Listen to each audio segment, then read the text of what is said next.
sorry I didn't believe you. Can I ask you something? What? Get away!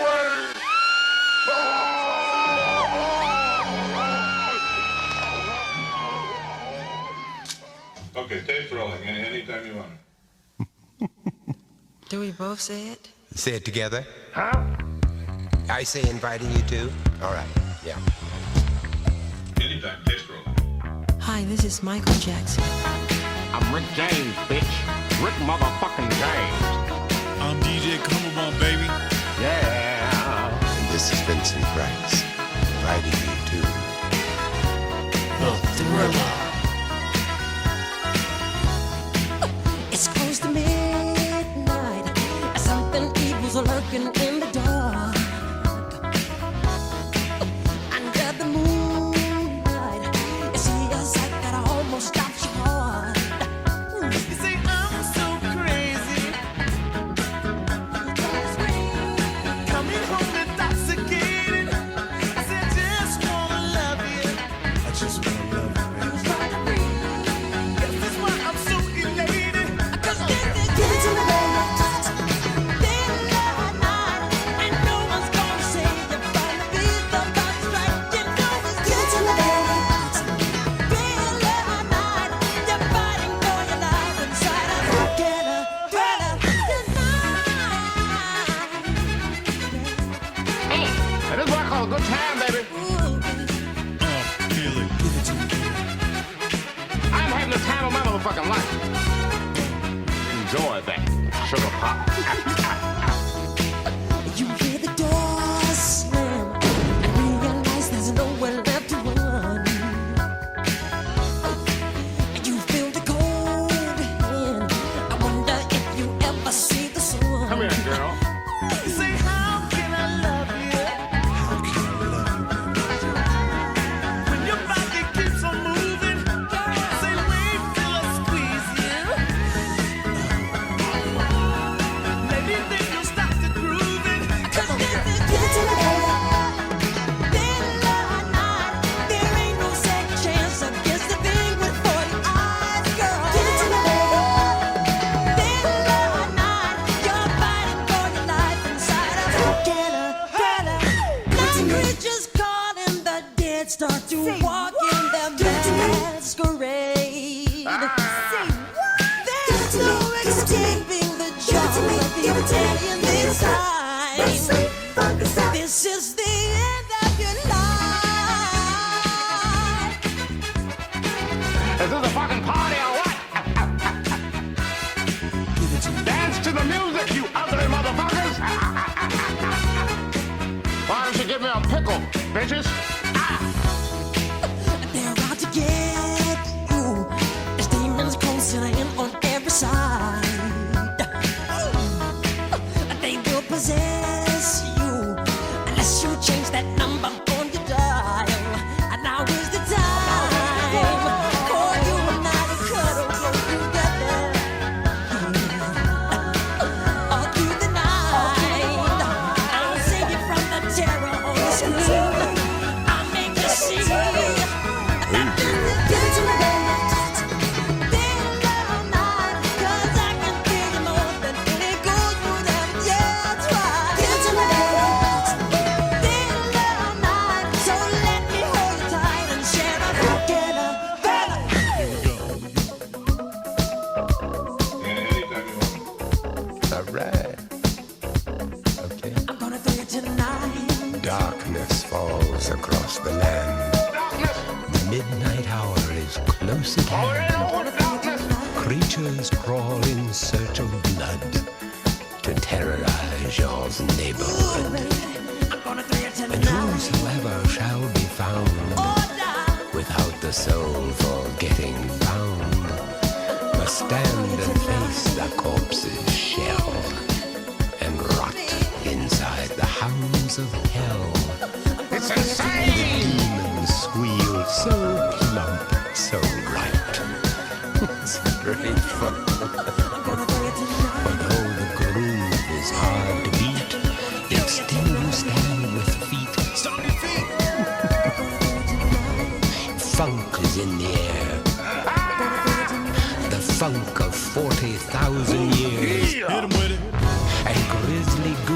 from every tomb are closing in to seal your doom.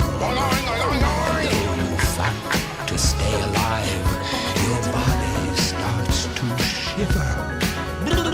For no immortal can resist the evil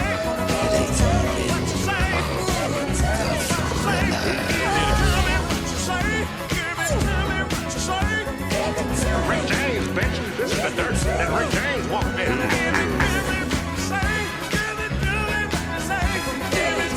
What's poppin', mama? Rick James, bitch.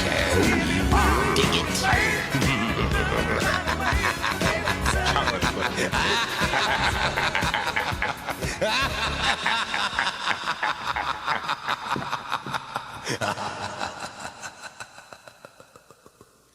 Great, thank you. Cut.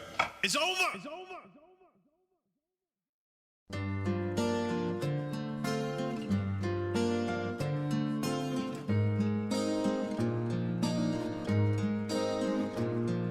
Once there was this kid who wanted to play baseball but wasn't very good at when he finally told Dad. His dad made him get up at 4 a.m. He said that he would make him do 1,000 bat swings. Jimmy, Jimmy.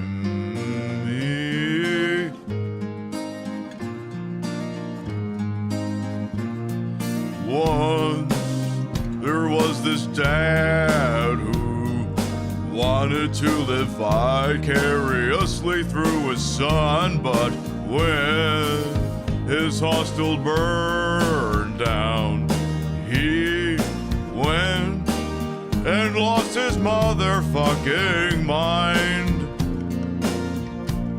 He couldn't quite explain it, he just wanted Jimmy.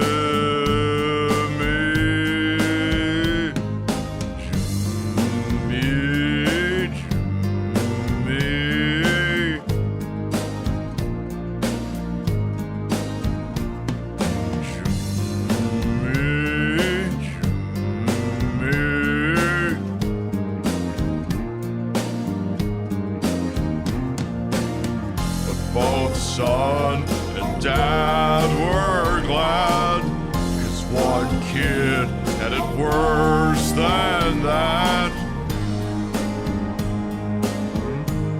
'Cause then there was this girl whose best friends thought they could survive a theme park, and when she went to that place, ghost told her to kill a giant worm. He couldn't quite explain it, she'd fallen in a gas tank. Jimmy, Jimmy.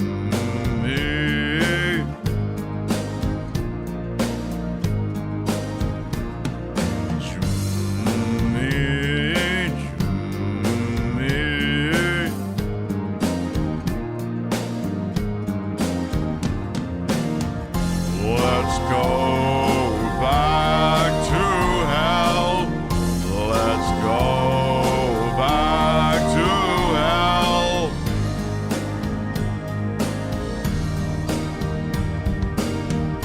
Let's go back to hell.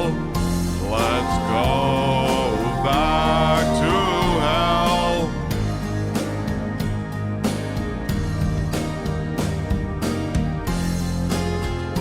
Boom. Did it as a single take. Fuck the haters. Give me back my Jimmy, you bastards.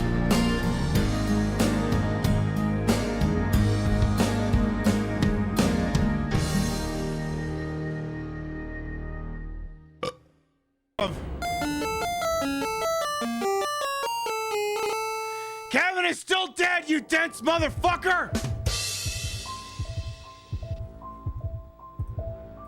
Thanks. I'm so glad you noticed. Yes, F's out in the chat for Kevin. Yes, his death is tied to how long it takes you to get to him. But as it happens, we want him dead anyway. Ooh.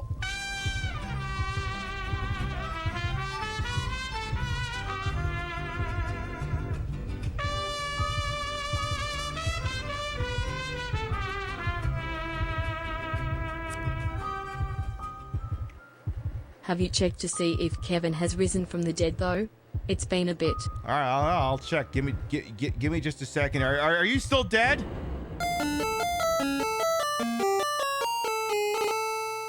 Yeah, apparently he's still dead. Oh well. Queen Pib, in stereo where available, and where not available, it's not in stereo. There's nothing we can do about that, so don't blame us. We have no control over it. Call your internet service provider if there's some sort of a problem, or the local Twitch server. But if they're not giving you stereo and you want stereo, that's your problem, not ours. Don't bug us. Complain to your congressman or Newt Gingrich, like I'm sure he'd care. Ha! But we don't want to get any letters. Understand? Good.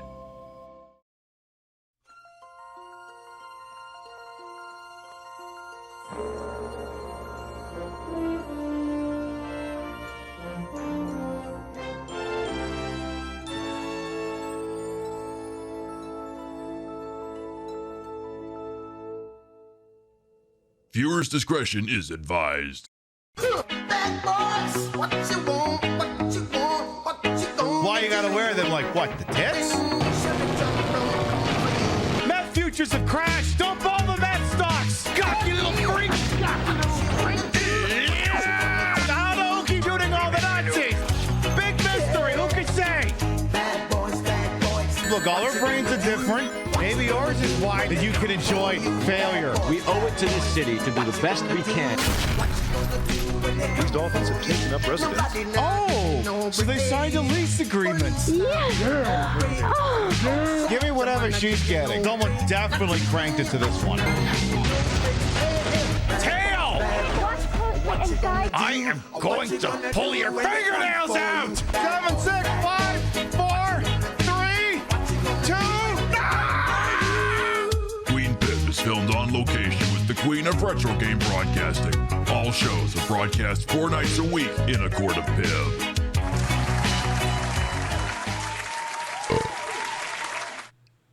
I can't reply to something until something else has happened first. Hang on.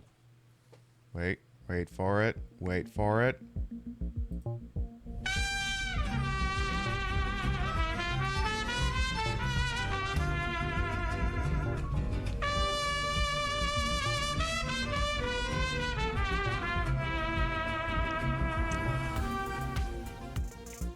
Walk it off, Kevin. Hang on, let me check in on Kevin here just to say. It'll only take a moment. Kevin, it's been a couple of days. How you doing?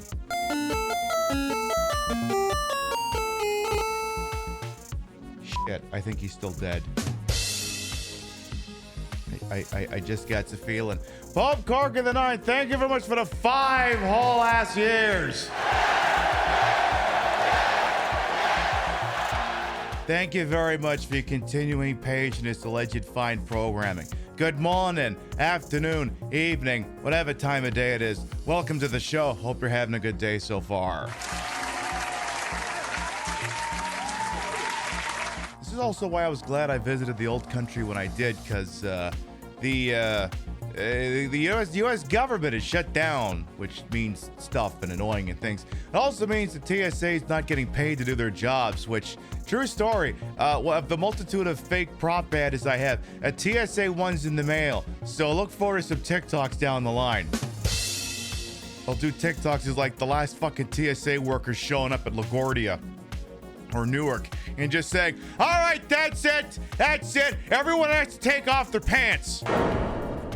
Let's start from the top and make it drop. So we got here bright and early on a Wednesday. For those of you who got here bright and early, got to hear an interesting new song. A very interesting new song. Gorillas in the Mist, Solipsist, Nook the Crook, Midnight Wolf, welcome on in. Hello, Death Does Disco, Golden Loki as well, Crazy Two Shades, welcome on in. Gimmick Puppet as well. Let's see who else we got here. We got the Vintage Vixen Shop. Yes, I'm back. Just in time. You're getting over the flu. Well, guess what? We're all going to hell tonight. Hey, Lucas Dawn as well. Of course, Pope Gordon the 9th. Welcome on in as well. And Flounder. Yeah. Are we going back till? Yes, we are. And no, I don't think we have to get our story straight from the cops. I think we're good. I think we're all caught up. Feels like a Tuesday, but that's because we did that show on Monday, and my brain is usually wired that the last show I do, and it's like, 2 days off from the show, and then I do the show, but now it just feels like I only have 1 day off. Well, because I did, but because it's in a different spot. It's the things that make sense only in my brain and not in anyone else's here. So, tonight's outfit. The stage we're going to be doing in Illbleed takes place at a place called Camp David, but not that Camp David, another Camp David. So I figured I'd show up as POTUS protection detail. Unfortunately, it's not that Camp David, it's the other Camp David. And it now occurs to me I may need to replay a portion of the last stage because there's a bit that I just thought about, and it would make more sense wearing this outfit than the one that I had on Wednesday night. Because we did a joke when we ran into Mr. Bonbolo that may have had something to do with this guy in the corner. And I'm like, it would definitely look a lot better if I made that joke dressed as a slutty Secret Service agent. Because that's what this one, and this is, see if I can show it off to here. Yeah, this is technically one for the United States Secret Service. So it would definitely be more on brand for a show that thinks it's at Camp David. Even though Camp David, I think, is technically guarded by the army, but who gives a shit? What else? Government shutdown. Titties. It's October. I got this really cool bit going on Blue Sky. And don't tell anyone on Blue Sky that this is what's happening, okay? So if you follow me on Blue Sky and you see something, no, you didn't, okay? So today, I skated a fairly innocuous statement. It said, "Happy October 1st to all who celebrate." That's a fairly innocent statement, right? People are happy for October. It's the season of silly costumes and candy and scary stuff. But what if it was just like procedural? And like the next day, I replied to it and I said, "Happy October 2nd to everyone who celebrates." And then on Friday, I went, "Happy October 3rd to everyone who celebrates." And I think you can see where this is going. It's like, what? I'm just saying Happy October blank to everyone who celebrates. I don't know what could possibly be so controversial about that. So if you see me doing something that may look like that on Blue Sky, keep your yap shut and don't ruin it. You'll get it when you get it. What else? Got a hair on my lip. Hang on here. Come on. Like a lash or something. Come on. Get off there, you bastard. I'm going to assume I got the damn thing. What else? This is an all Illbleed week because usually I'd like to know Saturday is usually kind of a one-off thing, but it didn't occur to me while I was on vacation think of a one-off. So Saturday night will be Illbleed with a 2-drink minimum. So again, literally, I hope you love Illbleed because it's like nothing but Illbleed until like Thursday next week. So you better love this game, I guess is what I'm driving at here. What else? Oh yeah, Microsoft increased the price of Game Pass to like $30. See, it's called Game Pass because you look at it and you say pass. It's like like the scene from The Simpsons where they're asking if Lionel Hutz works on a retainer, and then he says, "What? No, this is all screwed up. Game? Question mark? Pass." Ooh, and then remembering that they just added Hogwarts Legacy to Game Pass. Oh, this trans pride flag shouldn't be here either. Give me a second. And then he just rips it off and eats the damn thing. Yeah, oops, all Illbleed. Again, I don't think you're going to get too bent out of shape about that. And what else? Oh yeah, tomorrow's TikTok. Don't worry, it's not controversial, I swear. Now look, some of you may be aware that there is a quote-unquote comedy festival going on in Riyadh, which is in, Saudi Arabia. the country with slave labor, and they murder, reporters, and they did 9/11, all those things. So all your favorite has-been over-the-hump comedians are going there like Jim Jeffries, Bill Burr, a couple other people. And listen. I don't want to look. I fancy myself a little bit of a comedian here, but I would never presume to say what exactly someone should or shouldn't do in order to, really become a legend. But I'm just saying that I feel like the highest honor you could possibly get as a comedian would be to fly home from the reality comedy festival in a box. I'm just saying, you must have told a legendary joke to get put in that box. And I mean, you'd be mentioned alongside the greats for time immemorial. Richard Pryor, George Carlin, Robin Williams, the guy who dared to say Jamal Khashoggi's name while standing on a stage in Saudi Arabia. I'm just saying, you go down and you'd be a legend.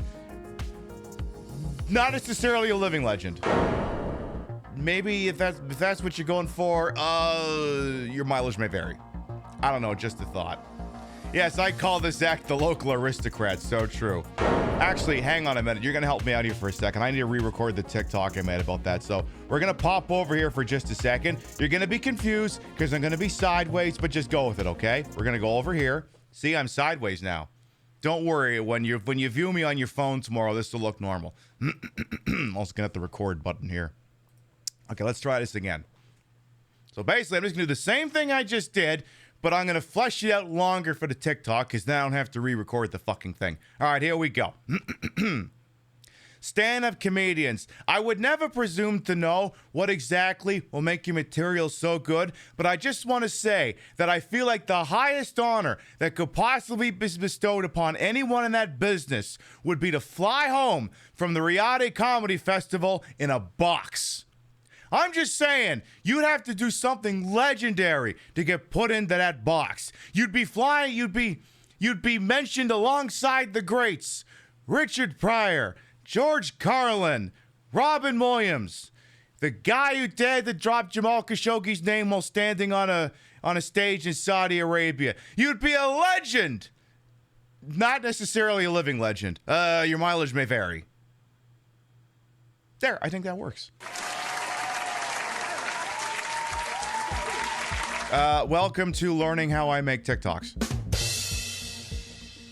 There, now you all know. All right, we're going to take a short break from your local sponsor. And when we come back, we'll introduce ourselves. We'll see if I can re-record that other thingy.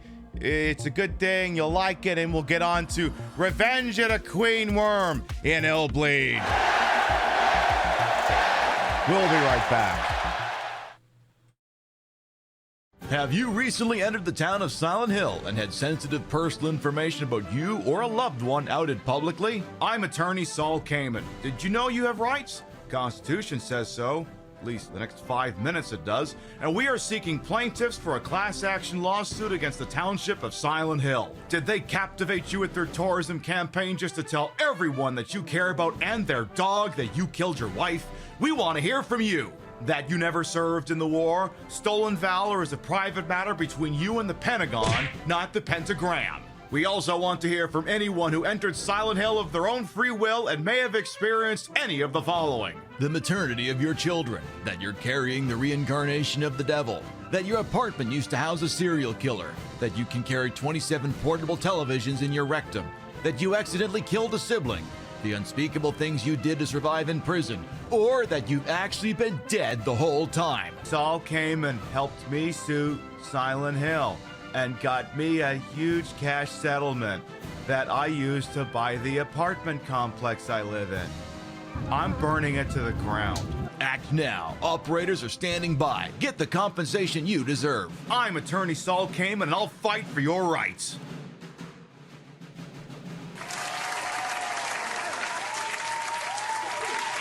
Forgot to put in the do transition. By the way, I gotta get a few more things cleaned up here. It occurred to me after I finished editing it that the way I wrote up that ad, or the way I presented that ad, is the lawyer says, we want to hear from anyone else who may have experienced any of the following. And then it transitions right to the phrase, the maternity of your children, which doesn't really make a lot of sense when you think about it, because I would think most people would have experienced, who've had children, would experience the maternity of their children. It occurred to me after I recorded it all that I should have phrased it as anyone who went into Silent Hill and then any of the following personal information disseminated about them. But at that point I figured the only way people are going to notice that is if they watch this thing 10 times. And by my count, you've only seen it 7 times, so I'm still playing with house money. Anyway. As many of you are doubtlessly aware, we cannot in good conscience play a game involving the Sega Dreamcast without permitting you to listen to the following. As soon as I can fucking reach where I put the goddamn power button.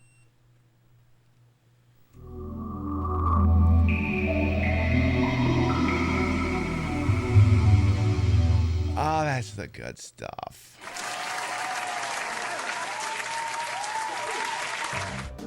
Again, I love this thing forgets what time it is every single time. It's like I'm playing a goddamn Saturn. Except this thing actually is a memory card. Alright, for anyone who might be new here, I am Queen Pib, Patricia, Inga, Bogart. You may also call me Trish. I'm the queen of the retro, the queen of the ways that he old, and yet time on this channel, this fat lip, fat hip, fat boobied, and fat booty channel, is of course and is always well wasted. Welcome on in. I put the broad in broadcast to the whole and wholesome H for my own hubris, and though these breasticles may be fake and barely contained tonight as it happens, the retro is real. That's a real Sega Dreamcast, and it's hooked up in a real dumbest manner to make it look and sound as bad as it used to. And we're using it to continue our annual playthrough of Illbleed. Sort of a famous game around these parts. See, the funny thing is, like 5 years ago, y'all would have been like, Illbleed, what the hell is this? I mean, except for the people who knew. But, like, my goal on a long enough timeline on this channel is to keep finding the next Illbleed. So, like, every once in a while, you guys see a lot of people streaming games and stuff, and, maybe I'm live and I'm playing something weird that you don't know about. The thing is we can't find the next Illbleed unless we go out and look. So remember, when I'm going out on a limb, because I'm trying to find you something you're going to enjoy. JoJo's Bizarre Adventure spotted? Yeah, I'm not sure if that's a JoJo's Bizarre Adventure reference. Apparently that's a fighting game. Yeah, Dino Crisis 3 is also an example. By the way, Maximal Damage, Silpco Rival, Astro, Lamprey, Bunny Cartoon. Welcome on in. If you've been here and I ain't said hello to you yet, just keep talking. I'll figure it out sooner or later. So I want to check and see if we happen to have... Okay, good. I want to see if we still had a save left over from the previous stage, because I want to do something. And we technically did it when we played this... we technically did this when we played it on Sunday, but I want to do it again because I'm dressed up as this slutty Secret Service agent, and it'll make more... It'll work better if I'm wearing this outfit. Because again, you've got this little presidential seal pin here. You got the Secret Service badge. So I want to... Oh, by the way. I would be remiss if I didn't check this one last thing here. Mostly for Pope Corgi the Ninth's sake. Kevin! Are you still dead? Are you still dead, Kevin? Kevin? Kevin? Kevin's not listening. Kevin, are you still dead? Oh, no. God damn it! It just doesn't get any easier! Ah! Turns out he is still dead. Who knew?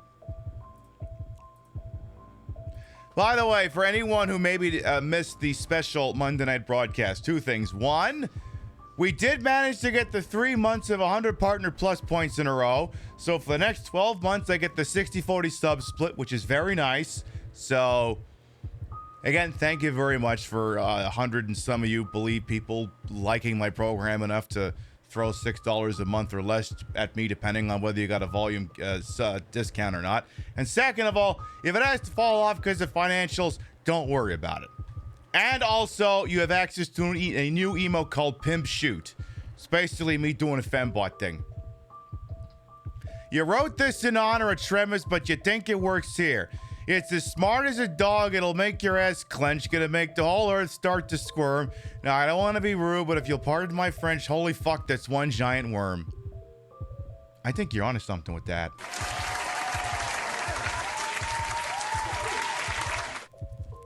Smooth.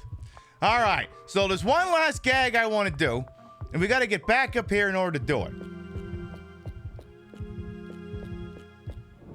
Because, here's the setup, right? You know how Trump doesn't look so good these days?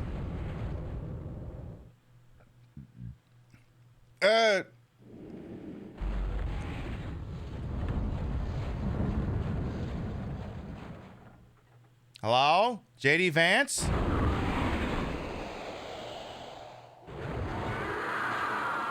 Oh my God! Oh my God!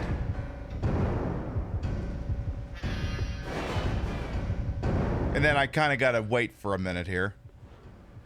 Because the problem is I got to be able to go into first person mode. So that's the setup. So now I need to basically finish this section here. So that'll just take a moment. This will only take a moment. Looks more like RFK. I mean, look, a little bit of column A, a little bit of column B here. So technically we already did this on Sunday. I just got to do it again. Just, you know, because reasons. For creative reasons. Ow.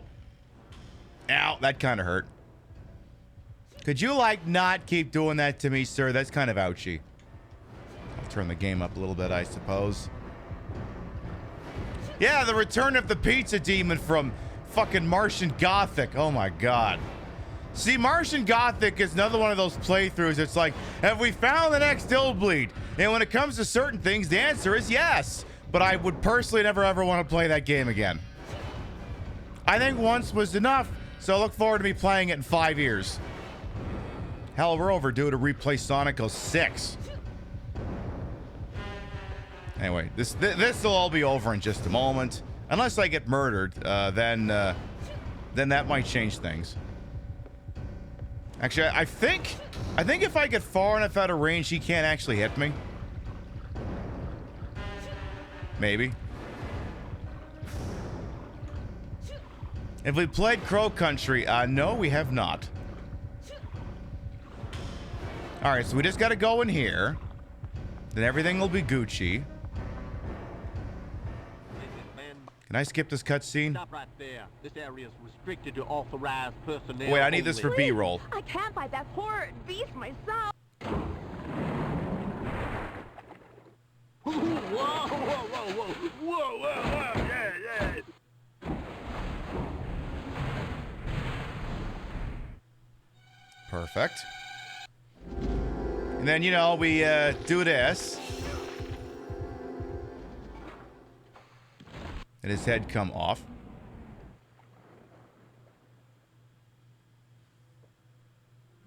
All right.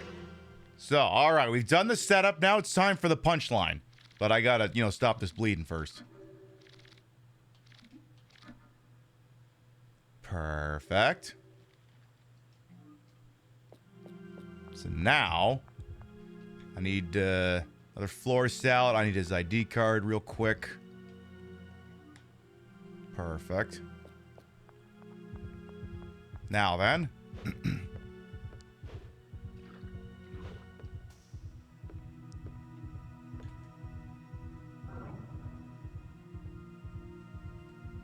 Mr. President, you've never looked better. Truly, Mr. President, you look completely unchanged from that bust you had put in the White House. You know the meme? Corporate wants you to find the difference? It's clearly the same picture. Definitely. Yeah. Definitely. So says I, Secret Service agent. It's a work in progress. Or what else? Or we could take the other angle. Mr. President, you forgot makeup this morning. Eagle 5, Eagle 5. Beefaroni needs makeup. Beefaroni needs makeup. Stat. Hey, an Epstein bust to make the pair complete. Oh, so true. We'll do it live. Fuck it. Fucking thing sucks. Let me find. Is there? Okay. What? All right, Chet. You got any other one? You got any more one-liners you want me to throw into this thing? Bring the spray tan. He's gonna need more of it.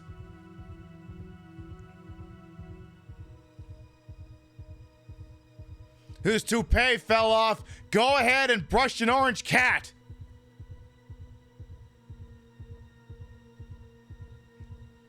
I'll get another minute or two.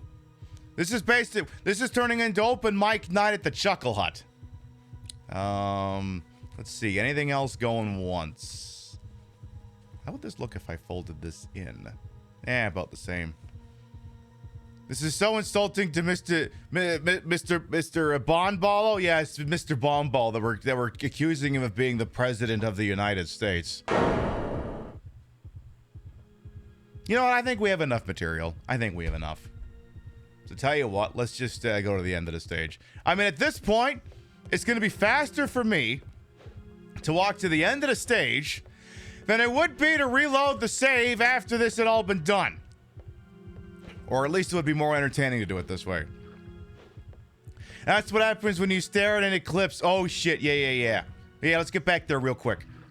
Yeah, let's get that one in there, too. Yeah, that's a good one. That's a good one. I mean, the camera angle is going to look a little different, but that's okay. It's not a big issue. Hey, Botan as well. Welcome on in. Mr. President, just so we're clear, the doctor did warn you about staring into that eclipse. Actually, let's do that so I'm actually looking at the damn camera. Mr. President, sir, Mr. President, sir, Mr. President, sir, the Surgeon General did warn you what would happen if you stared into that eclipse for too long. That's not a good one, too. Yeah, this is turning into a Family Feud bit. All I need is the ding sound effect, and we'd be good to go. All right. Any other Chucklehead comments going once?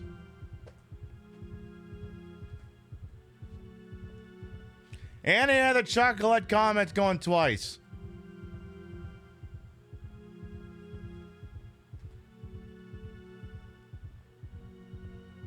Oh, God, don't. Oh, God, Eric's coming. Don't let him see this. There's another one. There, that works, too. Oh, God, Eric's coming. Don't let him see this. He wakes up screaming 3 times a week. There, perfect. All right, let's get out of here. Beautiful. This is what happens when you let Robert F. Kennedy Jr. Yeah, that's what happens when you let him be the Secretary of Health and Human Services.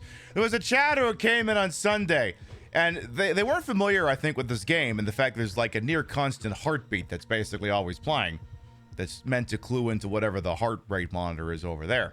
And obviously, if the number is higher, then the thing beats faster. And of course, they're the thing on an earbuds, kind of like I do right now. And they're going, oh my God, the heartbeat's coming from the game. I thought I was having a stroke. And I was like, I'm pretty sure. And I was like, well, wait a minute. I'm not a doctor. I technically should never say under any circumstances that I don't think someone's having a stroke, because I'm not a doctor. But then neither is the guy running Health and Human Services. So, see, the shit writes itself. All right, let's get over to the Revenge of Queen Worm. Also, and I neglected to mention this, because we did that special show on Monday where we maximized returns on September, guess what's already been paid for the second hour of this broadcast? A wheel spin. A wheel spin's already been paid for, and we'll be doing it starting the second hour. You trust a drag queen over... I mean, honestly, that's the right policy. Ooh, I forgot to put the key in the thingy. Never mind. Go do that real quick. Just an uno momento. Alrighty then. I just can't get over the fact, yeah, an Xbox Series X is now $750, and Game Pass Ultimate is now $30 a month. Like, get fucked. Like, my Xbox Series X, I got it the financing route, which costs like an extra $100, but it guaranteed that you got it, and it came with like 3 years of Game Pass. And let me tell you, if I used that thing for more than like 30 minutes, strictly from a Game Pass perspective, I'd be shocked. I'm kind of a physical gaming kind of girly. By the way, WG, don't know if I say, hey, how you doing? Hey, how you doing? All right, let's get out of here. Yay! Cool! Yay! We did it. Bearing in mind, we already did this on Sunday. All right, walking out here with about 33,000. That's not bad. That's not bad at all. Mild annoying question, Erico. What happened to your clothes in the last 10 seconds? Did you get stuck in the metal detector or something? What happened? Anyway. Let's go buy you some shit, then we'll go get the next stage started here. So now we have a bankroll of about $33,000, which should enable us to get pretty pumped up. Now, from what I recall, you don't get to have the horror monitor for the stage, so there's no sense in buying anything that would replenish the horror monitor, because you're not going to have it. So let's see. Let's get, give me 9 cans of Hassie. Give me 5 floor steaks, or floor salads. 5 floor steaks. And, give me a couple of Kenny G albums. Whole bunch of deep breaths. A couple of Band-Aids. 1 thing of toilet paper. And tree nitroglycerins. Boom. Perfect. That salad looks questionable. So you're telling me it's one of those things at Walmart or whatever that just got recalled over listeria concerns. Tainted salad.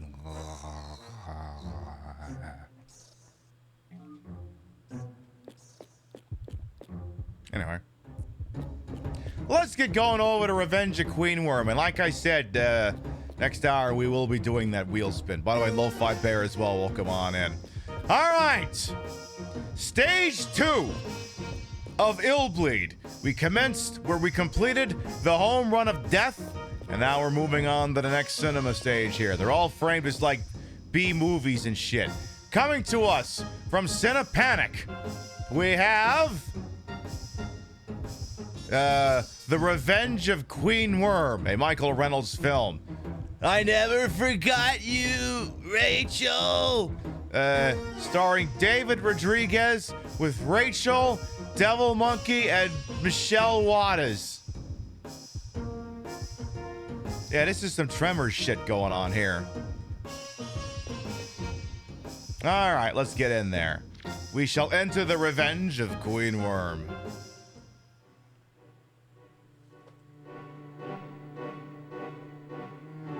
An RV campsite has been turned into a morbid morgue, covered in blood, and the remains of numerous unidentified bodies.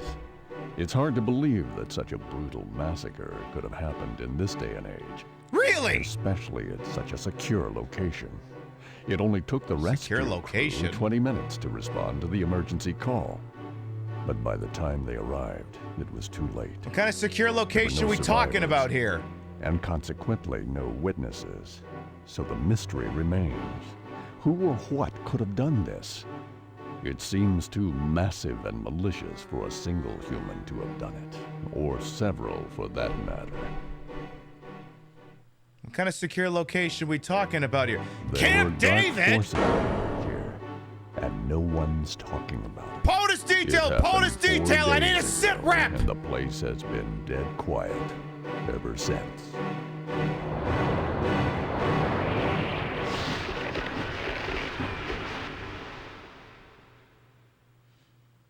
Don't mind me, I'm just about to do some Leon Kennedy shit.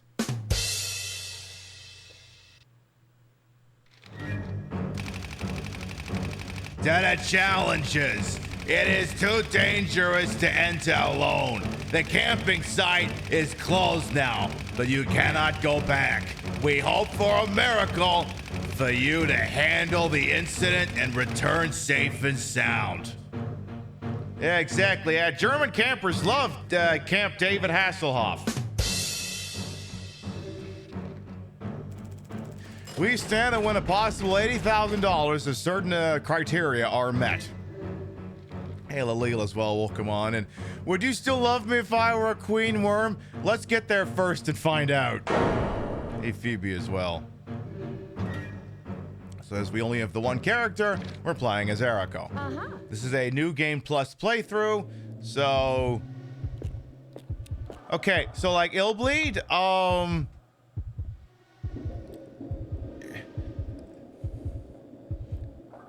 Look, we already have a Camp David, okay? We already have a Camp David. It's where we stuck the President of the United States when his makeup artist isn't available. And we gotta keep him out of the public eye. Look, we can't even tell the Newsmax people about the fact that he hides out here. They inadvertently broadcast it. Are we sure it's that Camp David and not the other Camp David?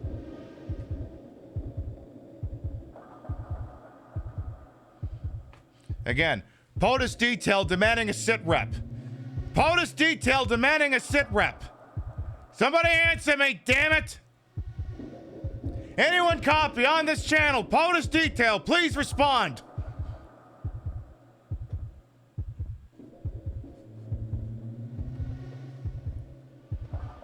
I feel like I should explain that. If you're not sure what I mean when I'm screaming POTUS detail, POTUS stands for President of the United States. You can figure out why someone would be screaming the word detail after that.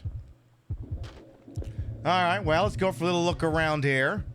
This is never mind the fact that we're at Camp David. I'm going to say the infrastructure is such that Secretary of Transportation Sean Duffy is doing a job. I mean, say what you will about Pete Buttigieg, but this didn't happen under his watch. This did not happen under Rat Boy's watch at all. Yeah, sorry they can't. All the Republicans are on paid vacation while the Dems sit in office trying to fix things while the government is shut down. I mean, you may as well just let him shut the damn thing down, because we don't think he's got the brass tacks to do half the things he's threatening. And also,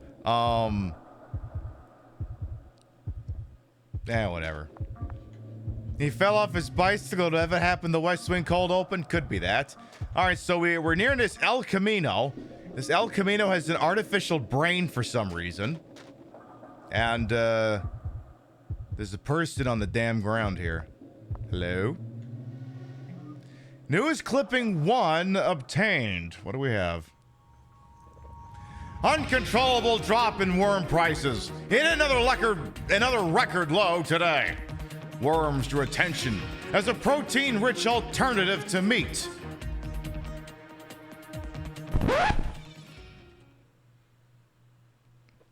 Boy, that hits a little different in 2025 than it did back when we played this in 2020. Is ground beef prices getting too high? Consider ground worms today.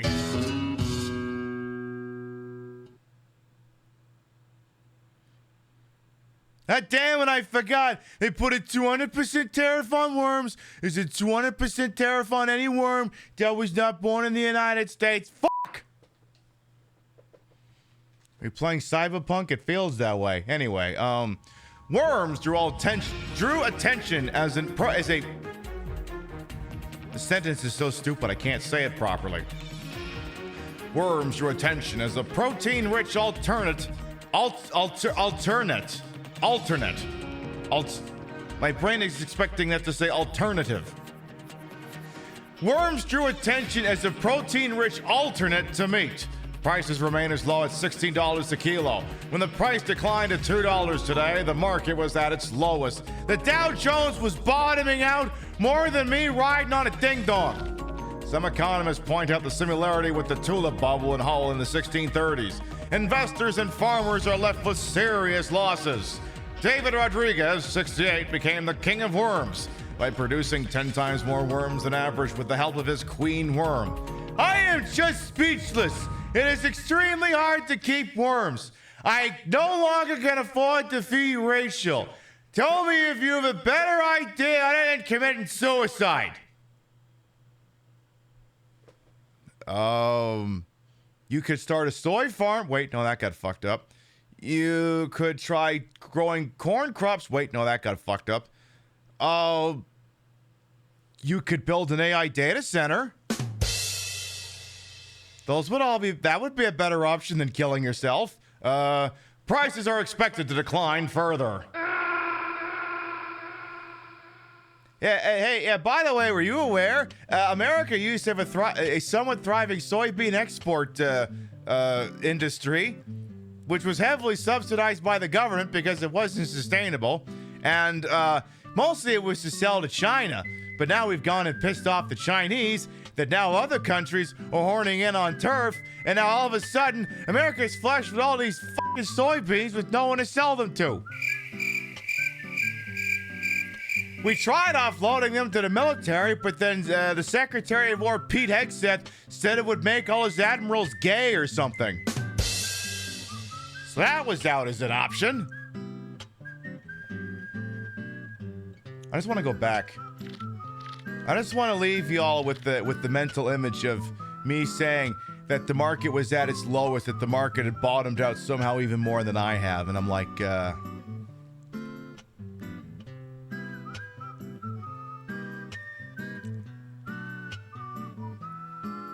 do fancy a ride.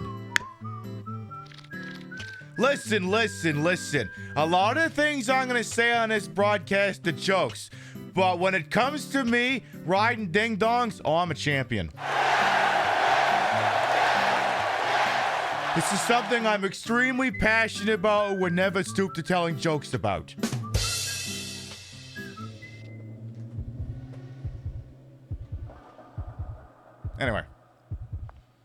Anyway, yeah, Midnight Wolf's comment isn't bad. Well, it's not bad because you're going off the list of information you have, but also there's like four other layers to it, which, you know, let's just get through this.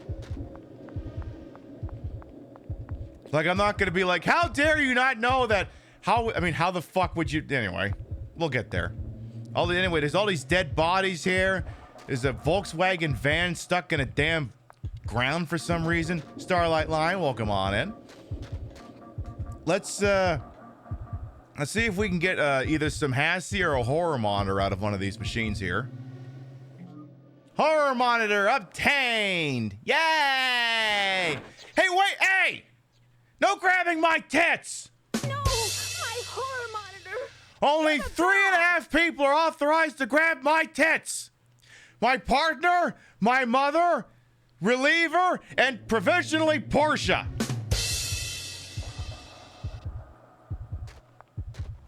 Portia Gay says provisionally authorized to grab my tits. The trial basis, we'll see how it goes. So we will be without the horror monitor item for this stage. It feels weird, because, like, literally it's the second stage. They introduced it, and now they're taking it away. What about dear? Never! Her and I are locked in an eternal death struggle to prove who has the largest breasts. Which is moot because it's Trashly. Who is reliever? Iconic lady from Australia. We raid her sometimes. She's got a lot of tattoos. She loves gooses. And, listen, you didn't hear this from me, but... She got a great ass! And you got your head all the way up it! I mean, I'm not saying that that's all there is to know about her. It's just, I have eyeballs. I can tell. You run, not walk. You heard I'm playing Illbleed? The rumor has it, I'm the one that's playing Illbleed. People still remember Adele, right? Rothy, welcome on in. Mwah. An item sensor has been obtained, or a Sony Ericsson from 2003. Hard to tell. By the way, Rothy, this is just a coded message for you. That thing you're going through right now, if you need more, you let me know. Coded message. All right. I guess we could continue further into this. What is this place called again? What is this place called again? I gotta look this thing up again just to make sure that I didn't, have like an aneurysm. And it is Camp David. Damn it! Secret Service, please respond! Actually, I want to check one other thing. Because there's like a lattice up here. I can't quite make out. It says something RV Camp David. It says like Camp David like fucking twice. The problem is we can't get to the other side to find out what the hell it said. Big mystery. Anyway, also, this is a stage I kind of have to drag my heels on, because if I just go full bore on this thing will be over in like 30 minutes. And we can't have that. So stun locks aplenty tonight. Where's Martin Sheen? Oh, that's a good one. That's a good one. That's a really good one. That's a really good one. Where's Martin Sheen? He's, I hate it already, and it's only been a few hours. I'm so tired. We get up at 5. At first, I thought they'd handed me the wrong dossier. I couldn't believe they wanted this man dead. 3rd generation West Point, top of his class, Korea, airborne, about 1,000 decorations, etc., etc. I loved you in Wall Street! Ah, the elusive man. Apparently he's going off to film, Apocalypse Now? And then get sick and then have Joe Estevez fill in for him. Joe Estevez, the first ballot Hall of Famer to the Mystery Science Theater 3000 and Riff Tracks Hall of Fame.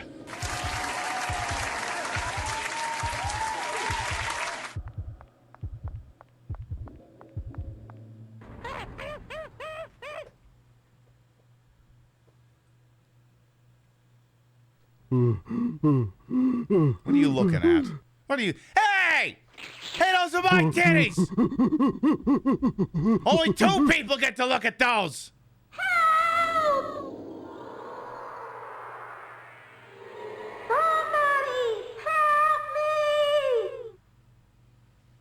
I love that when I played this for the first time, I was legitimately confused as to who the hell that was.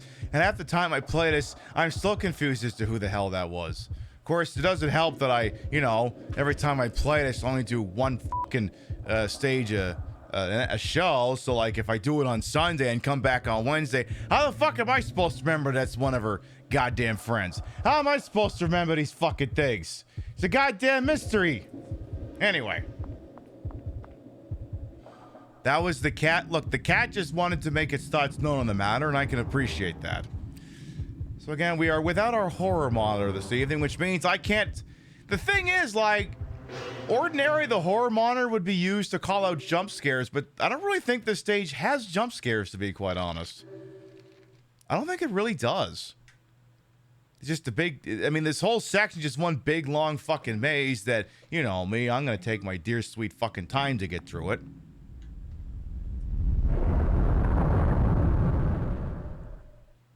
Mr. President, is that you?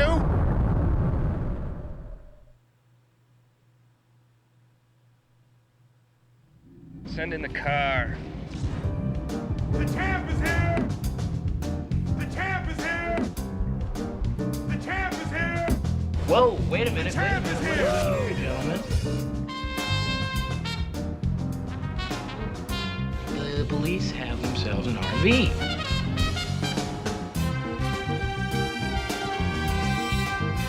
Southeast corner. Get over there! All of his Asian Raiders, hello, welcome on in. Avian Raiders, hello, welcome on in. I am Queen Pib, Patricia, Inga, Bogart. You may also call me Trish. Queen of the retro, queen of the ways that he old in your time on this channel, this fat lip, fat hip, fat boobied, and fat booty channels, of course, and as always, well wasted, welcome on in. How Segatember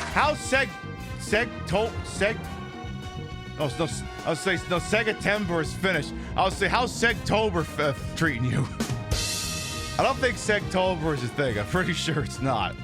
We are playing Illbleed here on the Queen Pip Show. We're playing the second stage, The Revenge of Queen Worm. It takes place at a place called Camp David, but not that Camp David, the other Camp David. So I figured I'd show up dressed as a slutty Secret Service agent. Or just keep making jokes about the president. Ground rumbling. Mr. President, is that you? AV, we know you got a lot of raid targets out there on the TTV, and we're always thankful anyone chooses to spend time with little old me. Thank you so much for coming on by with you folks. Illbleed's a very silly game. It's a very, very silly game made by silly people. Symphony of the Night, oh shit. Oh, so you see, so you're on the good shit. You're on the really good shit. I can fuck with that.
You get the idea.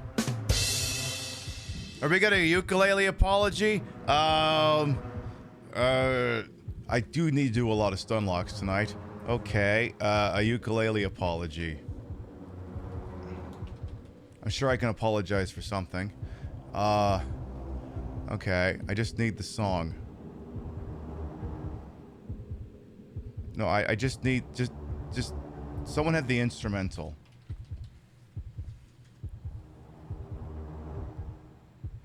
Damn it. Karaoke version. Okay, fine. Just, yeah. Ukulele tutorial.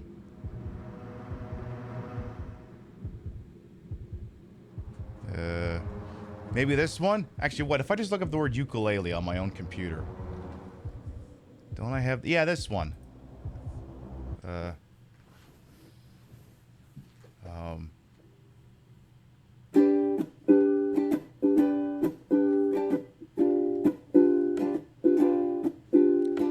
So, I'm sorry about the thing I said earlier, where I suggested that the highest honor comedian could get was leaving the reality comedy festival in a box. It was kind of insensitive, and it misrepresented what would happen. And I'm sorry, I promise I'll get it right. Don't worry, they're not gonna put you in a box. They're just gonna make you work on that FIFA Stadium! Why is the song still playing?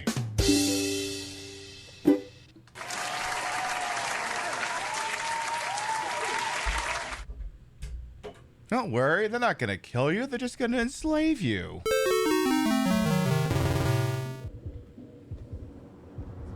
Oh, yeah. Speaking of stun locks, we have another stun lock ready to go. Because when we did that bonus show on Monday, y'all paid for a wheel spin in advance. So, do you want a wheel spin? I think you do. We've been live long enough, we can get that wheel spinning now.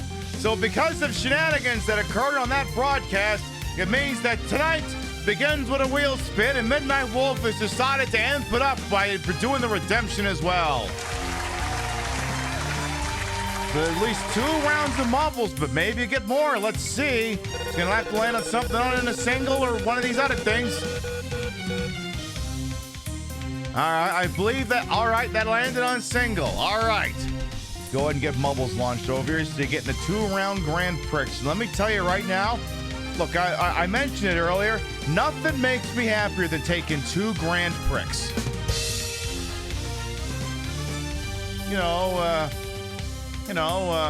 One in the alley and one down Broadway. It's a lot of fun. Let's see here. Bell Blue as well. Welcome on. All right, so 2 rounds. Let's see. Yeah, we can do that one. And, oh, yeah, perfect. That works great. All right. Like I said, y'all wilded out on Monday, and this is your reward. Exclamation mark. Play!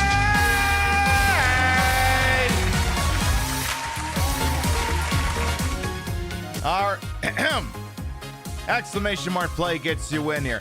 The way this works is, hey, do you want to see a name in lights? Hey, do you want to be cock at a walk? Exclamation mark play gets you in here. This is hop, skip, and jump. Golden Loki set the track record at 1:25. If you think you can do better than that, exclamation mark play gets you in here. Additionally, Midnight Wolf, who definitely probably took advantage of some of what was going on Monday night, went and dropped 52,000 chippies to make one of these rounds of bubbles possible. And if they win, I win, the bot wins, everyone dies to getting those chippies back. They got some skin in the game here. So again, exclamation mark play gets you in here. We'll give you about a minute and then we'll do the gosh darn thing. One last thing I had to show off while I know AV is still here before Yam's great to do your off-stream stuff. I have to show you something. I don't know if you've seen it. This is one of the things I did when I went back to Canada is, I had to, it was the first time I've been there since my paternal grandfather died. I had to go. I went through some of his possessions to see if there's anything I wanted, and there was one thing I always had to have. This is a officially licensed Pac-Man thing from like the 80s and 90s, and I don't think it gets scarier than that. I don't think Pac-Man looks right when he's got teeth. It's kind of horrifying. You're welcome. You saw it? Oh God, that I'm just twisting the knife. It's a little scary. The worst part is like the paint's chipping off his teeth, so I gotta take like some white nail polish or lipstick and top it up a little bit. All right, for round 1, we've got 38 brave souls entered into hop, skip, and jump. Exclamation mark play going once. Exclamation mark play going twice. It's a true story. This top came in today. I was literally sitting down here just in my tits like 20 minutes before broadcast waiting for the Amazon guy to deliver it. I'd like to say I'm nailing it. All right, folks. Round number 1. Let's do this. 10, 9, 8, 7, 6, 5, 4, 3, 2, 1. Boogity, boogity, boogity. Let's go ballin' now. Yeah, there was like a point of no return. I had like 2 outfits lined up. The one I wanted to do for sure, which required this thing to come in like a secondary black and white contrast to one that would have been like Toitier looking Secret Service agent. And I'm like, okay, the thing says he's 6 stops away. It's 45 minutes to broadcast. All right, we're going with this one. We're all in. We're all in on the bet. And as you can see, it paid off. All right, we got Odd Child's going into the inverted sex machine. I call it inverted because if you flipped it inside out and held it over your private parts, it'd probably feel quite interesting. That's why I say that. All right, who's coming out first? I see. Kieran Nightmare's coming out first. Okay, here we go. Can you stick the landing? Freya's coming out too, as well as Ghost. Ooh, Freya overshot. Oh, did not stick the landing. All right, again, they could get some folks may overshoot and do things here. Oh, don't worry, Zach. We got another round after this one here. But now, wait a minute, Zach. Wait a minute. While you're here, while I've got you here. I don't think Marbles is accurately reflecting how many people are in chat. Why are the Marbles people screwing me over specifically? That's a cryptic thing. Only him and like 5 other people are gonna get that one. Show is in the lead. Show is not winning the record because I forgot Golden Loki just shot in there. But Show's gonna take the dub anyway. I'm a Luigi, number 1. Congratulations. And someone's blasting off again. Golden Loki was blasting off again. Show wins, followed by Midnight Wolf, Chef, Lamprey, Botten, Poison Binky, Jeremy Smiles, USMB TV, Annie Binky, and me to round up the top 10. Hey, the Binkies are on the board. You got second place. You did try, but you ain't first, you're last when it comes to this. All right, Show wins round number 1, but Golden Loki will retain the track record by about a 3-second margin. All right, 1 down, 1 more. What song do I want to go with on this one? Let's do this one.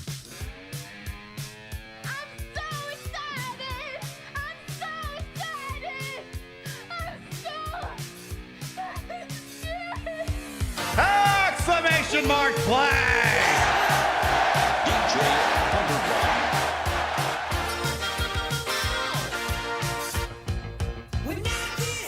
Once again, exclamation mark play will get you in here. The way this works is you want to see a name in lights. Do you want to be cock and a walk? Exclamation mark play gets you in here. This is Portal Alley. Phoebe the Coffee Witch, who is in chat tonight, holds the track record with 1 minute and 8. And if you think you could do better than that, exclamation mark play gets you in here. Additionally, Midnight Wolf still has their channel channel points bet live. If they win, I win, the ball wins, everyone dies to get those chippies back. Exclamation mark play gets you in here. We'll give you about a minute, then we'll do the goddamn thing. Yeah, 40 people, or at least 40 people at least, or else Twitch is stealing viewers. There's this really annoying discourse going on where people are accusing Twitch of stealing their viewers, and it's like any reduction in viewers has like 20 different explanations. It's not solely because Twitch wouldn't have to view botting, or maybe it is. I don't know. Maybe you're a fraud. But like, there's like a litany of. I mean, I don't want to spoil anything Zach may be working on, but suffice to say, there's a lot of extenuating circumstances. A lot. All right. We got 39 brave souls entered into Portal Alley. Exclamation mark play going once. It's the lasers, not those ones. Exclamation mark play going twice. Yeah, Rothy got us over the hump. Which is fitting because their humps look very lovely. Exclamation mark play going twice. Are we cocked? Are we locked? Are we ready to rock? Let's do this. 10, 9, 8, 7, 6, 5, 4, 3, 2, 1. Boogity, boogity, boogity. Let's go ballin' now. All right, now this one, I kind of got to take a wide-angle lens on this one because sometimes this one tends to start popping the fuck off in a hurry. So we're going to have to go really wide on this one. Because even, like, Rothy's flying, Chef is flying. There's all these portals here, and sometimes shit just pops the flying fuck off here. We got Queso in the lead. We got Zach. We got Shard Monster. AV's trying. Oh, no, AV fell off. This is one of these tracks where, like, legitimately, there could only be, like, we may not even have a top 10. The ball overshot. You went too far. All right. All right. Nook the Crook is provisionally in the lead right now. Provisionally in the lead. Oh, we got Golden Loki. Don't show any good coming anymore. We got Queso's coming in. Can Queso hold the line? They can't. Show is coming in. Show is ravaging. Oh, missed it by that much. This close. You barely missed the post. All right, Show's coming in. Lamprey. We don't even have a top 10 anymore. We have a top 7. Okay. Who's it gonna be? Who's it gonna be? Who's gonna clear the debris? Or are we gonna have a tie? What's gonna happen? It's gonna be Crazy Two Shades. I'm Luigi, number 1. Congratulations. We don't even have a fucking top 10. Crazy Two Shades wins, followed by Nook the Crook, Golden Loki, Lamprey, Show, Dice Damp, and Don't You Know No Good to round out the top 7.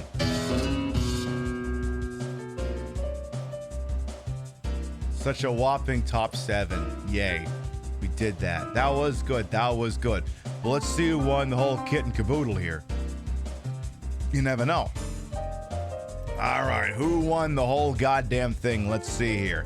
Third place overall in points is Midnight Wolf, which will be a slight consolation to what will be happening afterwards. Second place overall is Lamprey, which leaves as the top dog. Number 1. It ain't nothing but the Show.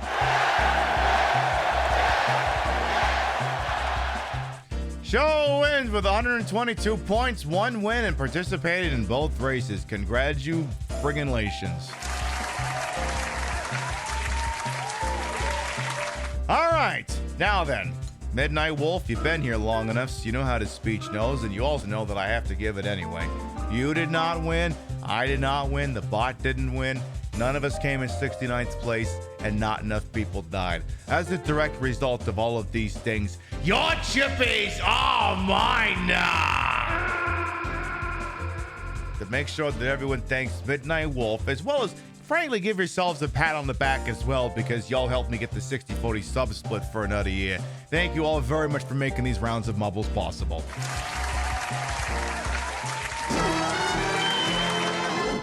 It's okay because you have 69,000 chippies exactly.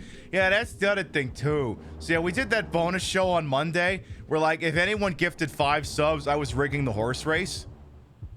You're like, wait, you could rig the horse race? How does that work? I just picked the one I want to see win. What do you mean? Yeah, I just look at it and go, which one do I want to see win? And I just do that. Isn't that rigging it? No, I have no idea what the bet was.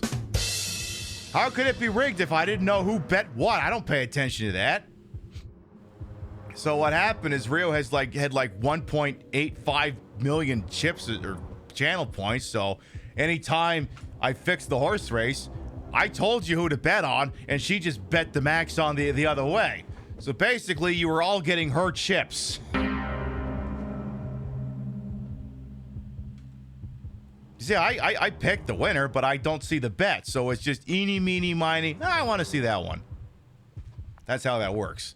It's literally like 100 videos shoved into OBS. And I just, go make that one visible. That's how that works. All right. Let us continue Revenge of Queen Worm. So one of the big things about this is it's one of the same draws any playthrough of Silent Hill 2 has. Billboard Day! Wait a minute! Wait a minute! Wait a minute! Wait a minute! This bit actually lines up perfect for today! Oh my god! It must be the first of the month! New Billboard Day! It is the first of the month!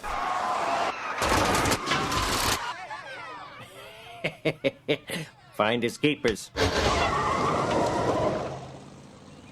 This year, give her English muffins. Whatever you say, Mr. Billboard!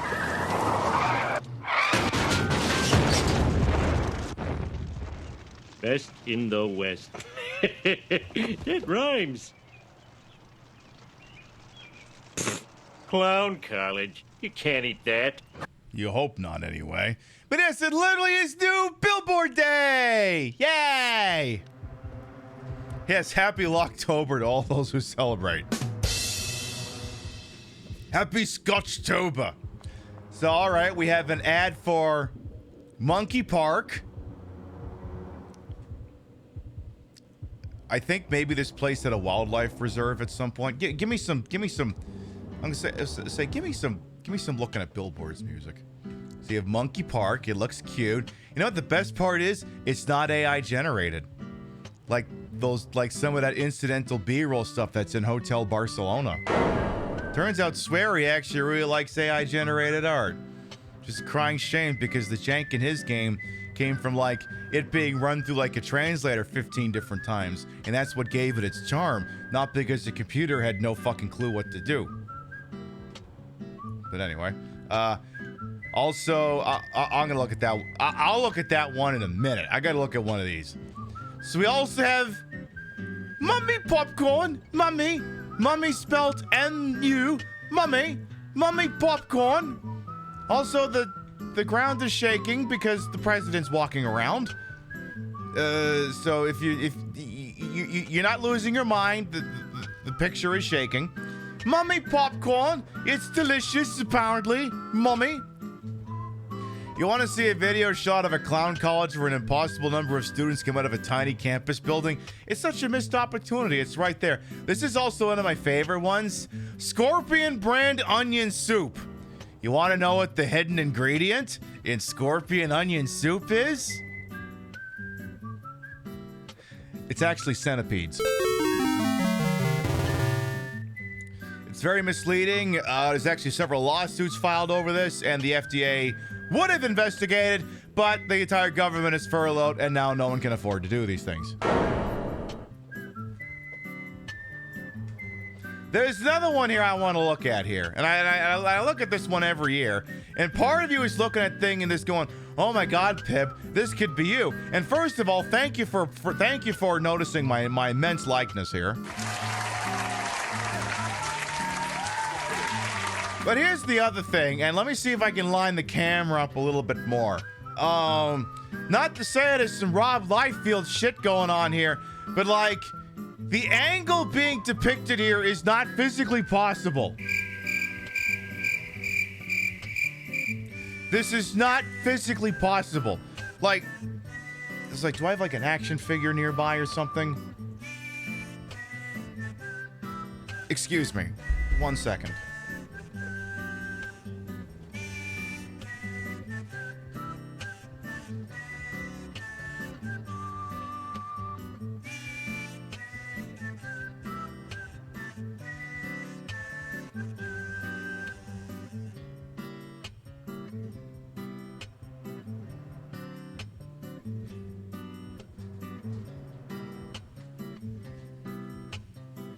Okay, let's see here. Brett the Hitman Hart, you're gonna stand in for the Hasty lady, okay? All right, so we got Bret Hart over here, and so the legs are kind of, you know, they're sort of, you know, laying sexually like one over the other, and just pretend that Bret's doing that. But then, how the fuck is he supposed to be able to rotate his torso like this, and then arch his spine so that now his front is facing this way? It's not physically possible. And I mean, Brett, I could try doing that to you, but it'd be like that thing Goldberg did to you. Too soon? Fucking Goldberg. Anyway, yeah, this isn't physically possible, so like maybe if, can I get like a quick picture here? Excuse me. I think I also do this bit every year as well. So give me this. Okay. Then give me this. Let's go over here for a second. Okay, so where's my right side monitor? So we have this here. Can we zoom in a little bit? Okay, yeah, give me a zoom. All right. So can I just, let's just, give me this. Give me. It's not the most fine-tuned grab, but you get the idea. Uh-huh. Okay. This is scuffed as all hell. Then, okay, give me like a slight feathering here. Give me about 5 pixels. So let's just do that. Cut and paste it out. So like it wouldn't even work like that. Like the only way it would work, like if, what if we rotate it like 90 degrees? Like it could almost work like this. Because then, you know, she'd be like, cause yeah. So then if she's laying on her side and then, you know, she kind of arches forward like this, that could work. Now, granted, her head's on her side, so we're gonna have to fine-tune this further. So I'm gonna have to grab your noggin here, excuse me. Sorry, I'm just gonna cut your head off here. You know, I'm gonna do my best Queen of Hearts here. So, off with her head! Alright, so I'm gonna take that now, and we're gonna rotate it about, let's say, maybe just a little, not full 90 degrees, but you do that. Actually, wait, I'm gonna have to now that I think about it, I'm gonna have to move the arm, because now the problem is if I arch her head like this, now you can't see the can. So now I'm gonna have to steal her arm. So that's gonna take me a second. So darling, I'm gonna need your arm. Give me just like 2 seconds here. So I'm gonna need that as well. Okay. You feather that. Bada bing, bada boom. Okay, so now your arm is a separate asset, but okay, so now the head goes there. The arm goes above the head, and then if we just kind of do like,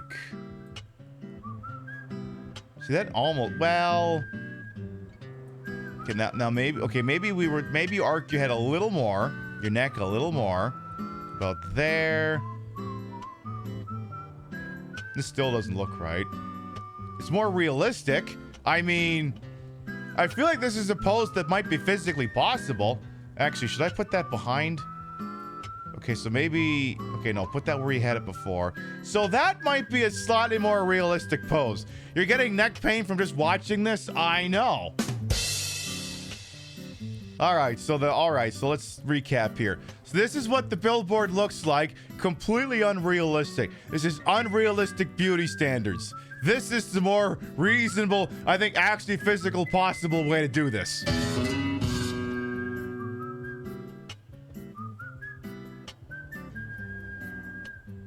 Actually, wait a minute. I actually need to make one last change here. It'll only take me a moment. Excuse me. So only take a second. I need to,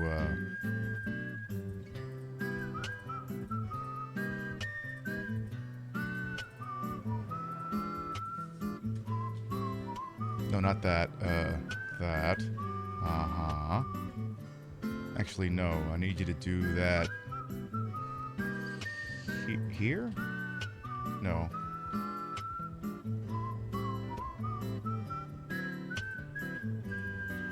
Okay, that's what we need.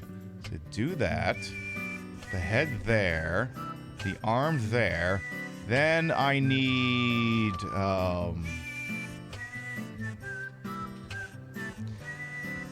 there. Much better.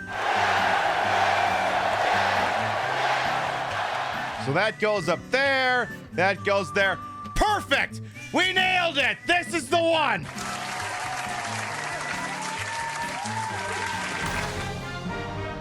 We fixed the billboard!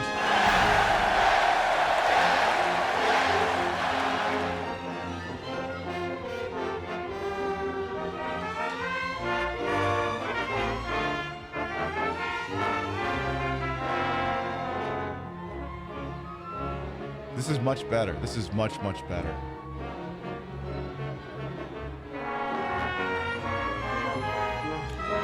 Yeah, exactly. Her tits are so heavy she fell over. That's why she's sitting there like that. That's why she's got to drink that Hassie recovery shit. So she can regain the ability to carry around her massive heaving breasticles.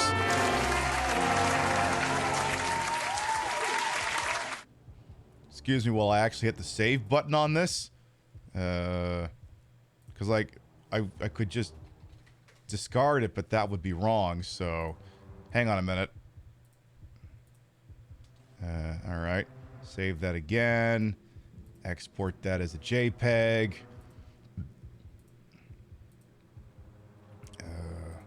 Go to the meme spam section of the Discord. Someone in the Discord's trying to pose, and yeah, it's not physically possible. And, alright, well, the good news is if you need it for reference, alright, it's now in the Discord as well. Alright! We now return to regularly scheduled dumbassery.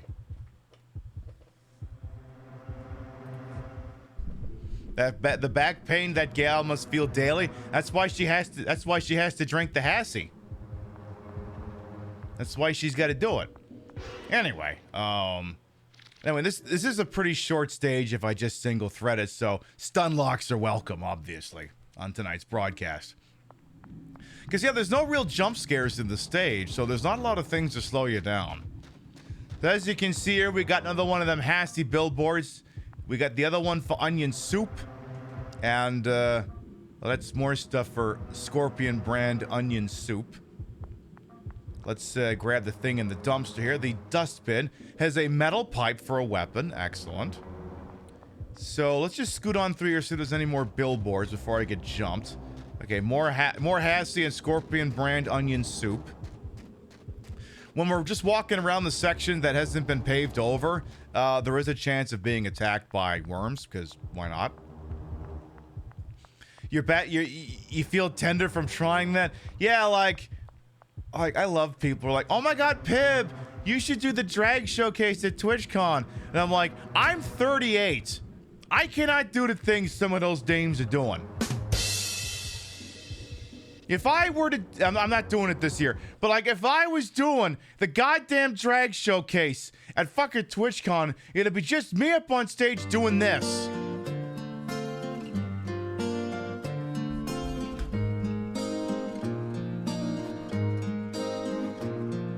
Once there was this kid who wanted to play baseball but wasn't very good at when he finally told Dad. His dad made him get up at 4 a.m.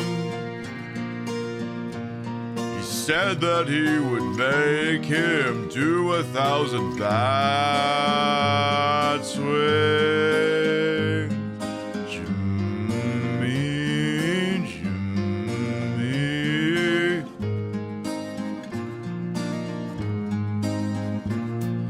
Once there was this dad who wanted to live vicariously through his son, but when his hostel burned down, he went and lost his motherfucking mind. He couldn't quite explain it, he just wanted Jimmy.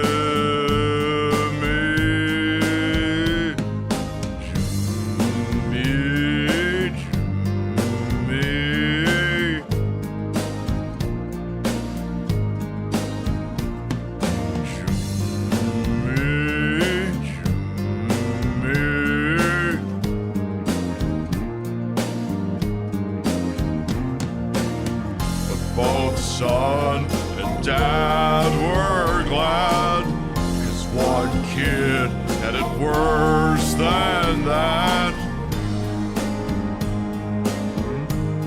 'Cause then there was this girl whose best friends thought they could survive a theme park, and when she went to that place, a ghost told her to kill a giant worm.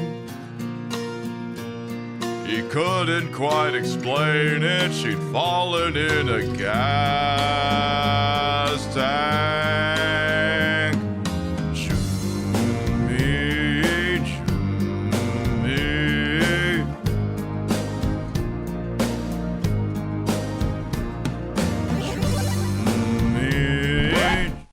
you get the idea. USMB TV was very decidedly enjoying the obscure Canadian band references. Thank you very much for the tippy. Thank you. Yes, join us next time when we do fucking Closer to the Heart or fucking Spirit of the West. Now you're going to grab your Crash Test Dummy CD from the closet to listen to later. See, one of the things I did in Canada was... And I think my dad kind of knows I did this. He has, I mean, like any good dad does, he has a massive CD collection, and I stole the entire thing and ripped it into the cloud. We also have both of his Crash Test Dummies albums, so that's pretty cool. Join us next time we listen to Saga's Wind 'Em Up or something. Where am I on the map here? Next up, Our Lady Peace. Oh, I know. Let's do, what was the name of the one that was Crispin Was theme song? The one they don't play anymore because it was Crispin Was theme song? Yeah, let's do that one.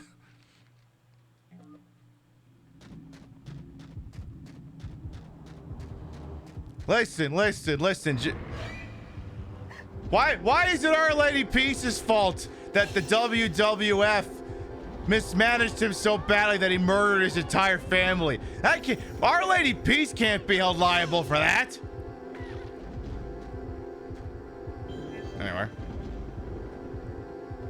Anyway, those are the worms that we may have to contend with while we're here. And as you can see, we're just gonna beg for evac whenever those come along here. All right, another one for Monkey Park. Now, it gets interesting later because there's a bunch of ones for like bullshit movie theaters and stuff. What's in the dust box? Oh my god, a lovely steak dinner was in there? Yay! Let's do that. Let's definitely do that. I don't know about you, but I think the finest steak dinners come out of the goddamn dustbin. Do you have an individual wants a reading? Let me get to safety and then we'll do that. As you go past Mummy Popcorn and more of the onion soup. Oh, I just assumed there was... Is there something down here? Oh, yeah, it's tripping. And artificial plasma is here. All right, let me get to safety and then we'll do that reading. We'll do that. Again, I'm dressed as POTUS Detail Secret Service Agent Queen Pib because they told me I had to report to Camp David. And I thought it was, you know, the presidential Camp David. Turns out this station takes place at an entirely different Camp David. So I'm both slightly over and underdressed. Now then, the even individual went and tossed in 15,000 chippies for a reading here. So we'll see if we can't set that up. So you're on the Queen Pib Show, like many programs here on Twitch. We have a tarot deck, which we use to, you know, do readings. They may impart wisdom about the show or other things, but we didn't have a budget for it, so I just, you know, just made it from cards I have around the house. You didn't have a budget for this? Yeah, we didn't have a budget for that. But people wilded out on Monday. Yeah, and those people want me to buy fake tits and new costumes to put the fake tits in. Every dollar spent on a tarot deck is a dollar not spent on big fat titties and things to barely contain them with. So that's why we couldn't waste any money on a tarot deck. All right, so let's see here. We got it, I think, reasonably shuffled here. And I don't look, I just go where my fingers take me. And sometimes my fingers take me to some magical places. Sometimes on me, sometimes to other people. But let's see here. Let's do... Who's talking to me? You are talking to me. You're sticking out like a sore thumb. What's your deal? You are... Pikachu in the upside down position. This is a sort of foily Pikachu card in the upside down position. Upright, he has HP of 60. Can cast Thunder Shock for 10 damage, but could also cause paralysis. And 2 regulars can do a Tail Whap. But we pulled him in the upside down position. I think this means we're going to be dealing with some kind of an extremely cursed anthropomorphic character tonight. Weirdly enough, the chroma key thing's not too butchered because it's just the foil that's getting fucked up here. But like, I think we're gonna be dealing with an extremely cursed character tonight. I mean, I think we all. I think we all. I mean, I don't think you needed the cards to know that tonight. I think David Individual is looking at this reading and go, well, yeah, that much was fucking obvious. Why did I pay 15,000 chippies for that?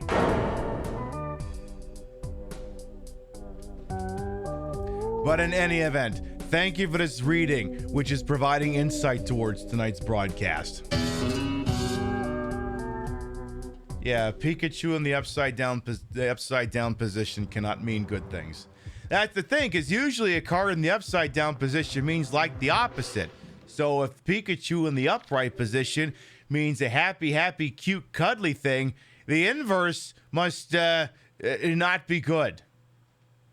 The inverse of it must not be something that people dare speak of its name. Also, don't mind me, I think I'm just getting lost a lot. More accurate, the weather forecast sometimes, I mean, yeah. But, you know, we don't have a budget for these things anymore. My God, if we got a budget for, I don't know, destroying alleged wokeness in the military, but we don't have one to do, I don't know, accurate weather forecasting. I mean, who the hell would want to know what temperature it's going to be or whether it's going to fucking rain? Who would need that information other than, I don't know, anyone planning a Super Bowl halftime show or something? Oop. Oh, no Flea Man. Hey, this is not Oral Visage's Castlevania stream. Go back there. Oral Visage is playing Symphony of the Night on her show. You're in the wrong fucking broadcast. She's like 3 sound stages over. Get over there.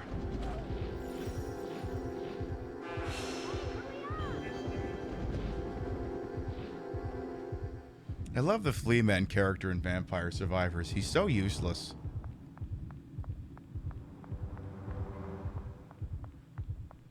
There's something else I was going to comment on. Oh, yeah.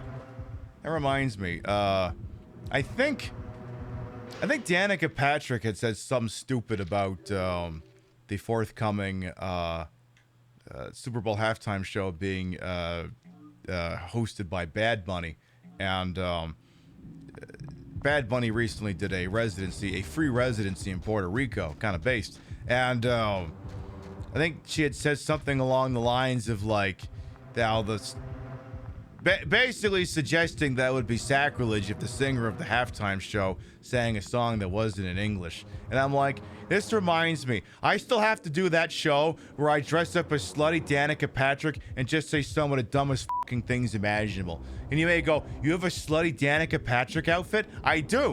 Why do you have that? I know it's a very specific thing. All it is this just, you know that race car outfit I have? It's like checkered along the top and it's like red and black. Well, she wore green, so I have one that's green. Now, I can only wear it live from the bar, which may be fitting given who she is. Danica Patrick is still irrelevant? No. Well, I mean, I guess she's still kind of relevant in that she fucked Aaron. Well, I guess we don't know for sure if she actually fucked Aaron Rodgers. I mean, the allegation for the longest time was that she was one of his beards. Because, I mean, look, I'm going to leave out a few details, okay? And you can fill in some blanks. I'm leaving out some details. Suppose you're an individual who comes from a somewhat prominent, well-to-do Northern California family. And your family keeps wanting to reach out to you. They want to do things with you. But you don't want to hang out with them. You don't want to hang out with them one bit. You don't want to associate with them. You want nothing to do with them whatsoever. What would cause the schism? What would cause the schism among a bunch of normies from a family in Northern California?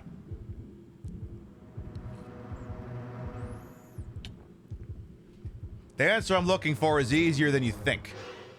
Okay, the alleged answer. The alleged answer.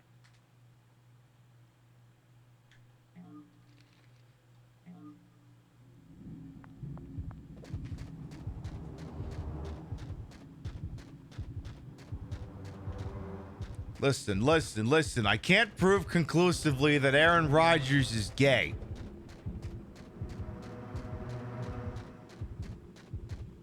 But it would explain a lot.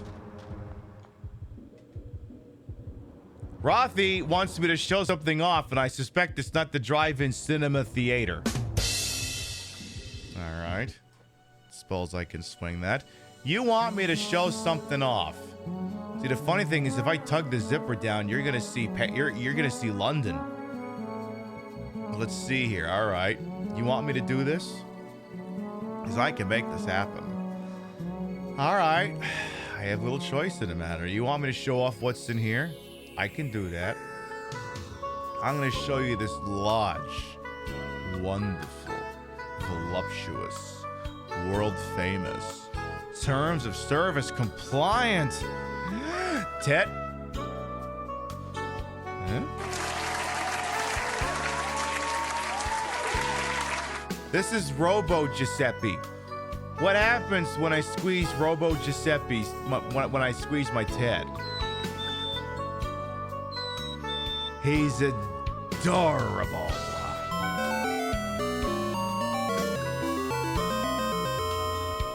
We love him so much. Mwah.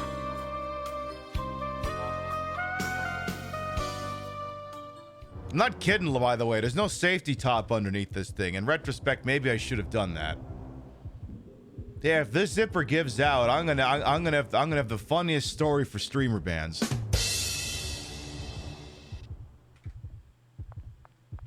It's not gonna. She said, knocking on wood. We do love Giuseppe. We certainly do. All right, you know me. It's a survival horror game. I gotta look at the map 10 million times. It's one of my things. Like I said, this is kind of a short stage. I do gotta drag my heels a little bit. Thank you for that. Into Evil Zone, no less. Yeah, I usually have like a rotation of songs I keep on for like the alluring music, and as you can see in this case, it was Evil Zone, because Evil Zone's kind of fucking iconic.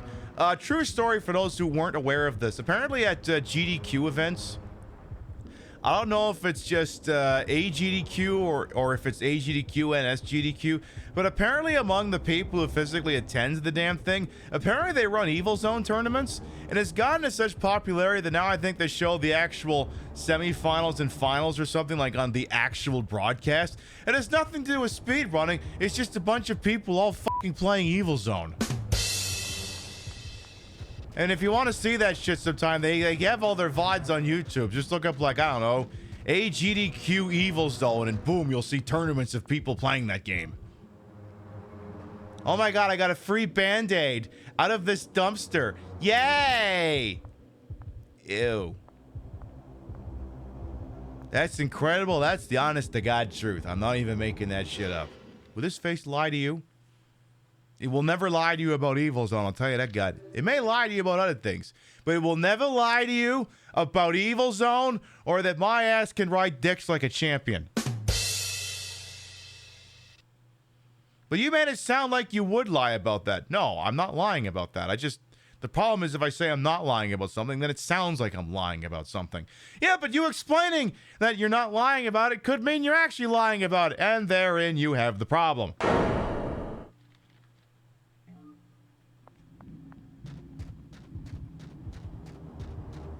Even more incredible because, like, all the characters, like, completely even. Yeah, they pretty much all have, like, the exact same moveset.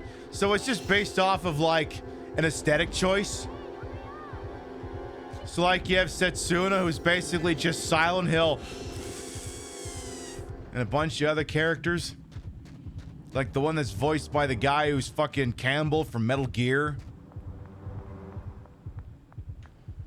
Do I have Setsuna's theme handy? Oh, I do. That'll wake you up.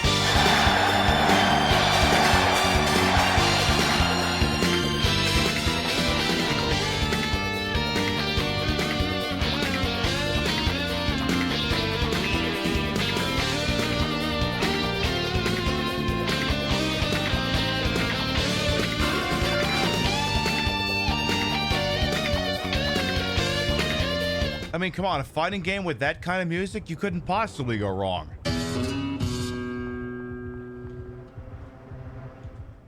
It's like that should. It's like that. That could be like a.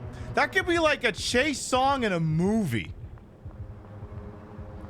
That would have been completely out of place in like an extremely weebed up version of Driver. Listen to this dustbin. Dave's Diary 2 obtained. All right, let's see here. Let's hear about Mr. Dave or David, whatever his fucking name is. Excuse me. X month, X day. I started my worm business 10 months ago. With my success, I am known as the King of Worms.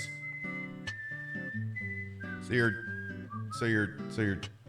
cousin Eddie from National Lampoon's Vacation. You're Eddie, right? Because you got that worm farm on the 10 acres. Anyway, if the prices continue to grow, I will buy a large house for us. Who's us?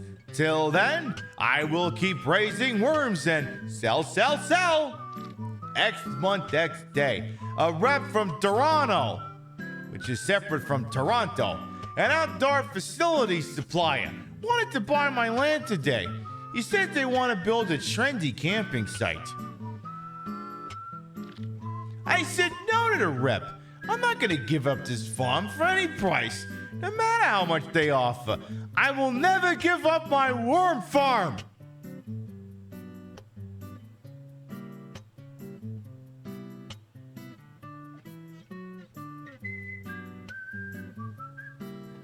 And I'm just checking if I have an asset in place. Okay, I do. I said no to the rep. I am not going to give up this farm for any price, no matter how much they offer. I will never give up my worm farm. X month, X day.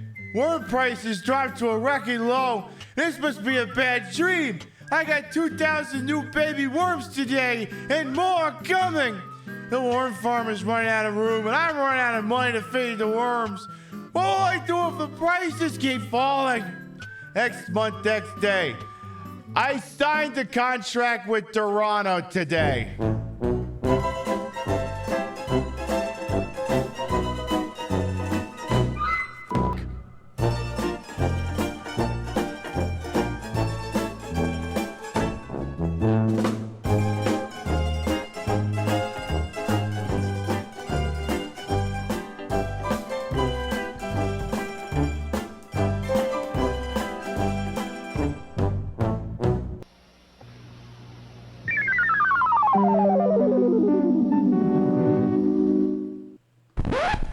Time makes liars of us all. Oh, hang on, one more thing. It occurred to me. I saved the big titty version of Hassie, but I didn't save the regular version. Hang on here. I gotta update that PNG file. Perfect. Because when I post that on socials tomorrow, I need to have the original for reference. Perfect. Anyway, moving along. X month, X day. I signed a contract with Toronto today. I ain't no choice. The worm market is no good. It bottomed out more than pip bottoming. At least the terms I negotiated were good for Rachel and I. I will keep the farm, but they will cut some of the forest around it. They also let me join the management of the campsite. I was a talented businessman and my talent will be used well. Watch me, Rachel, as I set out for a fresh start. Not to take too much of the piss out of your sales, Mr. David, whatever your damn name was. So wait, you mismanaged your worm farm into the ground. You then accepted a corporate buyout, and as part of this leveraged buyout, you think you're on their board of directors.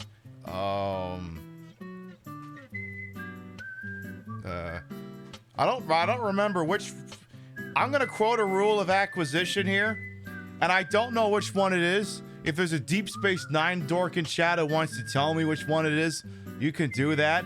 But it's the rule of acquisition is never trust a man wearing a suit finer than your own.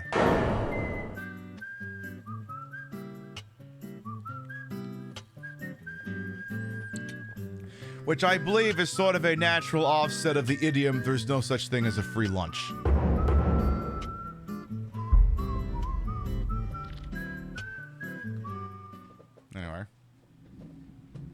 There is no such thing as a free lunch. Yeah, but I got lunch and I didn't have to pay for it. Ah, but the person who hosted you got something else out of the exchange. They got information, or in the case of me, they got to watch me bend over and pick shit up I dropped on the floor. Yes, free advice is seldom cheap.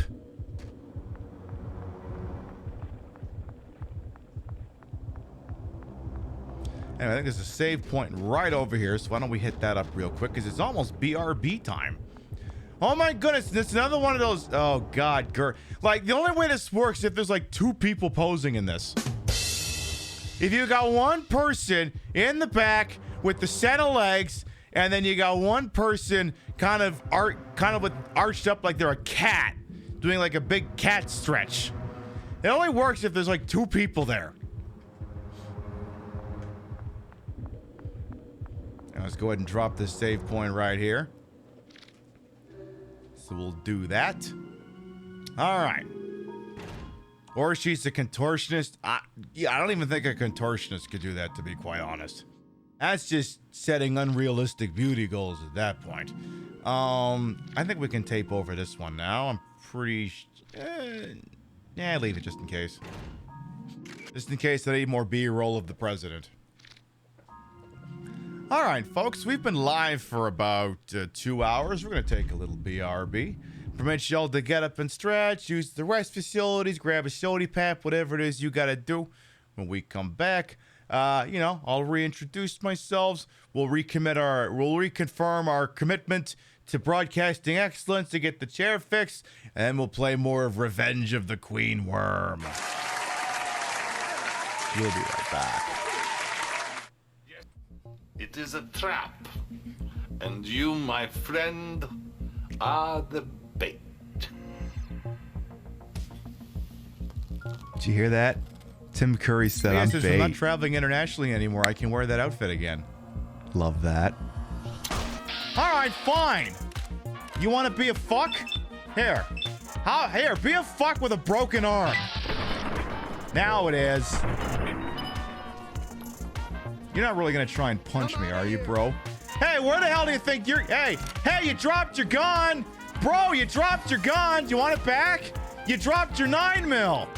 Hi, you want it back? I'll give it to you one fucking bullet at a time, asshole. Have to stop defining Atlantic City purely by could it sustain 12 casinos or not. There's not a place outside of Las Vegas that can do that. Heartbreaking. The worst guy you know just made a great point. This got over 100 likes on Instagram, and it's not hard to tell why. Look, some of the hips might be padded, but that dumpy, I mean... I look good. Really good. Hey, everyone! Come and see how good I look!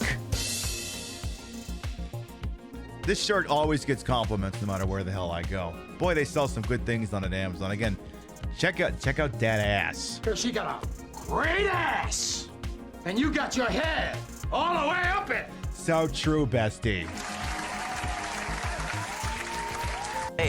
Stop being so dramatic, Nico. Time is a healer. We live and we forget the past. Nothing helps a man forget, like ripe, round American titties. You have to move on from the things that happened to you and think about all the opportunities in this country. And the big, ripe American titties.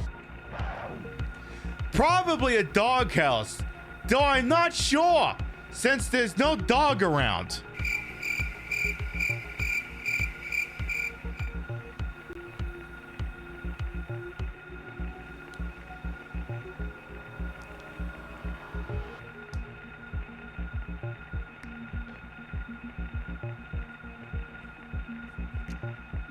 I don't know, I'm not sure. Nothing in particular around. Okay, do yourself a big favor, Harry. Don't look to your right, and also don't look directly behind you. Don't do either of those things, and you should be just fine. Do you think perhaps this is all some kinds of games? By definition, yes. Mamma mia! self-destruct sequence has been activated. Repeat, the self-destruct sequence has been activated. Oh, the self-destruct button was on her head. She had to push it really hard. What's that? Another circular in the mail? It's gotta be your local department store. Your local department store is the cockroach of the retail industry. Founded in Delaware in the late 1800s, we've supplied everything from pre-stained Chesterfield sofas to Cuban collar shirts and wire-rimmed glasses for the man who shouldn't be allowed within 500 feet of himself, much less anybody else. And now, our prices have only gotten better. With no sales tax, our Delaware location is giving you the best value in the history of ever. Acid wash denim jeans, just $4.99. 4 ounces of your mom's favorite perfume, just $64.50. Top loading laundry with pre-soiled clothes, only $225.25. We've got legitimate brands, and we've got them for rock bottom, just canceled for racism prices. Get all the in fashions from Tommy Helpfinger, Kevin Klein, Gucky, Versace, Balance Ija, Doles and Gabba Gabba, and Airwalk. Come visit our food court and enjoy a Boomerino's pizza. 1 large for the cost of a story about the war. And wash it down with a Powerade from our Coca-Cola Freestyle machine that only serves Powerade. We've got all the latest brands. Structo, Revel, the Gonger, Snaplatch, hundreds of famous names. Fumblegarb. We have all your favorite home decor, including handmade artisan crafts, McCrane, Crotchet, Decoupage, Mosaics, Ike Banana, Karamikes. Come to our Delaware location for an experience like a Granny Smith apple. Disappointing on its own, but best when baked. Hey, it's legal here recreationally, so how about it? We've got jeans by Gloria Vanderbilt, Swatch, Bongo, LEI, 579. Contempo Casuals, shoes from Borders Bookstore, books from Payless Shoes. We have all your favorite discontinued foods, for f***'s sake, thanks to our purchase of an old storage shed left behind by a f***ing hoarder. We got it at rock bottom, canceled for streaming Hogwarts Legacy's prices, so suck it! Keebler Magic Metals, Kudos Milk Chocolate Granola Bars, Pepsi Holiday Spice, Coke Lime, Kellogg's Cinnamon Mini Bun Cereal, Teenage Mutant Ninja Turtle Pudding Pies, a restraining order against your vengeful ex, Trix Yogurt! Your local department store has all the deals, whether you want them or not, so get your fine ass down here to Delaware. Yes, down, because nobody is coming up here from down south. It's all Pennsylvania drivers who forgot how to parallel park or use turn signals. So f*** up, come on down to your local department store with locations throughout the state of Delaware. It's never been easier to save money or get tested for venereal disease thanks to our brand new pharmacy, now accepting like 3 insurances. Get your miserable ass down here. Do it. I'm tired of telling you. You already got the kids in the divorce. The least you can do is throw some business my way instead of lining Jeff Bezos' pockets. I worked so hard to get us out of that f***ing apartment, and now it's like, I don't know, just spend money. Buy things. I'm not saying capitalism is perfect, but it's all we've got. Come to Delaware. Come to your department store.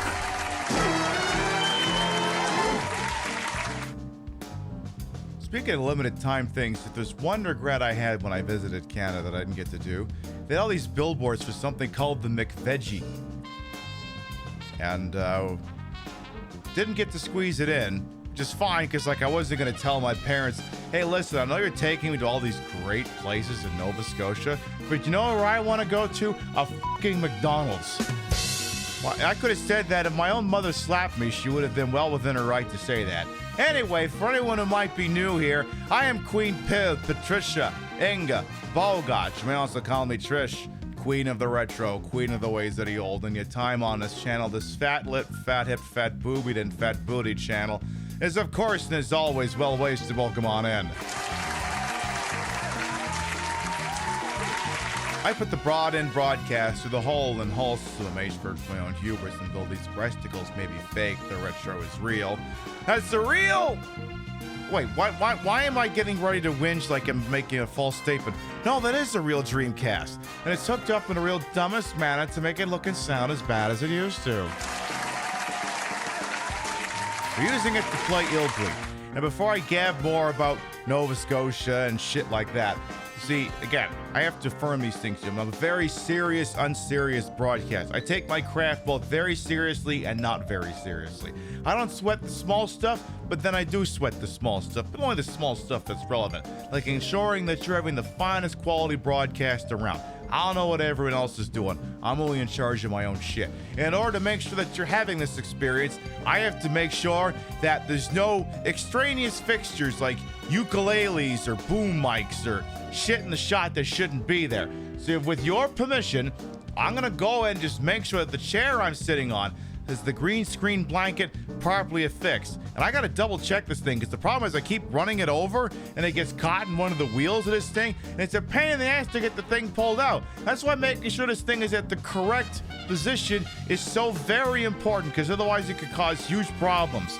So I'm gonna take a moment to get that situated now.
Yeah, it really, really, really is. Yeah. Yeah, it's looking good. Perfect.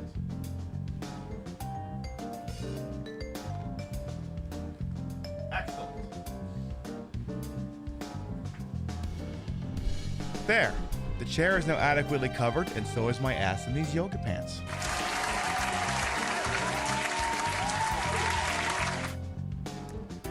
Again, this is why you watch me. I'm a professional. Listen. Like I said, it's none of my business what other people do on their programs. But apparently over on streamer Twitter, or so I've heard, there's no shortage of people who think that Twitch's anti-view botting measures have gone too far. And I'm like, I don't know. My audience has remained largely the same in the last 3 months, so I don't know what you're all complaining about. I haven't noticed any change. My ass got a little bigger, but that's it. Who can say? All right. But yeah, I wanted to try the McVeggie, which I assume is some sort. It looked like a veggie version of like a McChicken or something. So I don't know if it's like tofu or what. I think Rio looked it up briefly before we left. Apparently, it's based off like an Indian dish or something, which would make sense because Nova Scotia as a province saw like a huge, I don't know if I should say migration, immigration, or both post-COVID. For like all of the same reasons like a lot of places in the States saw an uprising in people going because, you know, they wanted to, you know, I mean, on the long enough timeline, it's gentrification, whether intended or not. Like the last time I went to Nova Scotia in like 2016, like the place kind of, I'm not saying the place was looking like it was toast, but like you could tell that like, you know, it was kind of on an economic downswing. And now it's quite the opposite because a whole bunch of people moved there. Like a lot of people. So then I go to the town I used to live in, and I'm seeing a Mexican restaurant over here and an Indian restaurant over here. Several Indian restaurants, actually. And I'm like, if there's one thing the small town I grew up in desperately needed, it's some fucking color in it. I grew up in one of the widest fucking parts of Canada. It's a goddamn miracle I'm not a massive shithead. I'm just a regular shithead. Like, if there's one thing that place could do, it's some fucking diversity, and thank fuck it finally got it. Next time we go, we do have to try that Mexican place. Anyway, continuing. What's shaking here? All right. We have another note here from Dave or David, whatever his fucking name is. X month, X day. Rachel, how long has it been since we lived like father and daughter? Curious thing to say about your daughter. How long have we lived like father and daughter? I would think since the day she came out of the lady you porked. Anyway, luck has been on my side since the beginning. You are my lady luck. But now, Toronto has cheated me. Look, it's not my fault they won the AL East. Go Blue Jays! I needed a new Blue Jay hat anyway, because like I got like the redesign hat that I bought in 2012, and like you could tell that it's a 13-year-old hat. So I'm like, good, I can buy one of the postseason ones for whenever I want a clean one. Anyway, but now Toronto has cheated me. They never let me join the business. Instead, I work at the 24-hour store as a live-in employee.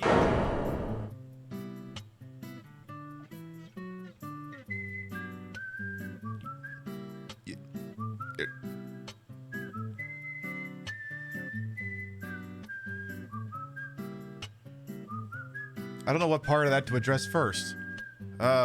You know you could just quit. How did you ever agree to those terms? You're a fucking moron. Okay, I guess I do know where to start. A contract was a big lie. You know what this is? This is the kind of dense motherfucker who was probably handed a contract that literally said all of the things that were on the previous page, plus whenever the CEO feels like he can just take your ball sack and tug on it. And by signing this thing, you have appropriated limited consent to this specific activity. And like most people, he probably didn't even read it. It's like anything else. You read the emails, you don't read the emails you should be reading, and you click on all the ones you shouldn't be clicking on. The farm was cemented immediately. The forest was cut down and the wild monkeys died. Tell me, Rachel, how could this have happened? Okay, I'm gonna stop you right there again. The forest was cut down and the wild monkeys died. I guess that explains the monkey. I guess that explains the monkey bill. I mean, okay, it explains the existence of the monkey billboards, but it doesn't explain the existence of the monkeys. You've solved one problem and created another. Why are there monkeys here? Never mind, why is there a worm farm here that apparently was propping up an entire sector of the American economy? Why were there wild monkeys? What is this, the fucking rise of the Planet of the Apes? If so, this ends very badly.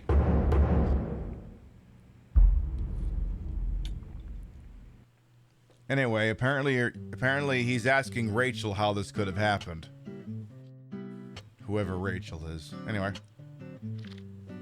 X month, X day. Rachel, you look well as always, but I am worn out these days. Running the store for 24 hours by myself is tough. My health is decreasing daily. Like, do you get to sleep at all? Yeah, I think most people would be worn out after a 24-hour shift. I worked a 24-hour shift once.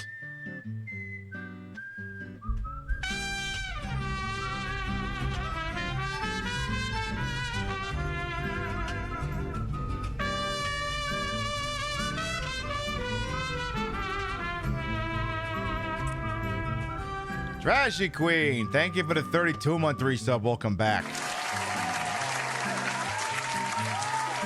Your continuing patronage of this alleged fine program is appreciated. Thank you. Yeah, I worked a 24-hour shift once. I was working in a data center, so really it was 12-hour shifts.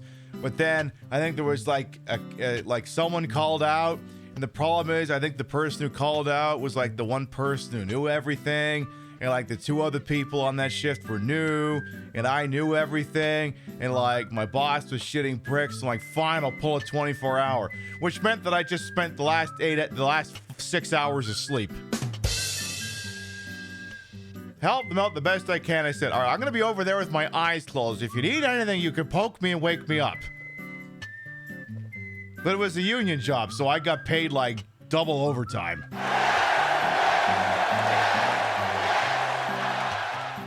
And that's the story of how I worked a 24-hour shift. The secret was I spent a quarter of it asleep.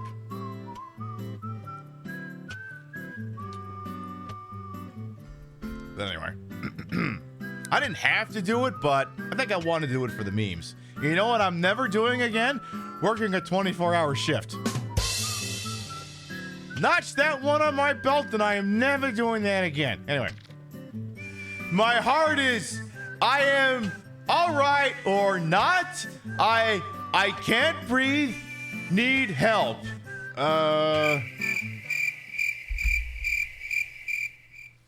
Wait, I'm confused. Did you write what?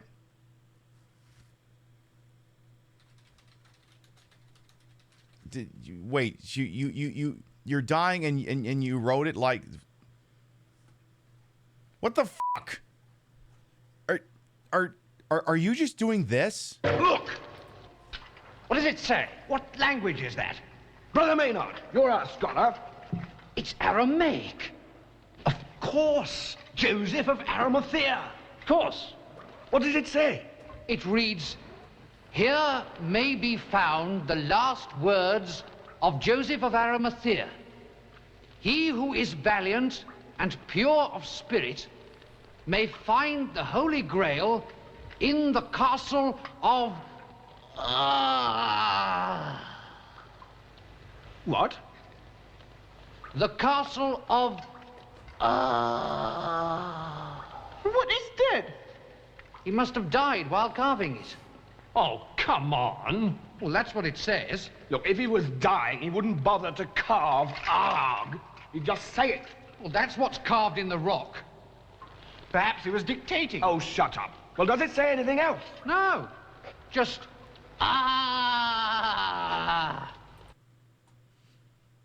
Perhaps he was taking dictation.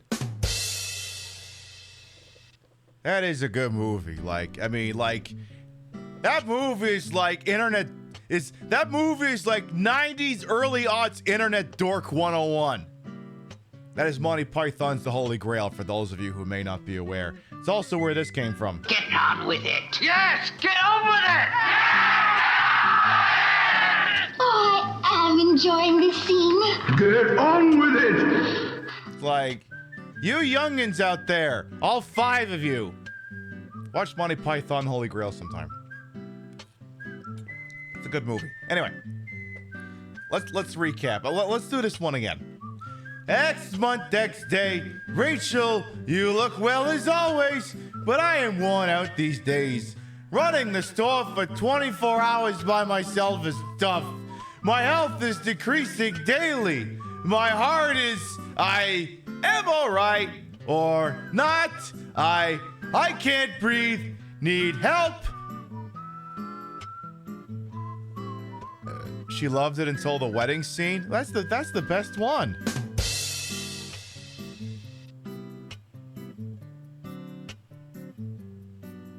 Farewell, sweet Concord. Anyway. X month, X day. I think I am dying. I no longer wish to live. I can hardly breathe. I am dying. Well, I'm going to say the same thing I said on Sunday. I'm not a doctor. And frankly, neither are you. You're not qualified to make the statement. I don't want to leave you alone, Rachel. I can't hold on anymore. Goodbye, my Rachel. So wait, you wrote this as you were, okay, same comment. You wrote this as you were dying? Wait, what? Again, this would have made more sense as an audio log. Random documents and audio logs. We find them taped to notice boards. We find them underdogs. We're gonna put them in a file and give it a review when we're bored of all the gameplay, but there's nothing else to do. Yeah, speaking of huge tracts of land, yeah, no fucking kidding.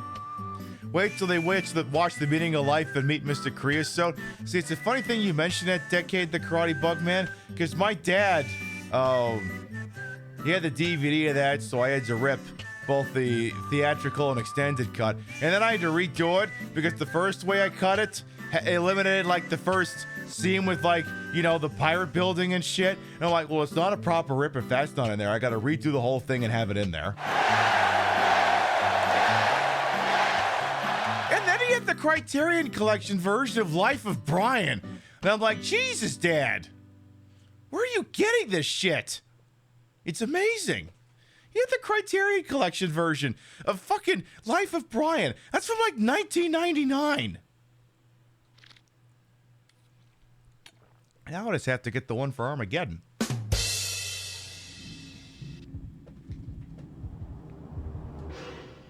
Anyway, the important thing is that the small town I lived in Nova Scotia saw a migration of people who aren't white. And this is good. This is a net good. And I'm glad to have witnessed it. But I did not get to try the McVeggie, which is very unfortunate. Maybe some other time. Yeah, the only hope I had was if maybe the Halifax airport had one after getting through the secure area. But I forgot, because it's been a long time since I've flown out of the American terminal at Halifax Stanfield. And the problem is, once you clear security, there's like a duty-free store, a burger joint, and a kiosk, and that's it. So there I was staring at a $230 bottle of Wayne Gretzky Canadian whiskey. And I'm like,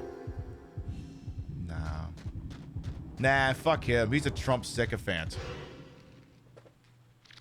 I'm not buying his fucking whiskey. I got enough goddamn Canadian whiskey. It was the funniest thing. Like, when I was gonna go there, right? My parents, like any good parents, they're like, oh, what?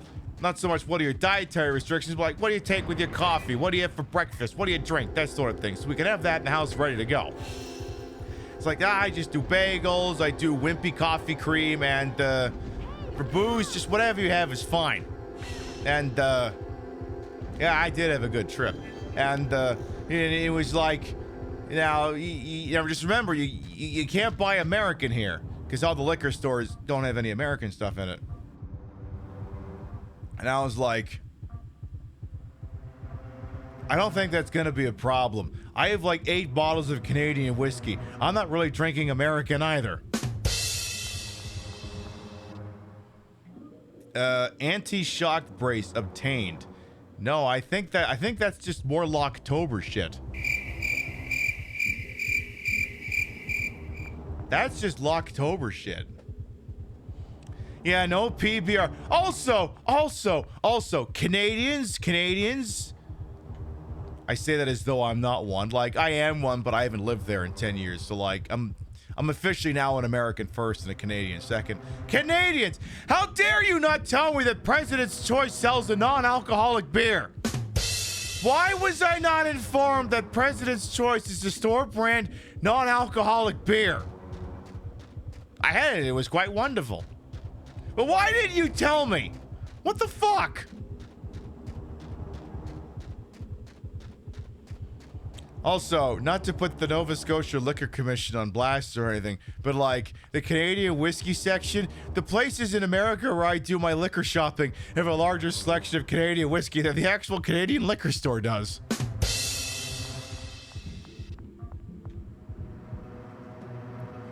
And then we have ourselves some nitroglycerin.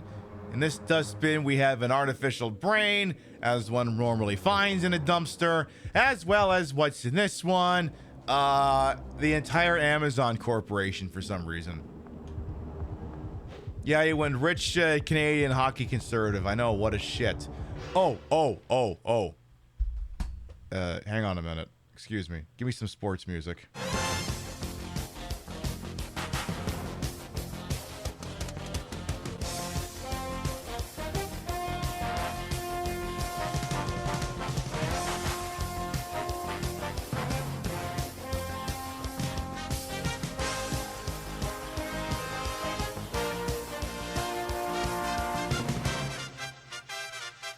Actually, I think this is the wrong music for the situation. Give me a second. Do I have...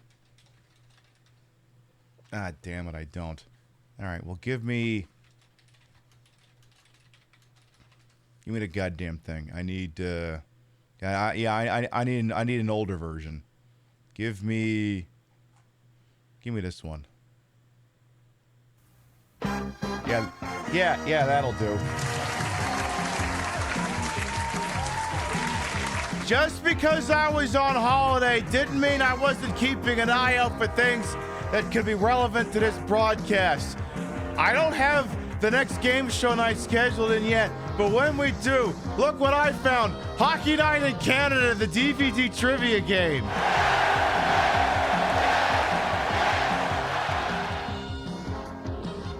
I took some contraband across the border with me when I left Canada. That's right, the Hockey Night in Canada DVD trivia game. We'll take that one for a spin next time we do game show nights.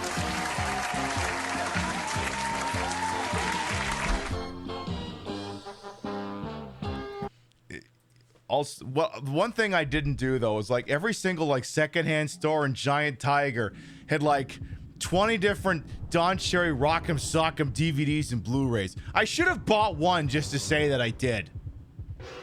Yeah, I know Don Cherry's a legendary ass face. A legendarily huge ass face, and a racist, and a idiot, and a not a communist, and a racist. But I mean, you feel like I had to buy one. And I didn't even do that. Maybe next time. I like that, like the most, I feel like the most thing relevant Don Cherry nowadays is like that bit when he did like a stint on, it was either Goosebumps or Alone in the Dark. Where he's just like generic hockey man and he's like, this kid ought to get sent down to the minors. We sent $11 million on him on it. And yet, you know, I don't even think they gave him a script. I think they just stuck him in front of the camera and said, just start talking. Which makes me real... Okay, another question for the Canadians. How many of you remember Bon Cop, Bad Cop? How many of you remember Rick Mercer playing the role, just taking the absolute piss out of Don Cherry? Remembering that Rick Mercer is gay, I like the part where like he was getting so pissed off with like the French cop talking to him that he just whole ass says in that very Rick Mercer way, would someone just get this fruit away from me? Bearing in mind that Rick Mercer is gay and he's allowed to say that. Yes, Colm Feore, yeah, that too. Colm Feore is such a weird actor because, like, I remember him being in Bon Cop, Bad Cop as the stodgy Ontario cop. And then I remember him getting garroted in The Sum of All Fears. And he was also the first husband in a season of 24. That guy gets around. I swear he was in something else, too. Oop, hang on. Now what? Oh, Flea Guys. No. You actually, you know what? You know what? I changed my mind. In a minute, I'm changing my mind. Fuck you! Fuck you, you little shit! Alright, I might have to actually do some dodging shit here. Come on now. Get him! damn it, Rachel, Erico, whatever your fucking name is. You cannot lose to these flea guys. I've seen 24. I really am an American. Of course I've seen 24. Julian Bashir was in one season. You think I'd make up a thing like that? I mean, come on. Who could not watch this show? I mean, come on. It's this fucking show. Yeah, Hey, look. I already made my deal. I don't need to hear this noise. All I gotta do is testify against Walt. And I walk.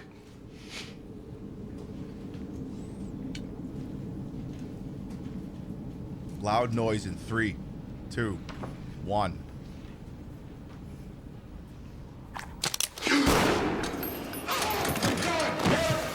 What do you think? Need a helicopter and a backup team ready to leave here in 15 minutes. Are you out of your mind? You want to find this bomb?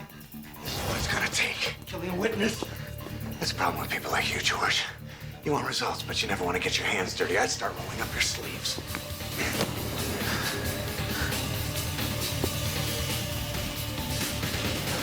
I'm gonna need a hacksaw.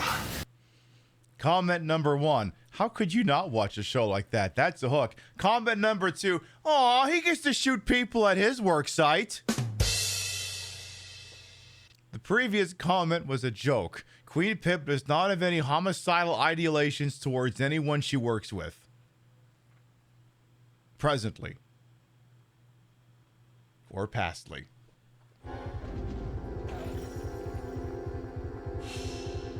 Please understand that this is a comedy show. Many of the things I say are not meant to be taken seriously.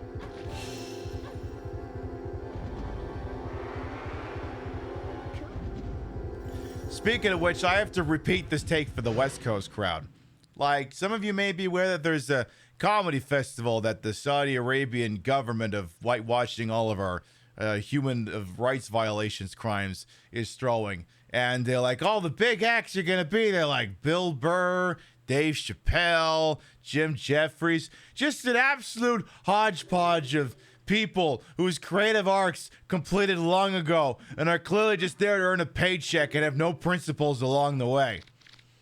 And I'm just saying, at one comedian to another, there are not a lot of high honors in this business. It's not like we have our own Oscars or something.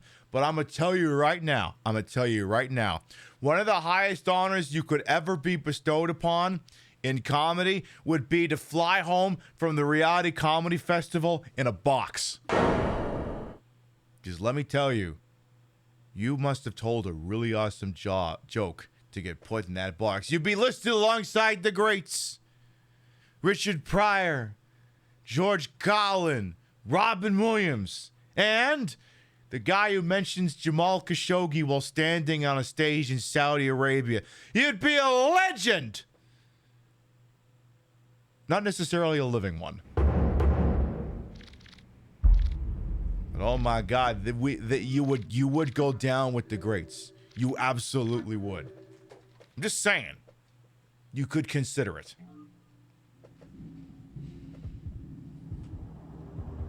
You can let the character... Actually... You know what? I was going to say let the character hold still to get the bleeding stuff. Why don't you use one of those Band-Aids you found in a dumpster? Perfect. All right, what do we got here? Attention to the back? What do you mean attention to the back? Back there? What am I looking for?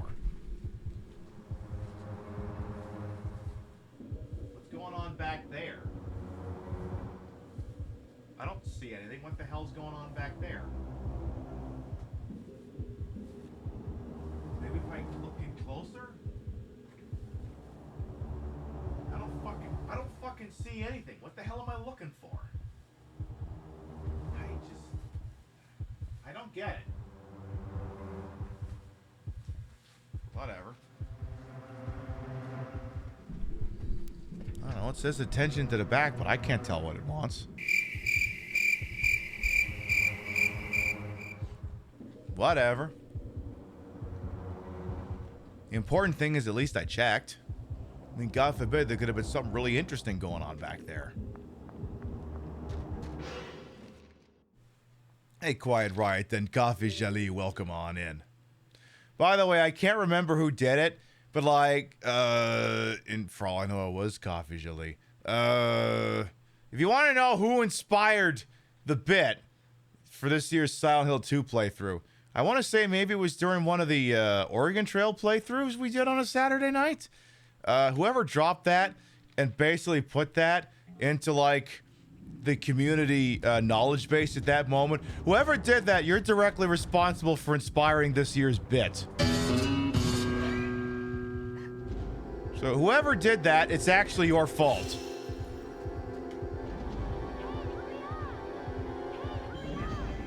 And you know what? I think it's what people like about this show. I think it's what people like about the show is, you know, like the other thing too, like so many streamers are pissing and moaning about whether lurkers are being counted or not or whatever.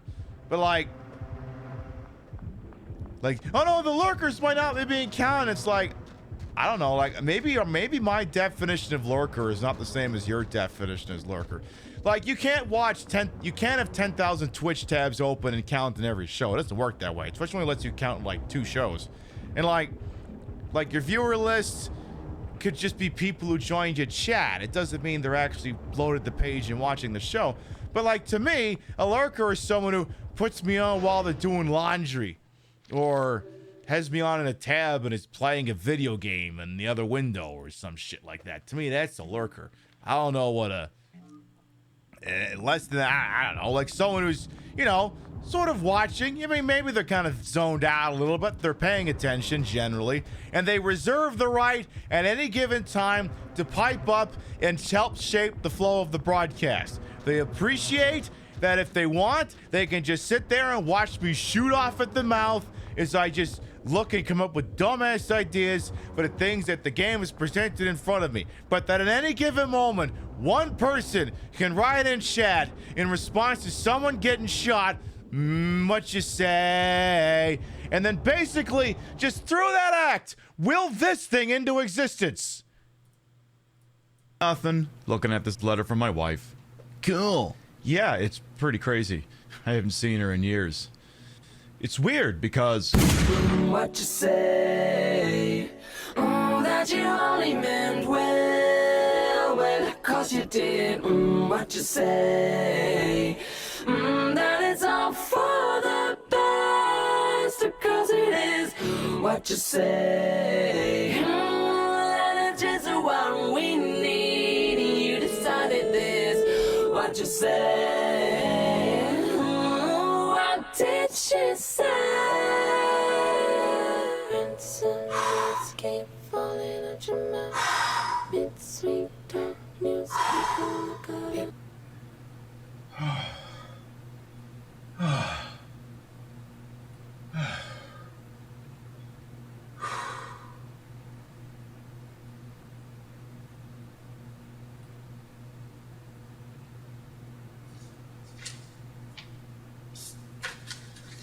In my what you say, that you only meant well, cause you did, what you say, that it's all for the best, cause it is, what you say, what did she say?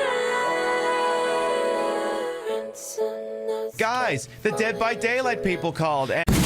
What you say, that you only meant well, cause you did, what you say, that it's all for the best, cause it is, what you say, that it's just what we need, you decided what did she say,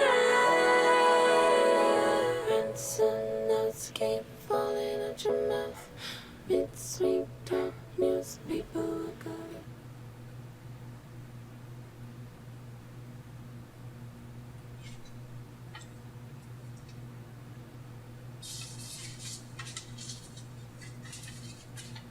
in my room. What you say, that you only meant well. What you say? What you say? What you say? What you say? Oh, that you only meant well, 'cause you did. I'm on the scene of that 1071. I've got at least 4 victims down. Send backup immediately. What's that?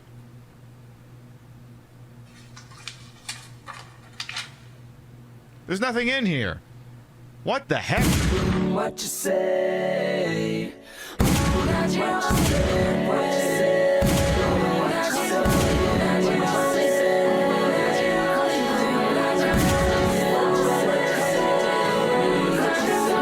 meant what you say?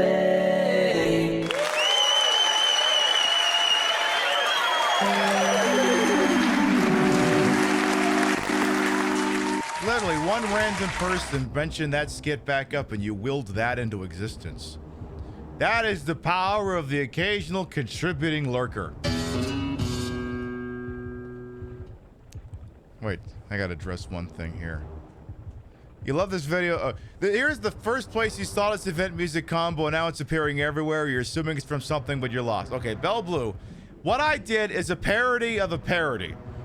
My version, The Shooting, aka Dear James, is a parody of an SNL Lonely Island sketch called The Shooting, aka Dear Sister, which is itself a parody of the season 2 finale for the 2000s TV show The OC, in which someone gets shot and then that music plays. And like, the thing I like about my version is, like, at the end when Sybil shows up, and like the one thing you may have noticed is, like, the backdrops all make sense in context to the characters, but that doesn't necessarily mean that they have continuity in the same room. Because, like, Jimmy and Eddie are clearly both in the bowling alley, but then Jill doesn't wander into the bowling alley. She wanders into the lobby of Spencer's mansion and then catches a stray. And then Maria wanders into Heaven's Night. So how are they all in the same fucking room? And then at the end of it, Sybil wanders in and she's just in front of a green screen. And is it a matter of all the characters were sitting in front of green screens and now the illusion has just been dropped and they've all just been lying around my computer desk? Or is it because Sybil's outfit is turquoise and it'd be impossible to key out the green screen without also keying out her outfit? And the answer is both. See, this is also the beauty of, you know, actual, I mean, I am literally tooting my own horn on this one, but this is the beauty of, like, individuals doing actual filmmaking and not just having a computer shit out a thing. Because you know what would have happened if a computer had made this? They all just would have been in the bowling alley and it would have worked perfectly and that would just be it. Instead, the thought process went on. It was like, oh, what if they're all sitting in different rooms? Oh, what if because it's impossible to, you know, key out Sybil without key out the backdrop without also keying out Sybil? What if you just didn't key out anything? And then once you get shot, you just threw up a test pattern. Like, that's just that's how art gets made. That's what so many douchebag AI people will never understand. Is like, it's the thought process, either overt or subtle, that makes these things work. And you may go like, oh yeah, well there's these things, these questions that David Lynch got asked about Eraserhead, he didn't want to explain the answer. Yeah, and he doesn't have to explain the answer, but you knew that whatever the fuck was being asked, the thought process, either it was an overt decision he made or it was a subconscious decision he made based off of how he does things. Like, that's something you don't think about, is that if I sit here and I envision an idea, I will execute the idea however my brain thinks I should execute the idea. And if I took the same idea and I handed it off to, let's say, Zach or Rothy or Amalgamate, you'll get 3 different answers to that question, because the end product, like if I told y'all make a Dear Sister parody, you come up with 3 unique visions. You wouldn't have just shot the one that I did, and that's what makes this shit interesting. you come up with 3 entirely different versions instead of just beep boop, insert Silent Hill parody. That sort of thing. Now, I would show you the clip from the OC and the SNL version, but the problem is the SNL version by itself, because it's an NBC product, would trip a global mute on the YouTube export VOD, and I'd have to excise it. But the problem is if that version is in the VOD alongside my version, YouTube gets confused and thinks my version is the SNL version, and then global blocks that too. Because computers are stupid.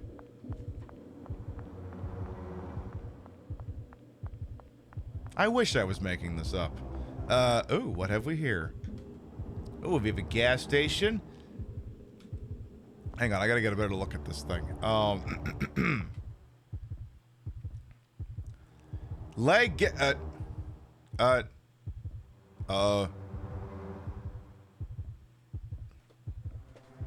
Bro, your gas station marquee is dropping frames.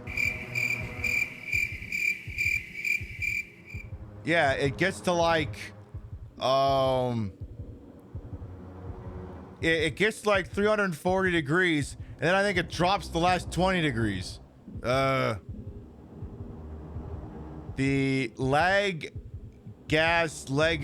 what? Bro, your marquee is clipping. See, it's more see, when an AI fucks something up, it's not really interesting because it's just AI fucking a thing up. AI always fucks a thing up. It's more interesting when a human being fucks something up. Like if we were playing AI game made by AI shitheads, my AI game made by Tommy, age 28, and it was doing something like this, it wouldn't be notable because AI is trash, and this crap is all it's capable of. When a human endeavor does this, it's like, oh, that's not, I bet it's not supposed to do that. Oh, this is cool. I'm seeing a thing I would only notice if I was paying attention. I feel observant.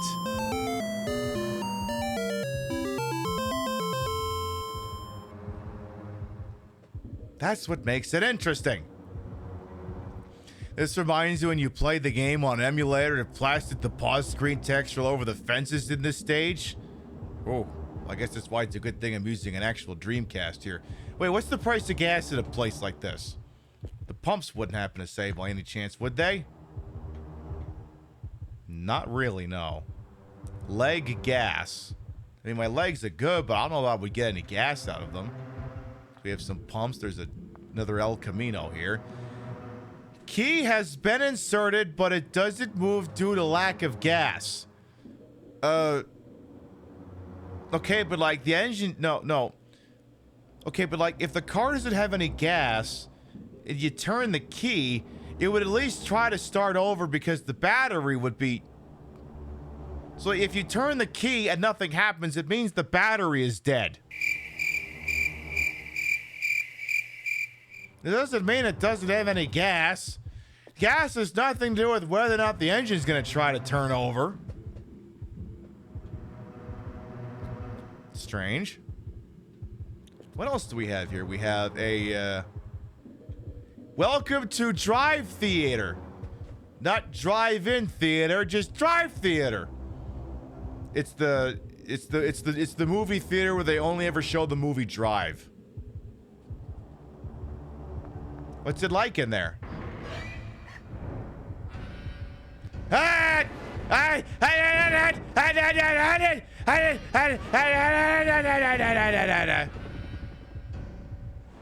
Didn't have time to hit the red alert button.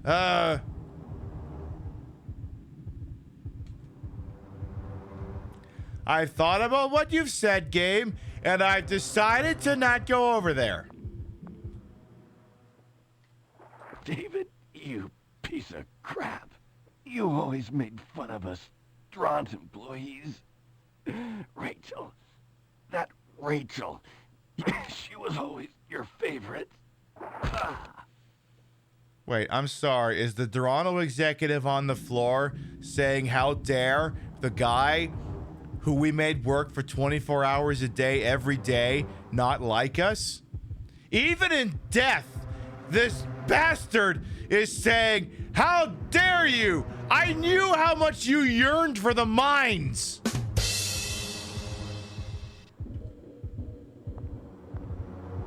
I would teabag you, sir, but I don't think you've done anything to deserve it.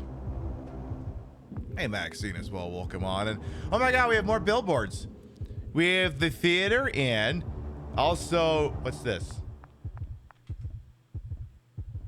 Clash Heat. Oh, speaking of movies, excuse me.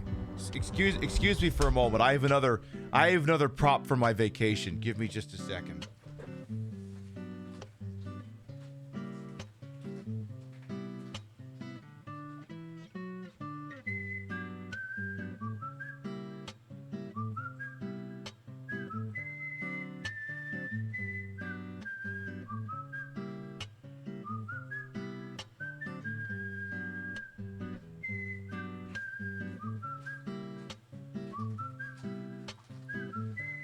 So, one of the things that you get in Canada when you have physical copies of DVDs and stuff is, in Canada, most products have to be, have some signage in both of Canada's official languages, which is English and French. So, unlike in America where, like, all the DVDs, by and large, just have writing in English, in French, they'll usually have, sometimes it'll be a slipcover that's reversible, but the spine will usually mention both of the possible titles. So, for instance, this is my DVD copy of Scent of a Woman. Al Pacino won Best Actor for it in 1992 after having been nominated for Best Actor like 8 fucking times. I've always wanted to see this movie, so I'm glad I have a copy of it now.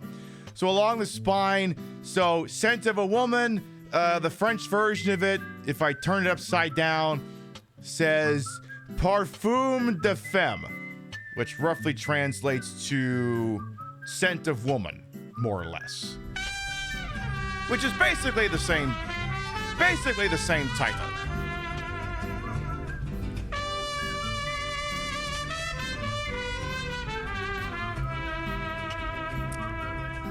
Mr. Tofu and your barrel ass, thank you for the 15 months. Welcome back. So then another one I have here is the first Trailer Park Boys movie. I had a 2-pack that had the first 2 films on it, but the problem is they're both on the same disc, which means there's no special features, no commentary, no nothing. So when I saw this at a thrift store in Canada, I was like, I need a fucking physical copy of it. And there's Bubbles, Ricky, Julia, and there's a kitty up there. And the spine of it says Trailer Park Boys the movie, and then the French one says Les Trailer Park Boys le film. I'm not gonna lie, I don't think you need to speak French to figure out that translation. I think you pretty much got that one figured out. Now here's where it starts getting interesting, because not all titles translate neatly into other dialects.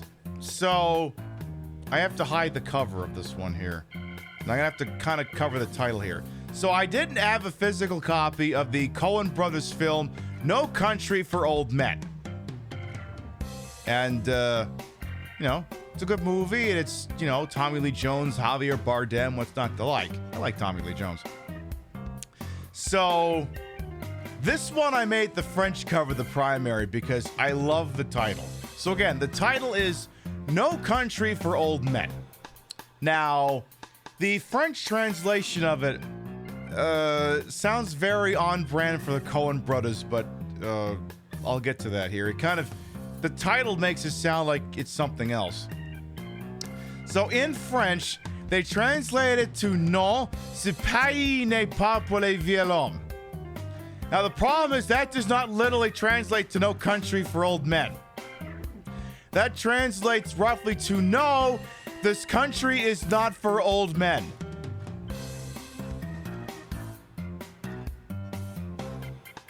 So we've gone from No Country for Old Men to No, this country is not for old men. Now it sounds like it's a comedy. Now it sounds like it should be starring Jack Lemmon and Walter Matthau. You like the second title more? Yeah, me too. That's why I made the French version. I put the French version on the front instead.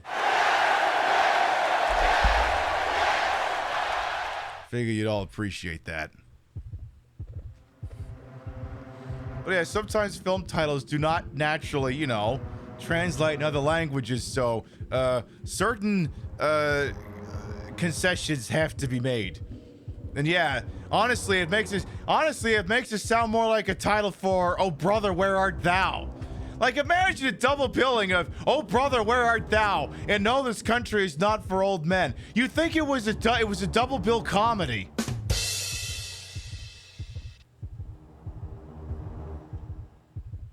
Anyway, this is a poster for Clash Heat, which is Clash. 4,528 cars. Over 30 died or over 35 stunt something. $250 million waste? Oh, so it is made with AI. Better than that, This Country Is Not for the Old Man. Just the one, actually. Just the one old man. It's just the one old man, actually. We also have Nobody Returns from House of the Lightning. Fair enough. And there's also... Oh my god! Oh my god! Hey, wait a minute. How come she gets to have her whole ass titties out with star pasties on them and I don't? How come when she does that, she gets to be wonderful art in a video game, and if I do that, I get a 24-hour suspension? I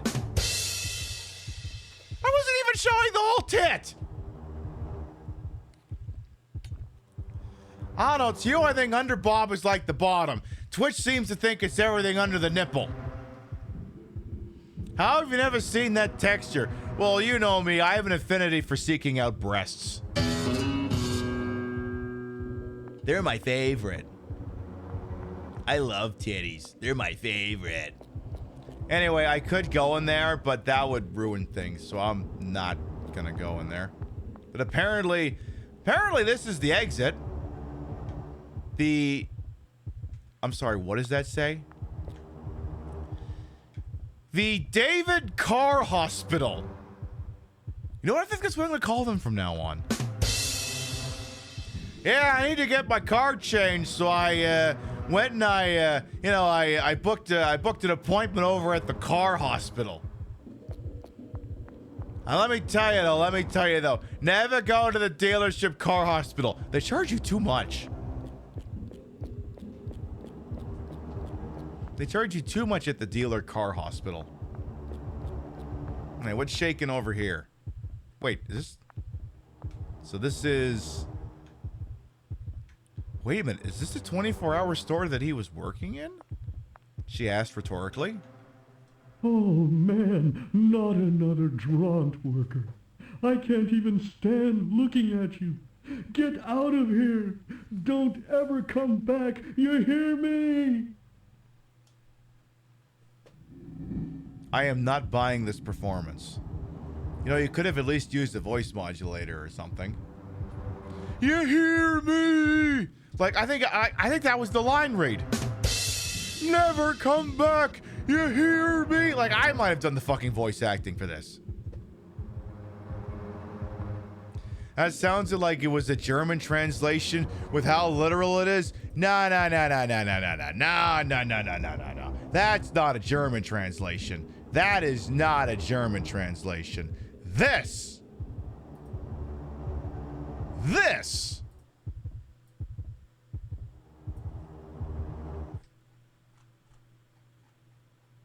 is a German translation.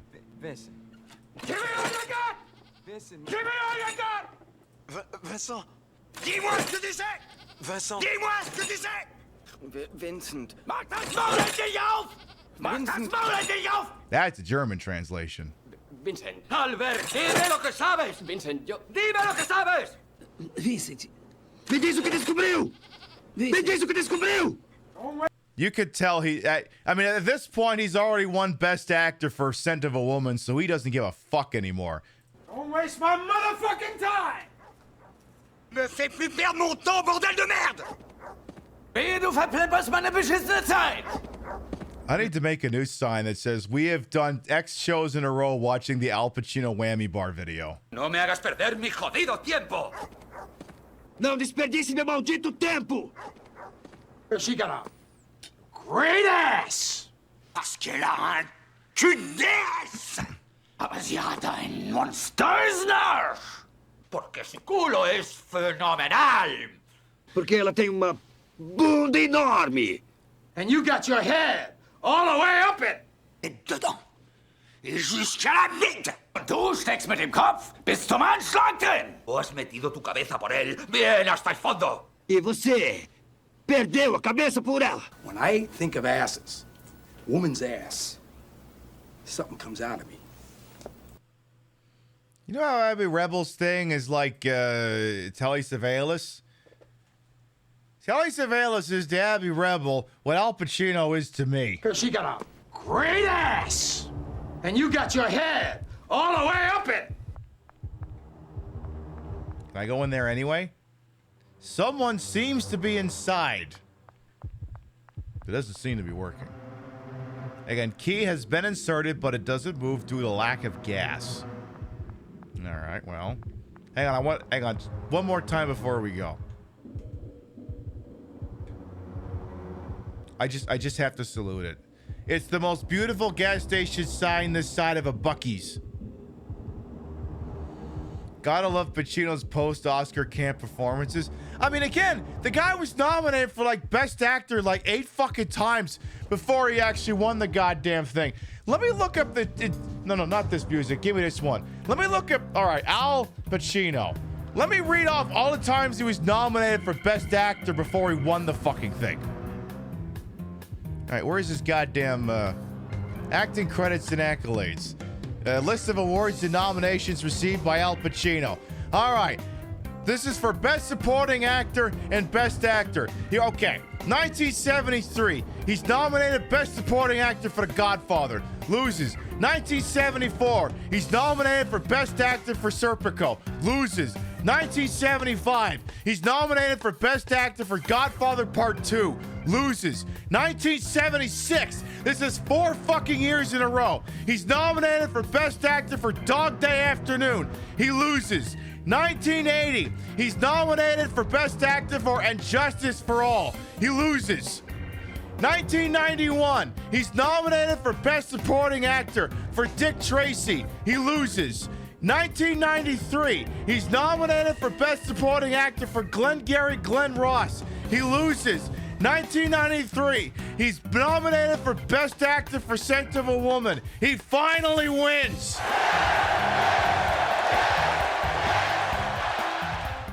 Who did he lose to all these nominations? You know, I'm actually rather curious. Now I want to know. All right, 1973 Academy Awards. Al Pacino nominated for Best Supporting Actor. He loses to Joel Grey for... he loses to Joel Grey, who was in Cabaret. So, a movie you've never heard of. 1974, he's nominated Best Actor for Serpico. He loses to Jack Lemmon in Save the Tiger. Okay, if you lose Best Actor to Jack Lemmon, okay. You left it all out on the field as far as that's concerned.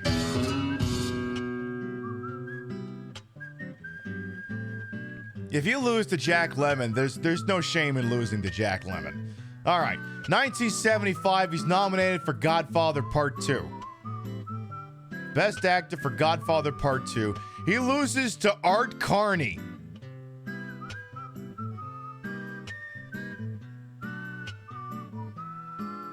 Wasn't that the guy we told that kept shutting the fuck up in a Star Wars holiday special?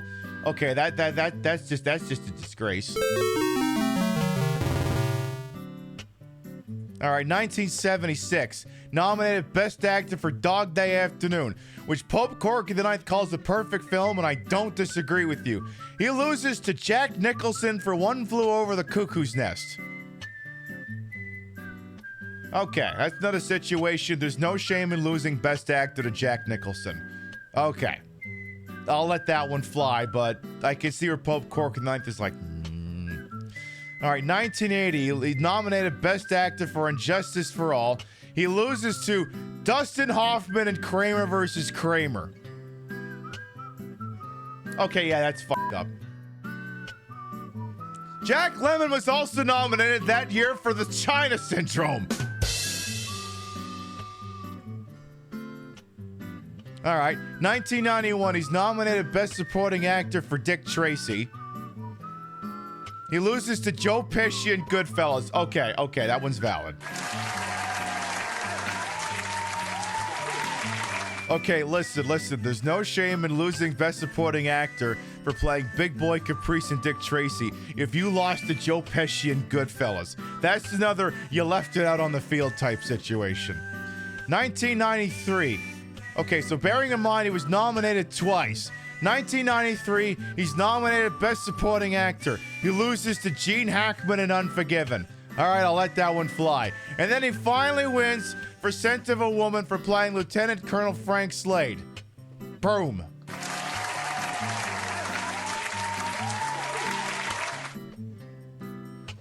That's part of the issue with the Oscars. What, that they're unreliable and they're not actually representative of the film-going experience at all?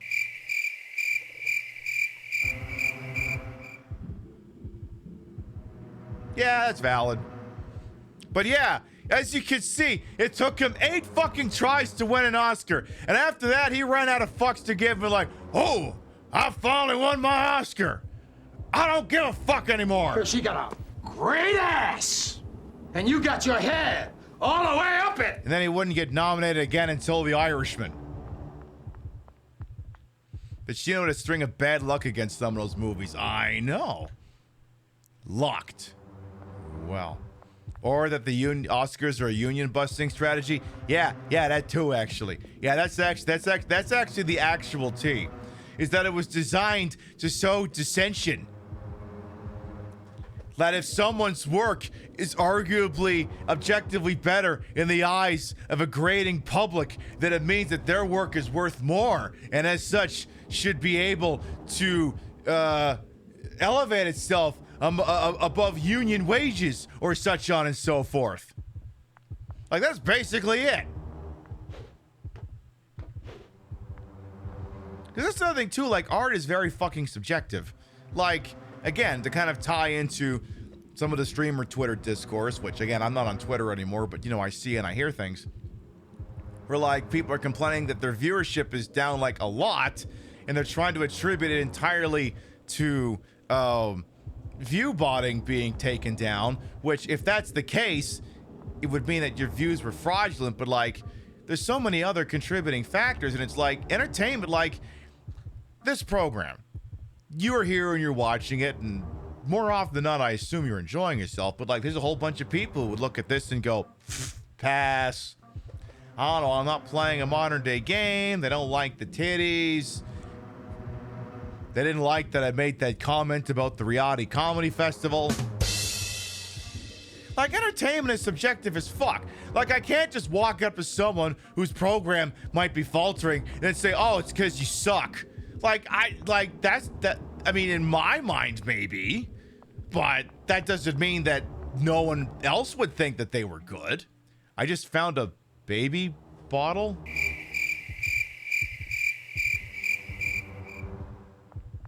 I'm sorry, what?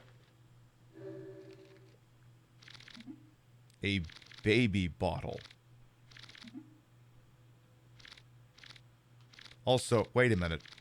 It's Dave's diary, but it's written by David. Like, aren't those like two different names? Wouldn't that be like wandering up to Frankie and saying, hey, Fred? Also, a baby bottle stained with mud and gas?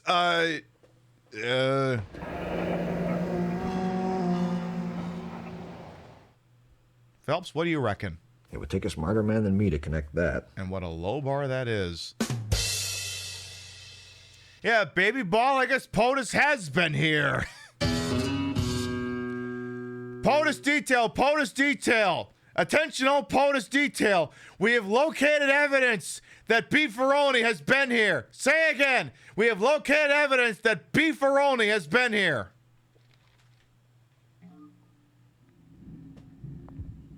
It was the wildest fucking thing when, like, Pete Hegseth stood in front of all those generals and admirals who were like, I think they wanted it to be open mic night at the Chuckle Hut, but, you know, because they're military officers, they have discipline and they stat in respectful silence. And I think they wanted it to be open night at the Chuckle Hut. And I think all the officers were standing there going, so these are the people they warned us about, right? When we took our oaths against all enemies, foreign and domestic. Is this one of those domestic ones? But anyway, it was like, all right, that's it. No fat officers, no fat sergeants, no fat soldiers. And it's like, if the entire chain of command has to be fit as a fiddle, from the lowliest enlisted person all the way up to a 4-star general,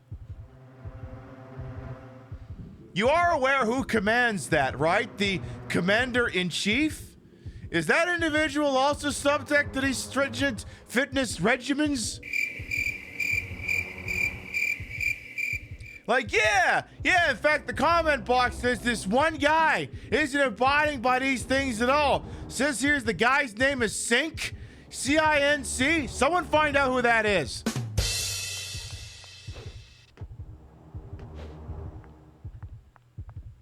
Like, I'm not even kidding. Cinc is the actual designation for Commander-in-Chief. Now, there can be other things written onto it, like Cinc Pac, which would be like Commander-in-Chief Pacific, and like other designations as well. CENTCOM.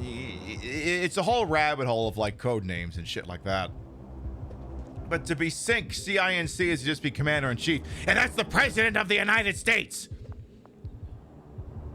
Which means we're definitely getting into 4 legs good, 2 legs better territory. Not that you needed that to figure that out.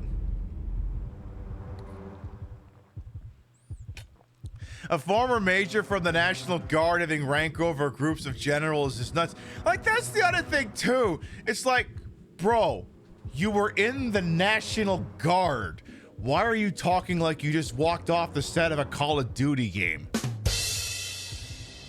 You're one of the dumbasses who fired a rocket at Rambo in First Blood and had no idea what the hell they were doing.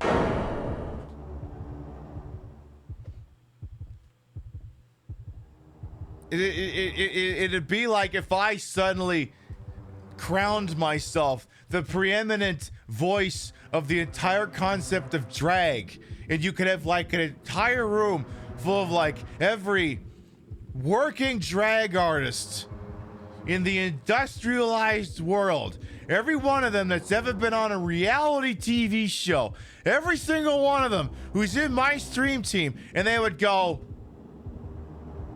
I mean, yeah, it's drag, but like, is this the best drag? Objectively, no. And that wouldn't be wrong. When it comes to that, I don't know that I would be the proper voice to lead these people. I know my worth and I know where I stand. Like, having me go up there and argue around like, fucking, quick, what are some names? What's the one Jenny fucking loves because they're an icon? Damn it, I'm blanking. Whatever. Insert name of drag artist. And also insert name of drag artist. And also insert name of drag artist. Because, you know, I don't want to play favors.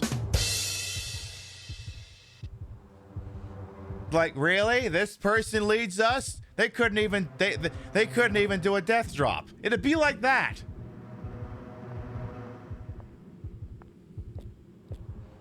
Or, you know, Rob Schneider standing next to Al Pacino. These two men are clearly not in the same weight class, so to speak. Anyway. Someone seems to be inside. Perhaps I should withdraw this bottle, this baby bottle that is stained with mud and gas from the court record and withdraw it. Wait, I was looking for that. It's my dear Rachel's nursing bottle. Oh, how I miss those days. I'd nurse her with this bottle and she'd look up at me. Ah, I guess you're not from the Draught Corporation. Please, come inside. I have something to tell you.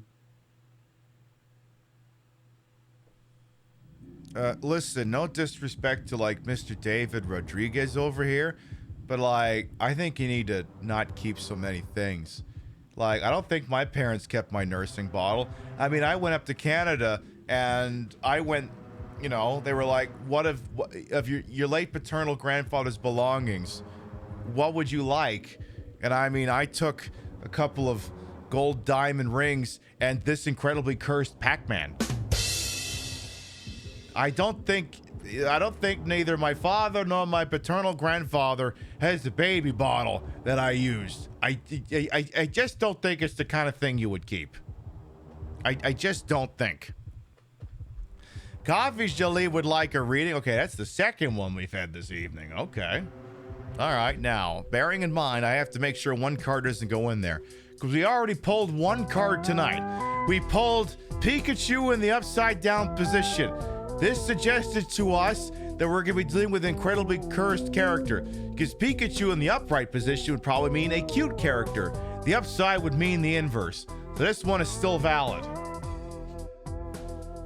Now, I'm not going to re-explain this bit, so I'm just going to get them shuffled up, and then we'll get on our way here. We have lots of cards in here, and every once in a while, maybe I cycle cards out and put cards in, depending on what I find around the house. Yeah, exactly. It's Uchakip. It's Uchakip. Or something like that. All right, let's see here. What card speaks to me now? What do we got here? What do we got? Let's do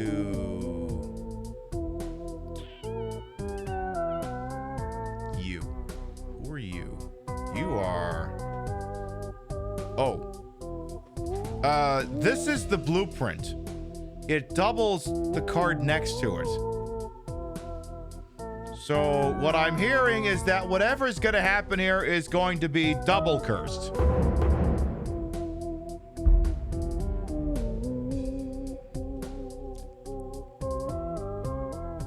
I'd be lying if I said I wasn't a little concerned. Why did I put Balatro Jokers in there? Now, well, actually, wait. If it's the one to the... It duplicates the one to the right. So if that's... My left and my right are fucked up. If left is... Maybe it needs to be like this? Yeah, I think it has to be like this. Whatever, you get the idea. So evidently whatever's going to happen here will be double cursed. Thank you, Coffee Jolie, for this reading. All right, let's go on in there. So, oh my God, we can go shopping. We have, oh my God, there's foods. So many foods. What kind of foods do we have in here? We have... Somniso. I don't know what the hell that is. And sitting too close to the camera to see that. You glad we have foresight into these matters? Hey, what can I say? I give the people what they want. We also have, what the hell is this? This is... It's mirrored. It's Heelys? Heelys. Okay. Now I don't know what the hell this is. What else do we have here? We've got fudge brownies. Yay! Those don't look like fudge, though, to be quite honest. Choco chip cookies. Yay! All right, so we've got fudge brownies and choco chip cookies. What's this? I can't make out what that says. Out of my glasses on. There's also paper candy. Fudge brownies that actually look like fudge brownies. Wait, hang on a second. Oh. Okay. I just wanted to see, like, did they just invert the damn thing? Like, it would have made more sense. I was like, wait a minute. Did they just invert the fudge brownies over here to turn them into actual fudge brownies? Turns out that's not what happened.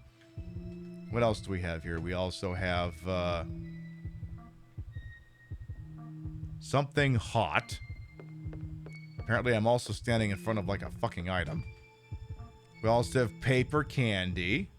The Sixth Sense is tripping balls. Can't make that out. Fruit candy. Or as I would just call it, candy. That was the funny thing too, like, I forget how we got to this line of discussion in the Discord, but it was like talking about if we would bring any stuff from Canada back. And then everyone was talking about you can't bring like certain fruits and stuff, internationally because agriculture concerns are like big freaking things. And then like someone posted like a picture of like 3 guys pointing guns forward, like, do you have any fruit to declare? And I just looked at it, I said, just me, I guess. Good night, everybody.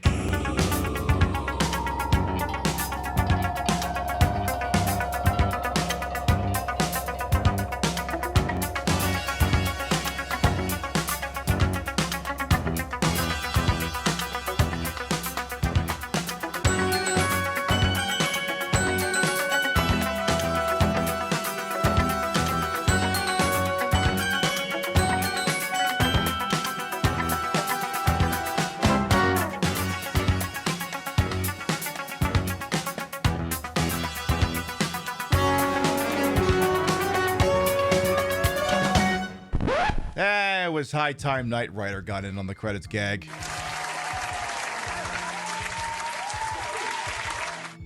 Warrior of the Lost World? It could be. We have, I'm guessing these are cans of Hassie and Super something, whatever the piss that means.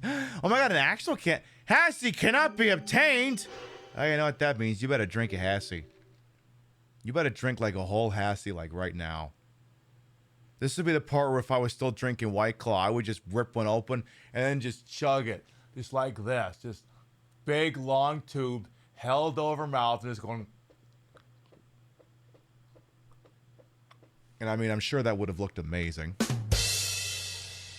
I'm sure you would look at that and go, there's no subtext here. Is there by any chance? Because we're confused. Yeah, there. You know what? Have 3 cans of Hassie, just because. The paper chase guy. You mean Morgan Freeman?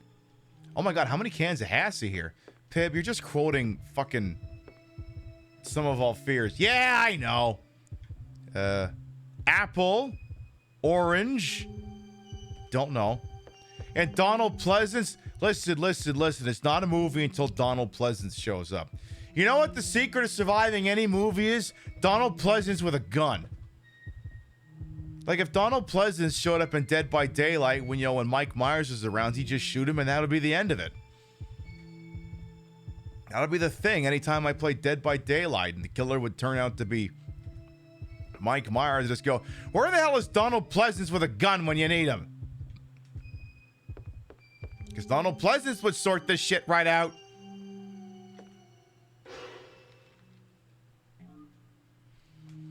So what else we have here? We have dish something. You know me, I gotta look at these things. I gotta check these things out. I gotta do my due diligence. Some nitroglycerin in the candy aisle. That doesn't sound right.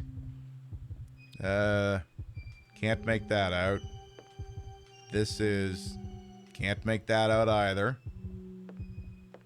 How about this one? And then we'll go have a look around. And can't make out any of that shit either. Cash registers there. All right, what's around here?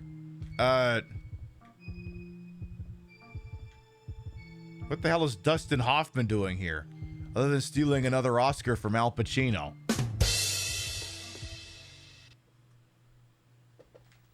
Thanks for coming. I'm sorry I yelled at you. Ever since the Draunt Corporation cheated me, I've had a hard time trusting anyone. I apologize. By the way, I want to ask you a favor. You seem decent and trustworthy. Sure. It's about my beloved Rachel. I wrote the details in my will. It's all right here. Please, read it, will ya?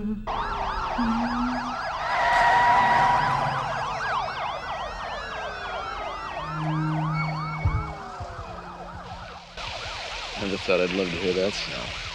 All of you relax. This is a matter of inconvenient timing, that's all. Police action was inevitable. And this happens necessary, so... Lux and Raiders, welcome on in. How you doing? Welcome on in, Lux and Raiders. I am Queen Piv, Patricia, Inga, Bogach. You may also call me Trish. Queen of the retro, queen of the ways that he holding a time on his channel. This fat lip, fat hip, fat boobied, and fat booty channel is, of course, and is always well ways to welcome on in.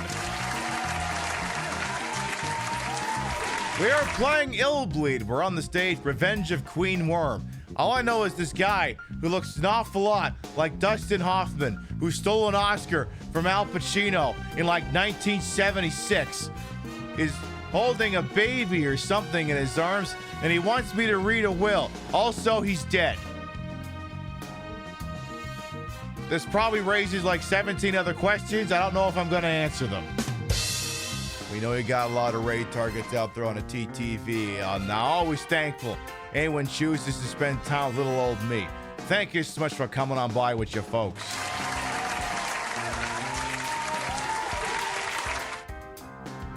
Here's my question. He looks at me and says, "You seem decent and kind and possibly also trustworthy." And I'm like, "Sir, I'm wearing a badge. I wouldn't personally speak to me without your attorney present."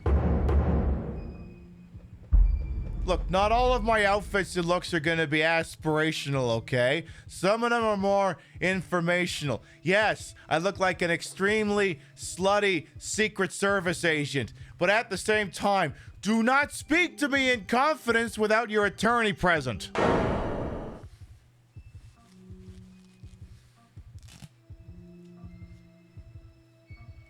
Your computer wants to explode? Oh, it do. Oh, you must be playing Borderlands 4. I'm gonna be here all week. Tip your veal, try the servers. I'm doing all right.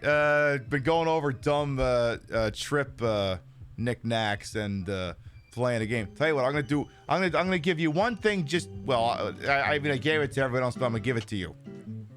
Here, I'll give it to you. Like it's the fucking Silent Hill 4 thing. So I was in Canada. I bought some DVDs in Canada. The thing in Canada is the DVDs often have to be bilingual on the cover because, you know, it's an English and French country. It's Canada's two official languages. And on the spine, they'll usually say what the titles are. And this is my copy of No Country for Old Men, because I didn't actually have No Country for Old Men on DVD, and I saw it there for $1. And I'm like, you literally could not do better than that for $1. So I bought it. Now, it has the English language version, which says No Country for Old Men, and then it has the French language version. And the problem is sometimes titles like this don't translate neatly into other languages. So the French version, and the cover's reversible, so I could make it English on the front or French on the front. The English title again is No Country for Old Men, the Coen Brothers classic starring Tommy Lee Jones and Javier Bardem. The French title is Non, ce pays n'est pas pour les vieux hommes. Problem is that's not a literal translation of No Country for Old Men, because the French language doesn't allow for that kind of sentence structure. So it doesn't literally translate to No Country for Old Men. Now, my French is a little rusty, so someone can correct me if they want, but this translates more to, no, this country is not for the old man. This makes it sound more like it's a comedy. Like the thing is like, that's not a plural, like les vieux hommes. Like French, like Spanish, has ways of different ways of denoting that words are plural, and the problem is like some of it sometimes vague. Like there's English words where like they're plural, the singular and the plural are the same thing. Like have a slice of cheese, or come check out all these cheese. Or actually, wait, hang on a minute. Would plural, if single is goose and plural is geese, would it not stand to reason that plural is cheese and single is choose? This is the dumbest show on Twitch, I swear to God. So, like, this is one of those situations where I can't tell if it's, no, this country is not for old men, or no, this country is not for old man. Anyway, it makes it sound like it's a comedy. So that's why I figured that title had to be the one in the front. This has been me explaining things because it's the way my brain is just wired. I feel like sometimes the things I subject you people to, I feel like it, I don't know. I'm not saying you're not enjoying it, you clearly hear it, but like, I feel like if I just walked up to a random person on the street and then explained these things, I think I'd get sectioned. Like, have you gone mad? No, but you have to listen to all these other unliteral translations of films. They're the funniest thing ever! Stop taking me away! You know, that sort of thing. It's like you move somewhere cold and climate doesn't agree with your dad. No, this country is not for the old man. Indeed. Anyway, this painting of Dustin Hoffman, Dustin Hoffman really wants me to, not Dustin Hoffman, Dennis Hopper. I've been getting I sometimes get Dustin Hoffman and Dennis Hopper confused, and I feel like I don't have to explain why. It's like Leslie Nielsen and Liam Neeson. I feel like I don't have to explain that.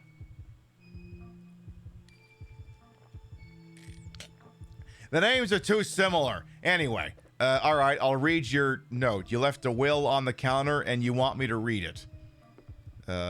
Okay. Dave's note obtained. Again, they're committing the faux pas of just assuming that a person named David will also accept Dave as a nickname. And like, I know a couple of Daves, I know a couple of Davids. You should probably check with them first before you go doing that, because otherwise you could be like walking up to some bastard named Eddie and saying, "How you doing, Ernesto?" I think they'd be legally allowed to punch you in the dick at that point. Anyway, let's see what we got here. I'll hang myself from the water tower tonight.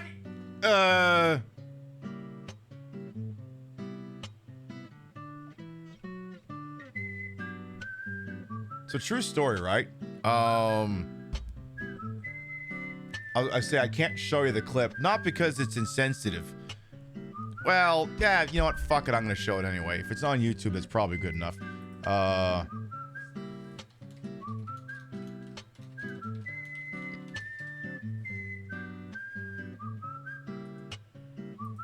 So, I found myself in a situation where I wanted to reference a particular clip from The Office. And it goes... It's played for comedy, but, you know, it's... Anyway, the point is... Whoa. Too loud. A little quieter. There you go. Anyway, again, it's being played for comedy. I'm really sorry, but I have to let you go. And it's purely budgetary. It's not personal. I'm gonna kill myself! Wow. I'm going to kill myself, and it's your fault! That's an overreaction. Now, the reason why I bring that up is because in order to look up that clip, I had to go to YouTube and write in, "The Office, I am going to kill myself."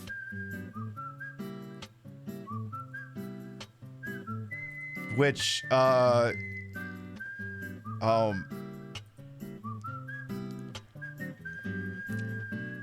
it's good that you're doing this. It's misguided in this instance, but it is good that you did that anyway. So, know that if you look that up on YouTube, they do have an algorithm that's gonna go, do we need to intercede here? It's like, no, I can assure you, I'm just looking for a clip from The Office. I appreciate the concern. I'm just looking up a clip from The Office. It is, yes, it's the automated, AI thought that counts.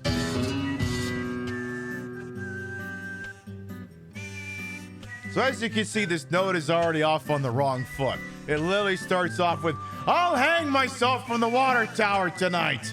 Which, you know, if we had been simulcast on TikTok, which we haven't done in ages, and I'd somehow not already gotten suspended to that point, that would have been the line that would do it. That would have been the one that would have brought the whole show down. Like, I'm sorry, I'm just reading the script that's in front of me. What do you want me to do? Not read it? Look, look, anything you put on this prompter, Burgundy will read. Anyway. If you read this, I will be around the first block of hell. I have good memories of the worm business. None of these comments have any relevance to each other. Can we keep a cohesive thought going here? Dying man who worked like 7 24-hour shifts in a row. There's just one thing on my mind. Rachel, without me, what will happen to her? She will surely suffer from hunger. So I would like to ask you a favor. You want me to get in contact with child services or a next of kin? Yeah, we can do that. I mean, yeah, let me know who your emergency contact is. Kill Rachel so I can be together with Rachel in the next world again. This is the best for us. Now, kill her exactly the way I tell you. Sir, I'm a federal agent. You're under arrest. I've been wearing this badge the whole time, Mr. Rodriguez, sir. In addition to the fact that no, I'm not going to kill your daughter for you, you're under arrest for, what's the charge? Solicitation homicide? Or whatever it is? Hiring a hit person or attempting to hire a hit person? You're extremely under arrest, bro. It's like, I'm wearing a Secret Service badge. Ixnay on the kill your daughter A. Anyway. Now kill my daughter exactly the way I tell you. Okay, but again, I'm going to stop you right there. Why can't we just place your daughter with child services? Do you have a friend, a relative, parents, a brother or sister? Literally anyone we could... Surely there is something else on the list before violent ballistic homicide. When did this turn into the ending to The Medium?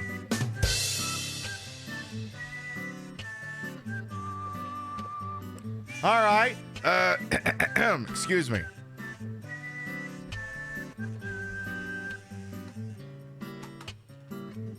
All right. Yes, again, Mr. Rodriguez, bearing in mind that the microphone is right here, please continue to describe this attempted assassination plot. Bearing in mind the microphone is right here. This is something else my dad gave me. It's a Panasonic tape recorder, tape player that also has a recording function. I told you I'm a prop comic. Not that one, this one.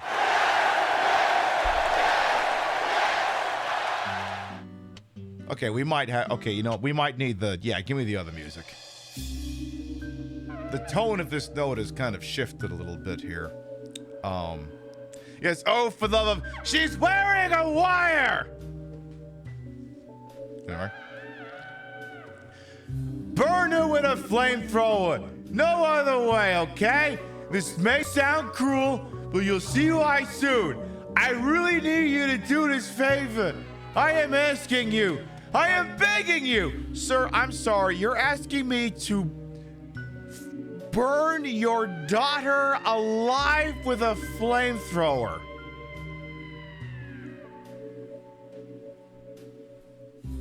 What is this homicidal dickhead doing? And why isn't he running immigration and customs enforcement where he clearly belongs?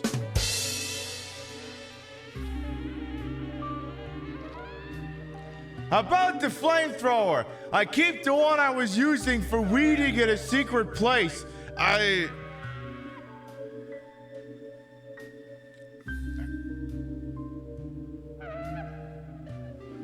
This is the part where I have to ask Rio, do we have a flamethrower as part of our standard gardening kit? And if not, how do we get one? I don't want Toronto to find it. I am taking the memo that shows the secret place with me. Find it on my body. Okay, but I'm gonna stop you there. If you've hung yourself somewhere around here, when the police find your body, they're going to find the note.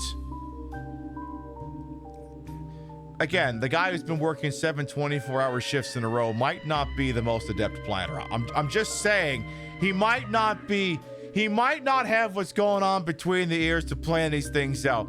But the other thing too is if your mind's gone to these fucked up places, logic's not really gonna be your strong suit. Like, we're trying to look at this thing through a logical frame point, and that's just not the place to start this. Well, I'll go and wait for Rachel around the second corner of hell. David Rodriguez. Meanwhile, his ghost is standing there like, "Oh, you read my note. It's legally binding.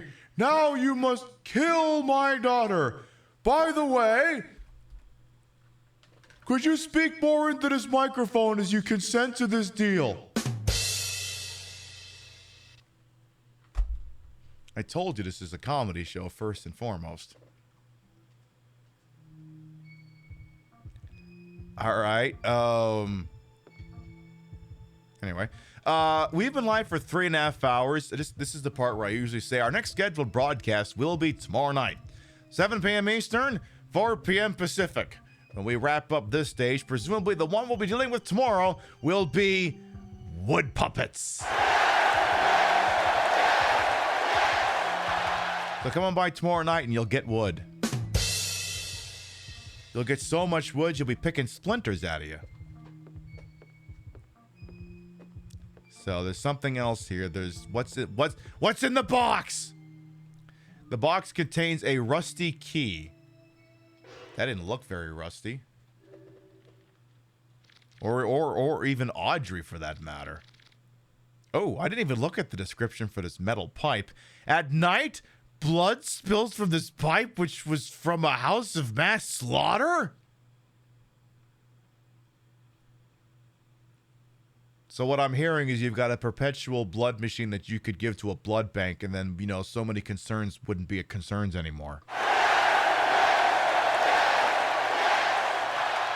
So many artifacts in this game are just, they're not serving society in the most optimal manner. And what's the deal with this rusty key? Ordinary key made of iron. Boy, that's a lot less fucking noteworthy next to the pipe that spews out infinite blood. What else is back here? Snacky! And paper candy and fruit candy. All of the candy. How come no one ever stole all this fucking candy? Why is it all just sitting here waiting to be taken? There's tangy. Lots and lots of jars of... Wait. Is that a... So Tangy presumably is like a Sunny D knockoff. Why is the packaging a box that has a picture of a jug of orange juice? Why wouldn't you just render the orange juice? Because that would take a lot more polygons. Oh yeah, good point. Yeah, that makes more sense now that I think about it. And then here's more of the Heelys. And also boxes that presumably contain more bottles of Tangy, which we couldn't render because those would be too complex. Like, the thing is, like, if you look at Reiko for a second here, like, she's probably like, I don't know, 100 different polygons, all designed in such a way to, like, I mean, you're staring through her head, so you can see some of them now, actually. Because you're staring through her fucking head. Whereas the square, it's just literally one polygon. It's a considerably easier object. So given the notion of just putting the picture on the box, also, this is also ignoring the far more obvious question of if you could... Why didn't you just design a product that doesn't need to look like a picture of an orange juice bottle? And the answer is the same answer for so many things in Illbleed, because that would have made too much sense. And that's what gives this game its charm.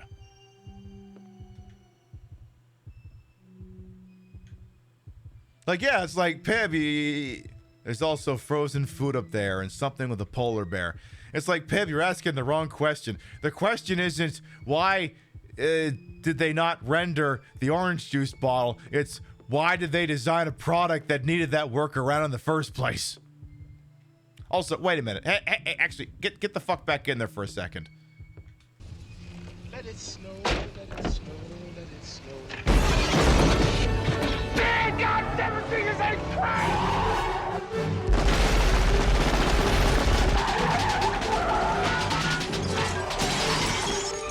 Welcome to the party, pal. Squid fucking Raiders, hello, welcome on in. Is Tim Curry in this one? Yes. As long as there are no supporting questions, yes, Tim Curry is in this one, yes. Welcome on in, Squid Pumpkin Raiders. I'm Queen Patricia Bogart. You may also call me Trish. Queen of the Retro, Queen of the Ways that he holding it. Time on his channel. This fat lip, fat hip, fat boobied, and fat booty channel is, of course, and is always well wasted. Welcome on in. I trust your internet was being agreeable this evening, because if not, discussions will be had. We're playing Illbleed. We're doing the stage, The Revenge of Queen Worm, and some very fucked up things have happened. A ghost has just attempted to do a murder for hire plot, and I just keep telling him, could you speak into the microphone and repeat that? Speaking of deadly premonition, terrible news about the new Sweary game. I know. It turns out he can't be asked to create his own jank anymore. He gets a fucking computer to do it now. Sweary, the charm in the jank was you running it through a horrible translator. Not because you literally asked a computer to cobble it up. For some reason you want a Hassie right now, me too. Actually, Squidpunk will appreciate this. The publisher is the one that's pushing to replace it. Wow, amazing when the publisher is on more solid moral ground. But Squidpunk, I have to show you something. So obviously you're very familiar with Illbleed because you're based, and all based people are familiar with Illbleed. It's just the fucking way she goes. Not all. Yeah, anyway. So, you're familiar with the billboards for Hassie that have been strewn about the place. And, hang on, I gotta check something here. So, yeah, I gotta put this here. So, this area has Hassie billboards, which has the sexy Hassie lady, as seen also in Blue Stinger. And, so you're familiar with this billboard. I'm gonna zoom this in a little bit. And we were staring at this billboard. And I mean, you know, it's just certain things I tend to find aesthetically pleasing on it. It's nice and all. And from looking at the back, it looks like... She got a great ass! And you got your head all the way up it! Anyway, but we were looking at this and I'm like, this doesn't make physical sense. And then I pulled out my Bret Hart figure to illustrate a point. So like, you've got the legs over on the side, that's one thing. But then you'd have to rotate your torso, then rotate your torso more like this, and then arch your back up like a cat, and then look like it's not a physically, and then your tits have to be down on the ground. Like it doesn't make physical sense. It is Rob Liefeld territory. So what I started doing is, this is my copy of I don't know, fireworks or some bullshit. So I started cutting and pasting pieces, and I concluded that this would be more anatomically correct. Because I was like, okay, what if we rotated the head, maybe move the tits forward a little bit, move the arm around. Like, this is where it would make more sense. And then I was like, it needs one last thing. And Yeah, now it looks way better. Now this is much more realistic. This is much better. I'm very proud of this. Yes, I will be posting it on Blue Sky tomorrow. Yes, I will. I saved it. Yeah, exactly. That's just a VTuber now. Oh my god, when's your VTuber debut? Oh my god. You're gonna debut now, and then 8 months from now, you'll be complaining about how your viewership dipped, when in reality, you just had one show that underperformed, but you gotta contribute to this weird fucking discourse anyway. And then 12 months from now, you'll say something, and then 12 months from now, you'll either debut that you were trans the whole time or that you're a Nazi. There's only ever one or two trajectories a VTuber goes on. Either they're trans or they're a Nazi. It's the natural end result. It's a very binary. It's ironically enough a very binary choice. Or I should say trans and adjacent. And we're gonna crib furry shit for our designs, then get insulted if you... Yeah, yeah, that too. Anyway, as you're well aware, I just read a list that basically told me to do murder for hire while wearing a Secret Service badge, because the stage takes place at Camp David, so I just assumed it was the Camp David. Turns out it's a completely different Camp David, which means that I'm not going to find POTUS here anywhere, which is just as well. What are you going to do? Anyway, let us proceed. Oh, one other thing. So one of my redemptions on the show is to do a tarot reading, and I just have a deck of cards. It's not really a tarot deck, but it's built with shit I made around the house. And, you know, that's the right way to make a tarot deck. It's just cards you have. And so we had two of them. And the first one was I pulled Pikachu in the upside down position. Now, Pikachu in the upright position would suggest that a cute, cuddly character would be a very prominent part of this game. We pulled it in the upside down position, so the inverse is true. Meaning that it's not going to be cute and cuddly, it's going to be horrible and disgusting. And then someone else called it in like 2 hours later. And I pull another card. And what do I pull? The blueprint. Which means whatever's happening is going to be double fucking cursed. Yeah, I pulled the fucking blueprint. What were the fucking odds? It's like, great, it's gonna be double cursed. She said, acting like she doesn't know exactly what's going to happen. Anyway, I gotta use the key on this damn thing here. Now, of course, the other thing we're gonna have to do is we're gonna have to gawk at all the movie posters as we go by here. Alright, so we use the rusty key.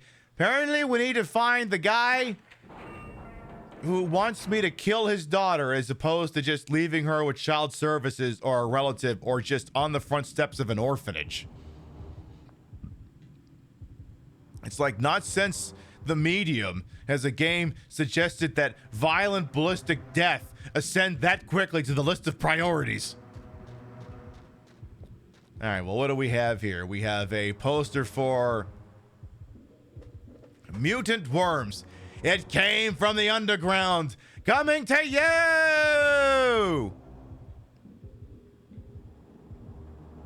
Okay, so it's Tremors, roger that. You said the director died after Illbleed? I know, it's a fucking shame. We will never know what this vision would have been. You know what? In my head canon, the guy who made this is the boss.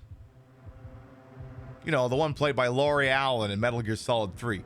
And then what I need is an entire cavalcade of developers who are all arguing how to best fulfill the boss's will, which means I want to see like 5 different sequels to this game. I want to see 5 different interpretations of what people think the sequel to this would have been. That's what I want. A sequel to Blue Stinger? Oh, I would fuck with that too.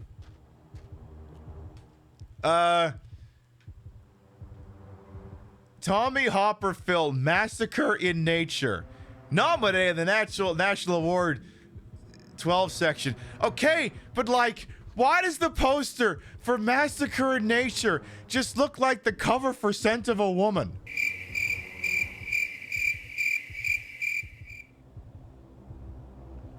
Like, see? Pacino's here with his blind man cane. The guy's over there with his axe. Boy, did I pick a good night to have this DVD handy.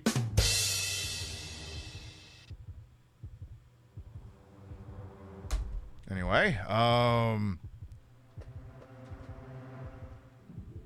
does one leave a giant worm baby on orphanage's front steps? I have no idea what you're talking about, David individual. Based off the information I have at present, I can only assume we're talking about a human baby. Cannibal Fantasy Goblin Moon. I would tell you right now, it's a more solid hook than Harry Potter. I'll tell you that fucking much. What else we got here? We've got, give me some looking at shit music.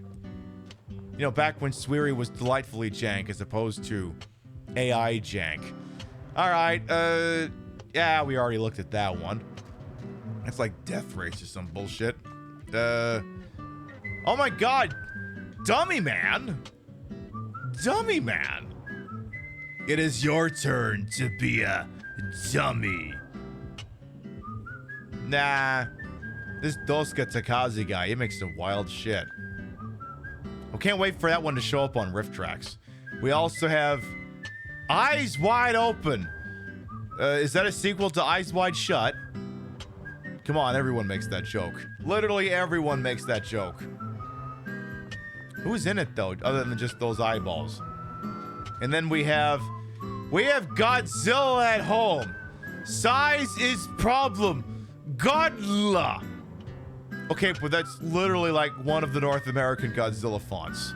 You've just removed the ZI. Godla.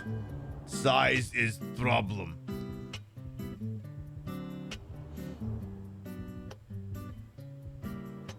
Nico, my cousin. Size is problem. All right, what else we got here? We've got, oh.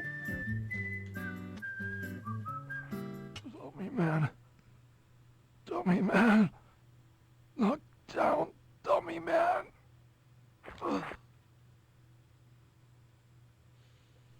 I half expected that guy to say, I am Calypso, and I thank you for playing Twisted Metal.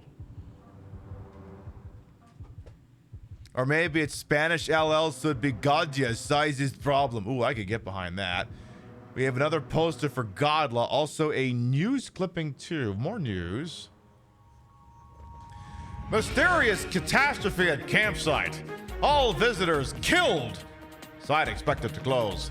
Bodies of campgoers and destroyed cars found at Camp David in Arizona. I'm in Arizona? I thought I was in West Virginia. Cause of the incident is still unknown.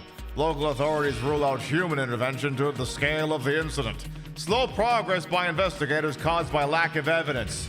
The FBI reported that no one had written the FBI reported that Kash Patel failed to show up with a Sharpie and write incriminating evidence on things. This has, as a result, stunted the investigation. Camp David was once a worm farm owned by David Rodriguez. Toronto acquired the land and built Camp David. Camp David opened on the 20th of last month, featuring wild monkeys in a drive-in theater. Again, I don't know what part of that statement to take umbrage with first.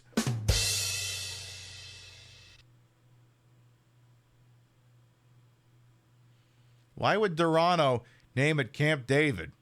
Are they naming it after the guy, the idiot they suckered the property out from? Also, why does it have monkeys?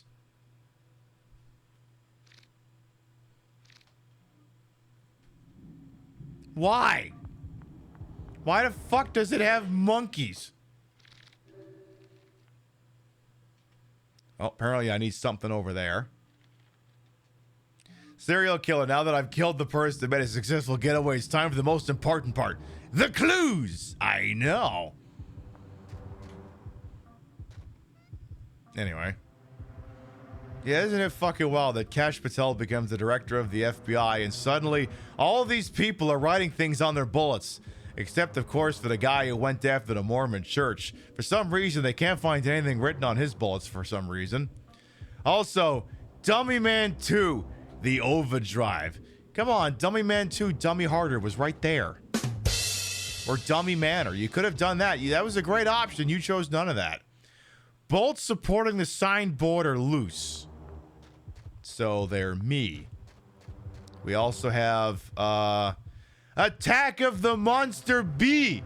Wait a minute. Wait. Hang on a second here. Attack of the Monster Bee.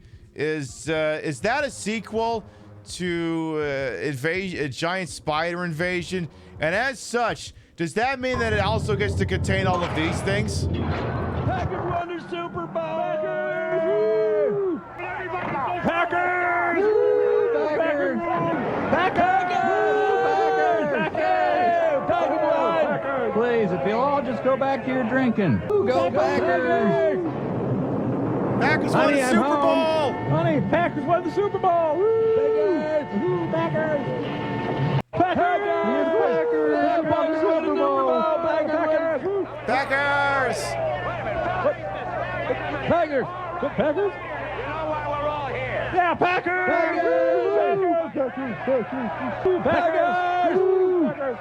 Packers. Packers. Dedicated to the memory of Crazy Legs Elroy Hirsch. Go Packers. Packers won a Super Bowl! So if the people who brought you giant spider invasions, Attack of the Killer Bee. Also, isn't that just Megaguirus, or am I losing my mind? Is that not Megaguirus? Anyway, I guess we found the guy. Do you need to have seen Attack of the Monster? I don't think so. I don't think it's required viewing. So there's an item here. Oh, right. He said there would be a memo. No, not this one. This one. I buried it in the ground in front of the movie billboard. You can see the sign through the work cut window. Pib, don't ask questions. Just go. I will see where you buried it if I look out the front window of a hut. Do what you gotta do, Squid Punk. Thank you again so much for coming on by with you folks. You have a good night over there. You seriously take her easy over there. Alright, so here is the cursed version of Scent of a Woman. Or possibly On Golden Pond. It's a little vague. Man, I'm here. Alone. Wait, is this just Silent Hill? No, not man, ma'am. Ma'am, I'm here alone. Yeah, this is just Silent Hill 2. Except I bet you it's not going to be 4 times longer than it ought to be. Alright, there's the Megaguirus Attack of the Monster Bee again. Mutant worms once again. And then, what's this one? Dummy Man 3, The Returner. Unfortunately, I can't make out what the text says at the top. Ooh. So this is the hut you spoke of, sir. You have a lot of pictures of worms. A lot of pictures of worms. I mean, I guess you were a worm farmer, so I guess that tracks. I guess there's a Dave's Diary 1 obtained. Oh, we're going back in time. X month, X day. I bought a worm from a vendor so I could raise worms for sale. I'm just going to accept that that's how that works. The vendor brought me his last worm. That worm was you, Rachel.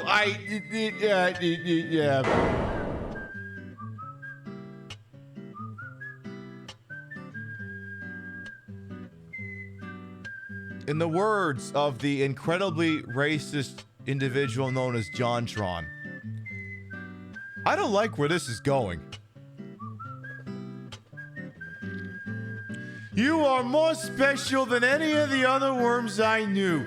Rachel is the name I wanted to give my daughter. Now go and have lots of babies. Help me make some money. What you just said is one of the most insanely idiotic things I have ever heard. At no point in your rambling, incoherent response were you even close to anything that could be considered a rational thought. Everyone in this room is now dumber for having listened to it. I award you no points, and may God have mercy on your soul. Get a rope, Jimmy. This guy's nuts. I'm trying to envision a world where my dad says to my sister, now go have lots of babies. Help me make some money.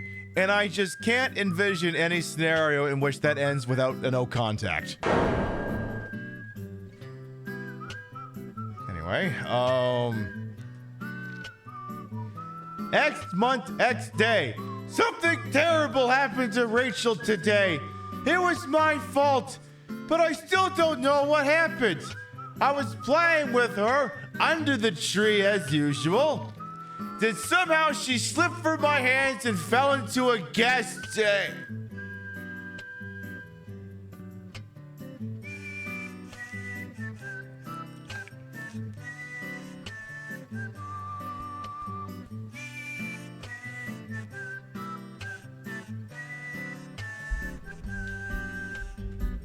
Excuse me, I must have misread that, excuse me.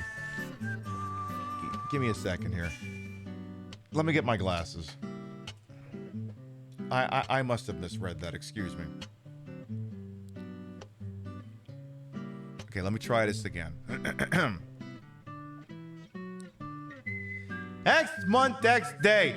Something terrible happened to Rachel today.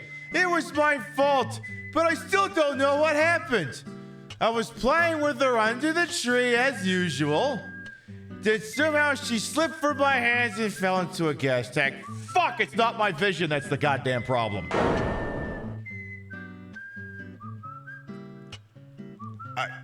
I picked her up right away.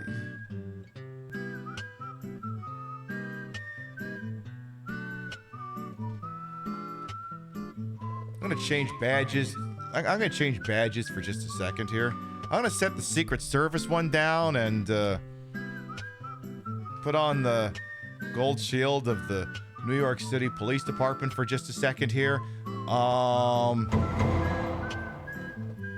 I'm sorry, could you repeat that one for me, please? You were...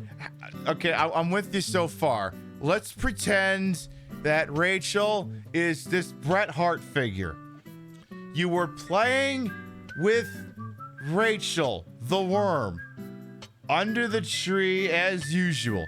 I'm with you so far. Then somehow she slipped from your hands and fell into a gas tank.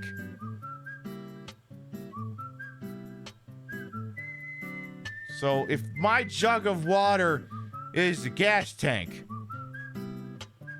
and this is my daughter, I'm not calling... Sir, that's not your daughter. That's a worm you added a personality to. You dropped your worm into a...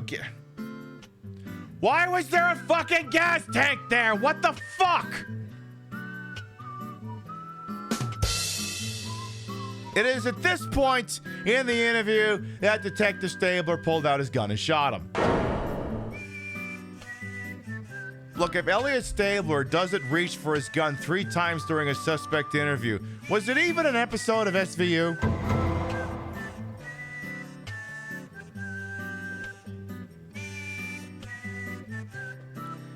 Okay, keep going. Then somehow she slipped from my hands and fell into a gas tank. I picked her up right away. I thought she would die after being soaked in so much gas I was terrified. Well, okay, that's the first thing that makes logical sense. You picked your worm out of the gasoline, as any of us would, instead of just leaving it in. Also, this is gonna sound like another stupid question. So, look, I'm not a worm person, okay? I'm not an entomologist. I'm not a fucking bug person. Also, worms technically aren't even insects, so being an entomologist would have nothing to do with it. But like, surely more than one worm can have babies, right? Or are we talking about a ant colony situation here? Anyway, right. You had your worm daughter thing and you dropped into a gas tank. Do what you gotta do, Vintage Fictional Stop. Have a good evening. We'll see you next time. Why was there a gas tank there? Why are you calling this thing your daughter? Why is this the only thing that can generate revenue for you? Pip, keep going. Your show usually ends in 20 minutes. East Coast is falling asleep. You gotta keep going. Right. I thought she would die after being soaked in so much gas. I was terrified. Strangely, she started sucking the gas off of her.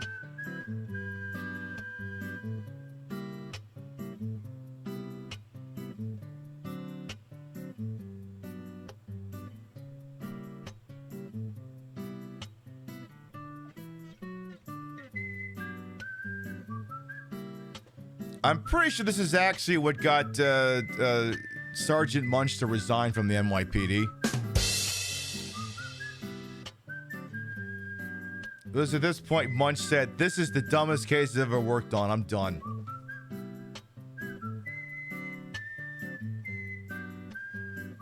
Yeah, I know what you're talking about, Oddchild. That's enough. Yeah, that's enough internet for today. Okay. Strangely, she started sucking the gas off of her body. Well, I mean, in this economy, you see what the price of gas is these days. How bizarre that my little girl did such a thing. It's a worm!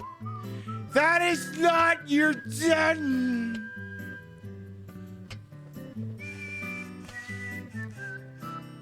All I could do now is look after her.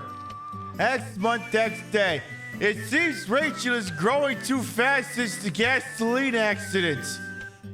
Now all I could do is feed her as much gasoline as she desires. Wait, now this is just furry porn.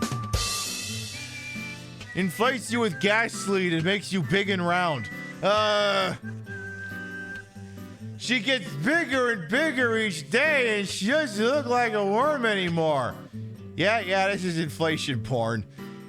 It is okay to get big, but her size is beginning to scare me. She is in good shape, though. Again, this is what inflation porn is.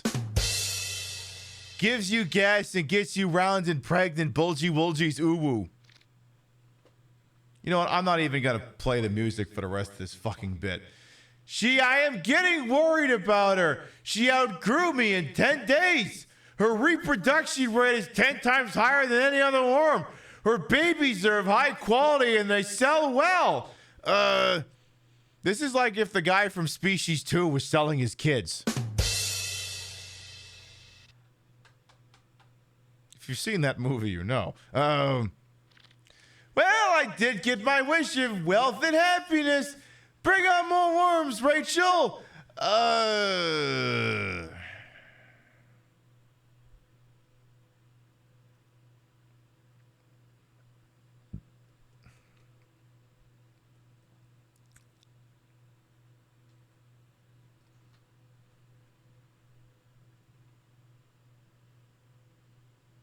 Sorry, I need a palate cleanse. Excuse me. I'm gonna kiss him and that'll make him forget. Hold my dick. Hold my dick. Oh, that's better.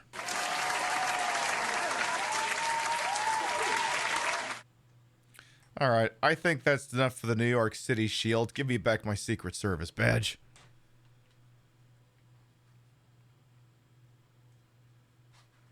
By the way, for the curious, this is badge number 6969. You know, it's an NYPD one. They all have numbers on them, so that's my detective badge number. I'm badge number 6969. Anyway, just put this note down.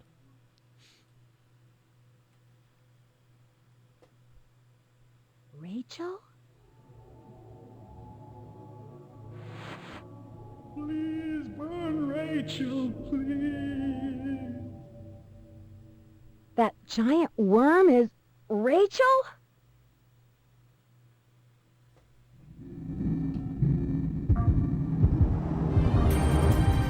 No, this one. The giant worm is Rachel! Take that!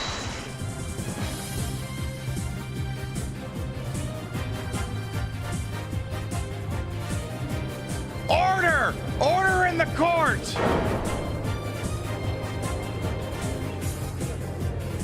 Okay, but I still think we should go for the child services option.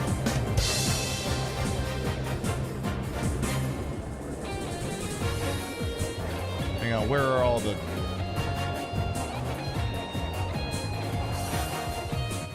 It's like I need to turn off that menu is like 3 menus deep on my Stream Deck.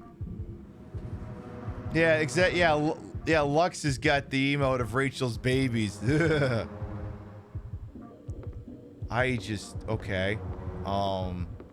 What the hell else am I looking for in here? We have,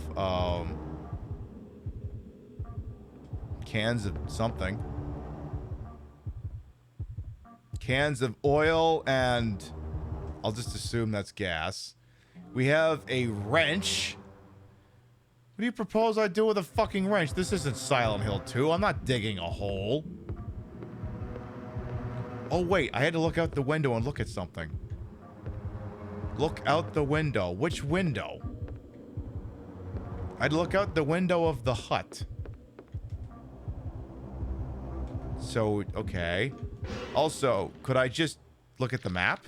Would the map tell me where this is? Oh, the map is telling... Oh, yeah. It is. It's telling me there's something else in here I haven't picked up yet. Oh.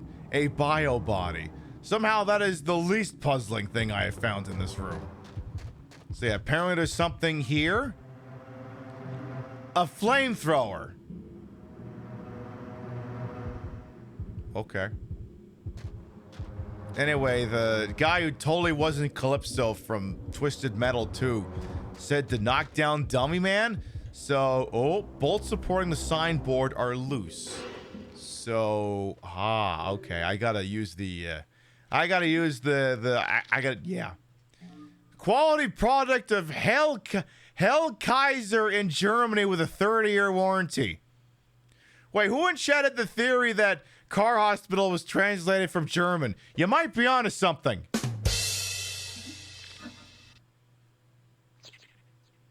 Whoever wrote that, I think you may be smarter on this than you think. Let it snow, let it snow, let it snow. Man, God, everything is a crap!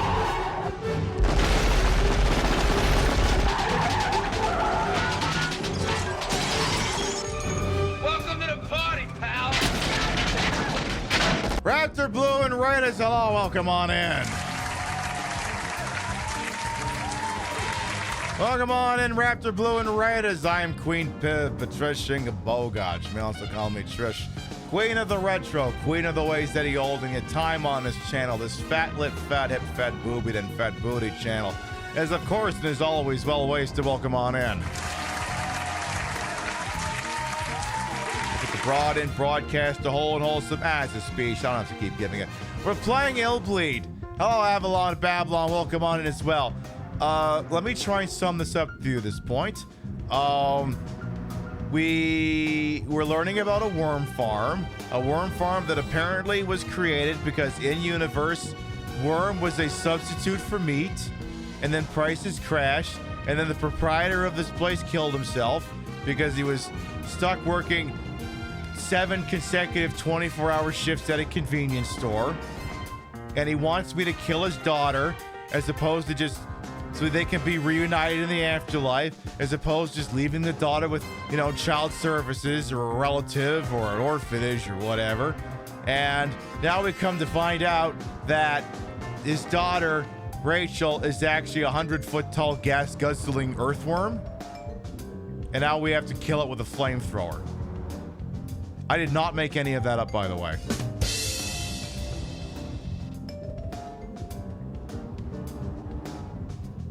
I wish I was making that up. This game was a little bit nuts. Bolt slower. I look at slang. Thank you. Also, this game takes place at Camp David, but apparently it's not that Camp David. It's another camp named Camp David. So I showed up as a slutty Secret Service agent for nothing. Here's my presidential seal badge. Here's my Secret Service badge. I dressed up for nothing. Yeah, exactly. Camp David, no relation. Yeah, tale is old as time. Anyone could have made that mistake. So now I have to knock down some billboards so we can get some gas for this flamethrower, and I guess kill the giant thing that isn't his daughter because it's a worm, and how could a worm be your daughter? Also, this daughter drank gasoline and kept inhaling it and inflating and getting bigger, and now I'm convinced the guy who made this game probably would have been a furry if he didn't die after making this. I'm telling you right now, if this guy hadn't passed away right after this game came out, he would have been making some wild furry shit. She said, would you love me if I was a worm one too many times, and it came true? Yeah, no kidding.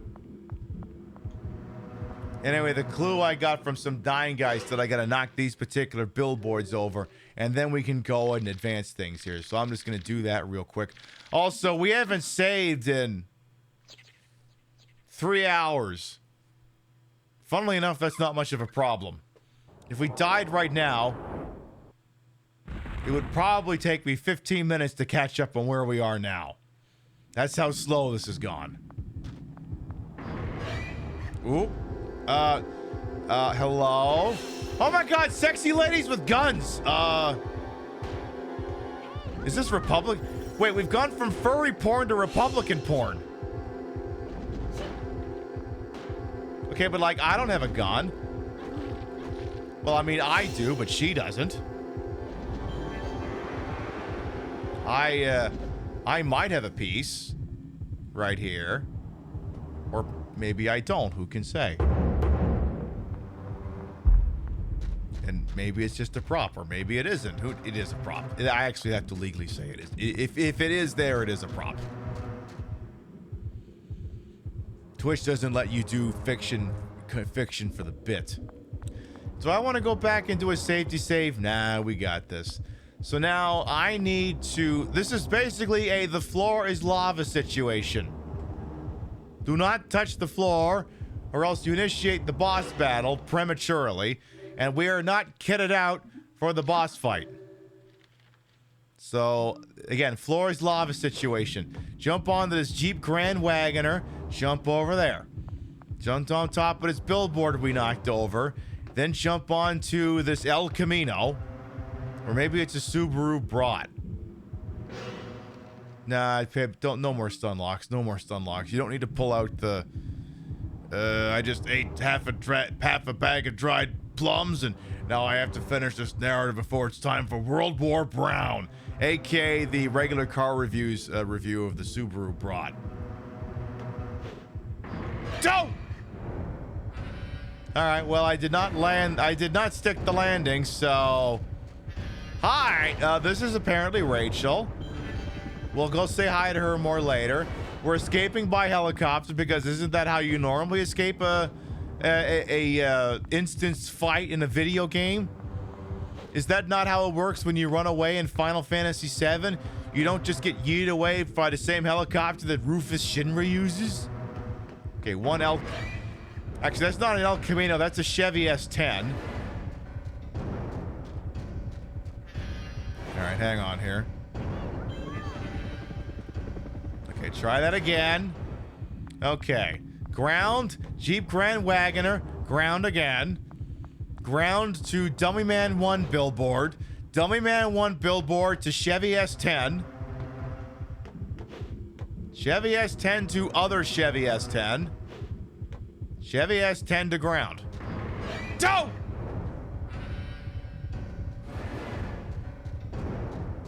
Yeah, why Dummy Man, not Dummy Thick Man? They did not understand the assignment. They did not. Because listen, the other reason too is I'm the only person allowed to be thick here anyway. It's just me. Only I can be thick. Just me. Nothing in the game, just me. That's how this works after all. Only I may be dummy thick. You don't go out and inflate my ass to make it big and round. It starts there.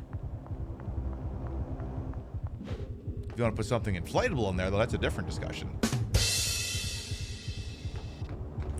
All right, here we go. Again, billboard to Chevy S10. Chevy S10 to other Chevy S10. Chevy S10 to the ground.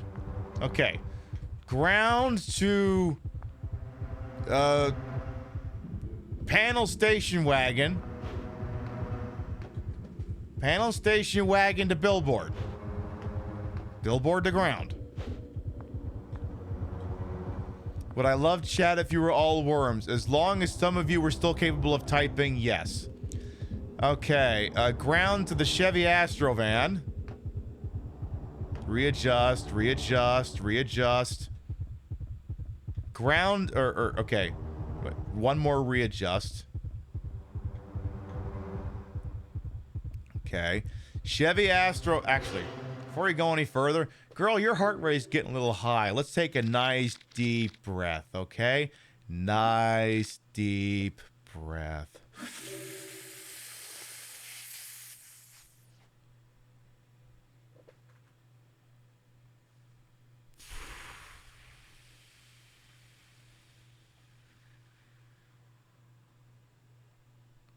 Don't let any more air out, your tits might deflate. And do the Kenny G album, too. Do the Kenny G album. All right. Chevy Astrovan to Detritus. Detritus to Plymouth Reliant. Plymouth Reliant to Chevy S10.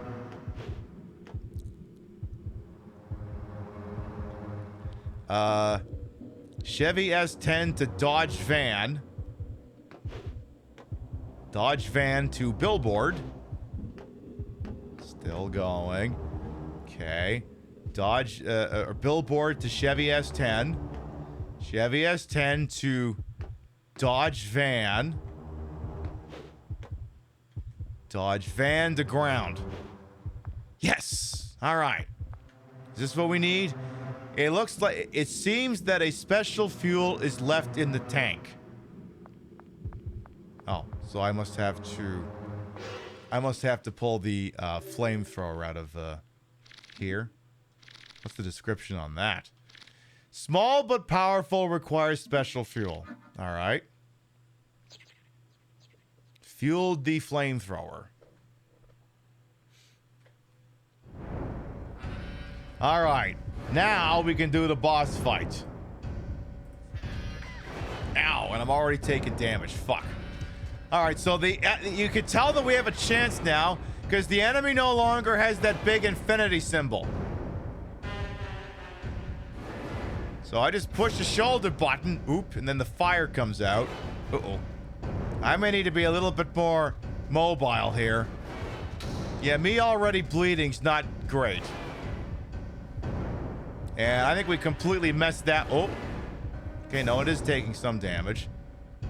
Would be nice if we could get this bleeding to stop, though. That'd be like poggers. Also, should there be like sound effects playing? I think this game is a problem where like all the sound effects are proportional to wherever the camera is. So because we're this far out, we can't actually hear anything. In Revenge of Queen Worm, no one can hear you fight the Queen Worm.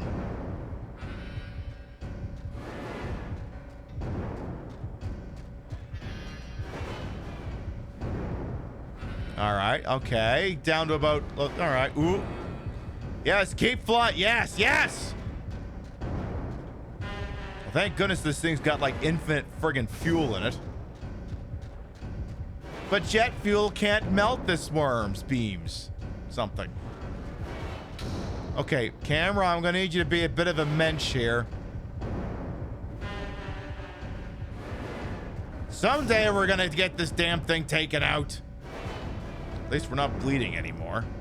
The one thing that sucks is you can't access your item inventory while you're in combat, so you basically have to go into this fully kitted up. Otherwise, you know, you're stuck playing the hands you're dealt. Okay, they're over halfway down. Come on. Come on. Come on, I got shit to do tonight.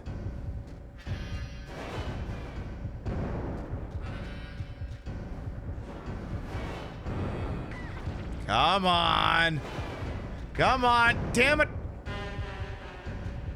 Like, damn it, now you're bleeding again. In a game called Illbleed 2. How dare you be bleeding in a game called Illbleed?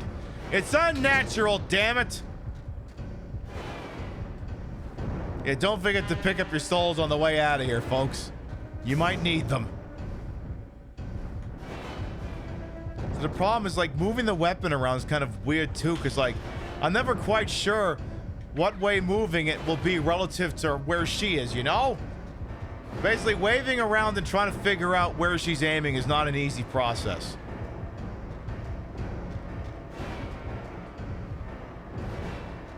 Careful. So, come on, some of that's got to reach.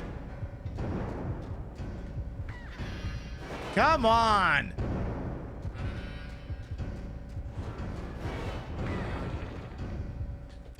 I swear the payoff for this is worth it. Come on!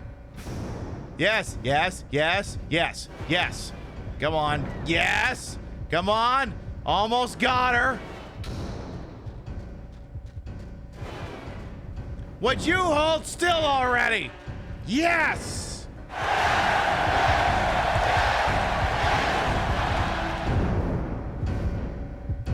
God fucking riddance!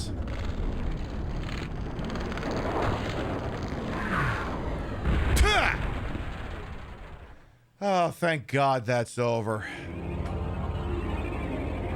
Hey!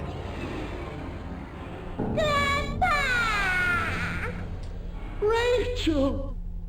I've missed you so. You appear to be okay. Oh, that's a relief. At last, we can be together forever. Forget it! Let's go back to hell. Hey, you, young one. Thank you. I'll never forget your kindness. I am done! D-O-N-E, done!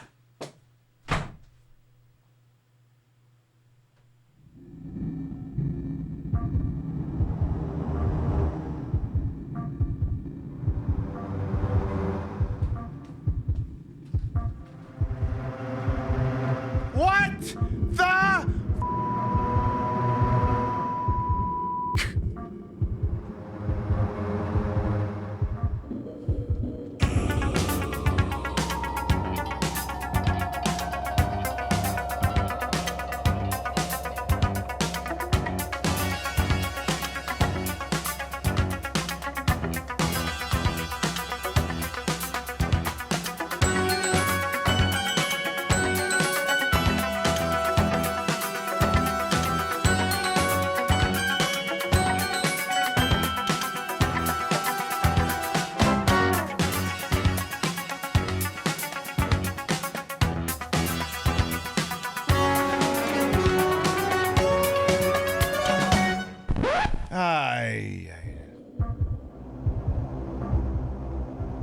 Well, let's go back to hell, chat. Apparently there's something right in front of me. What is it? Oh, more gas. Oh, good. It's gas so I can get out of here. See, the best part is that's so arduous, that thing we just went through, that the stage is about to end, right? If I was trying to save all the characters, this is a blink and you miss the moment, because now the goal is open. The character is supposed to save us right in there. And you can walk right in there and save her. And I'm not going to do that, because fuck her. I'm doing all the goddamn work here. I'm going to reap all the goddamn rewards. Put this gas tank in there and get me the hell out of here!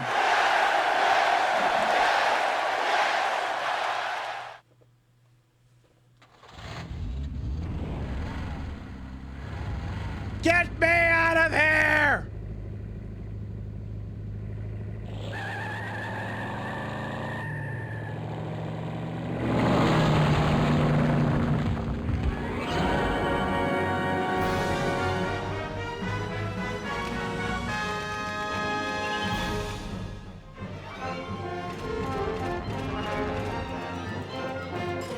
Oh shit, we made 70 grand on that stage.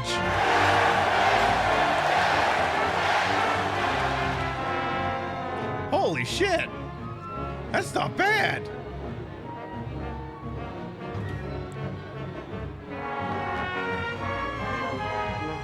That's not a bad day at the office at all.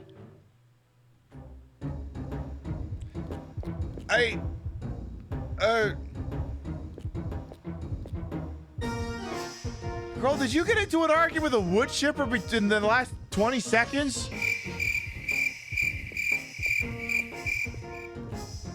Something about you don't look quite right. Did you lose a fight with a wood chipper or something? Tell you what, let's save the game real quick. Let's do that.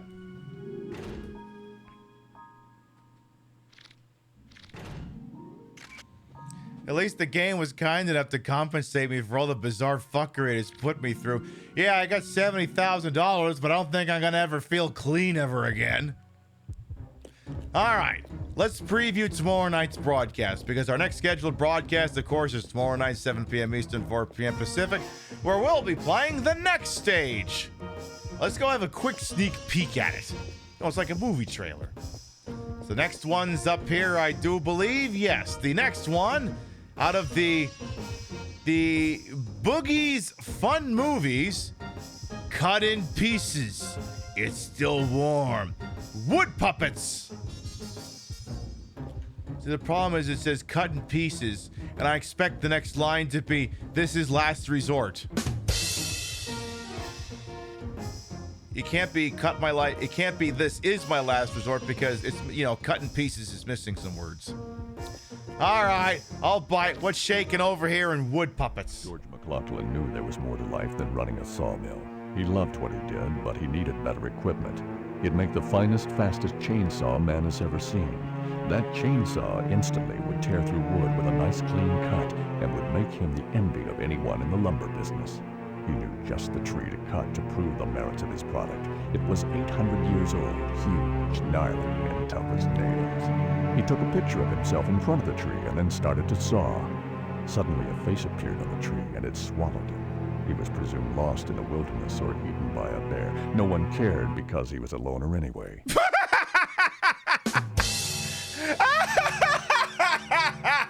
New workers took over the mill and everything went smoothly until 7 years later, when 100 workers mysteriously disappeared. The relatives of the missing workers soon began receiving wooden boxes.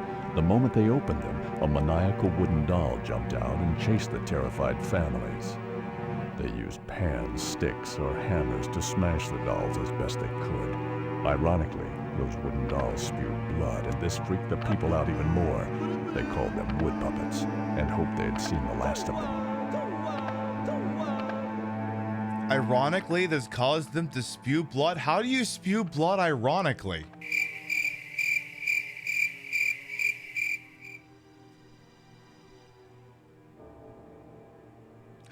How?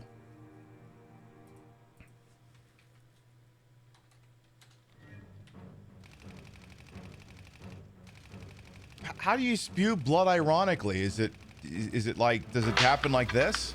Hello, and welcome to town. Lots of times when my students Wow!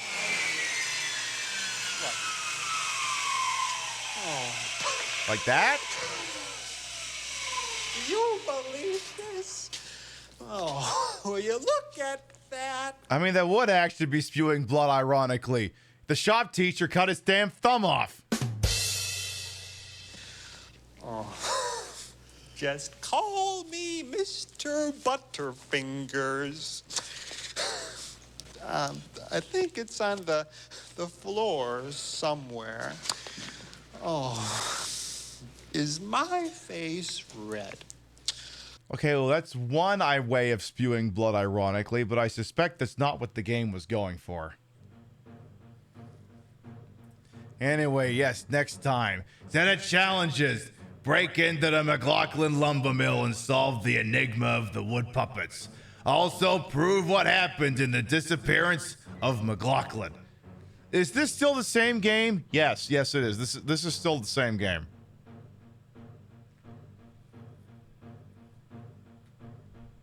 And guess what? You join us tomorrow night and you'll get to see more of whatever the f this thing is on. For it is getting late, and like many of you, I must participate in capitalism tomorrow. So I've switched off the old Dreamcast, and we'll start to wind down for the evening. Well, that was another day at the office. We went back to hell. I feel like that's the best way to describe it. We went back to hell with the worm farm at Camp David, but not that Camp David, the other Camp David. And I just,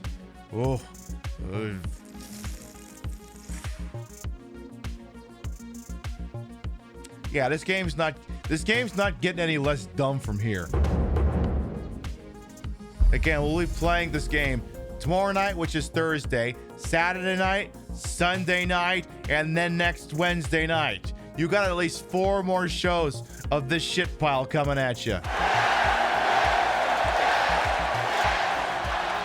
You know me, I keep these things thorough. All right, before we figure out where we're going, let's read off the list of gratuitous. Your biddies, raids, subs, and tippies to this channel. While never required, always appreciated, and we love to shout at the end of the show. What kind of action did we have here tonight? On the tippy side of things, USMB TV, thank you for the tippy. Earlier as well, thank you to Pope Cork of the Night for the 5-year resub, Oral Visage for the raid, Trashy Queen for the resub, Tofu's Barrel Ass for the resub, Lux for the raid, Squid Punk for the raid, and Raptor Blue for the raid. Thank you. To subscribe to the show, grab the first one. You can grab a second one. We love to spread the love around. Not always at the same place in the face, but at the end of the day, drop you off somewhere where there's got to be at least a 5% chance you'll like whatever's going on. Let's see who's up to stuff here. During him, I want to hit up any places doing Silent Hill right now. My copy of Silent Hill actually just arrived today, but my policy is I don't play a brand new game until it's at least like a year. Like a game like a game like this, I'm gonna give it a year because I want everyone in my community who would be like, "Oh my God, Pib, you're playing this game." I'm not watching it because I haven't played the game yet. I want to let all of those people get it out of their system first. And plus, I hear the game does like some Twitch mutes, so I need concrete information on the parts in the game I'd have to tell it to shut the fuck up. So basically, we won't be playing it anytime soon. So I'm not going anywhere where that's going on. But let's see what that leaves us with.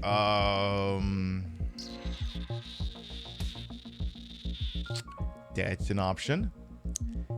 That is also an option. Okay, I'm gonna check you. And I'm gonna check you. Okay. Oh my.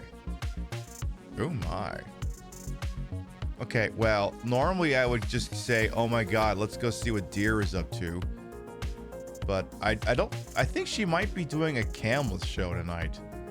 But you're gonna love what's in her place.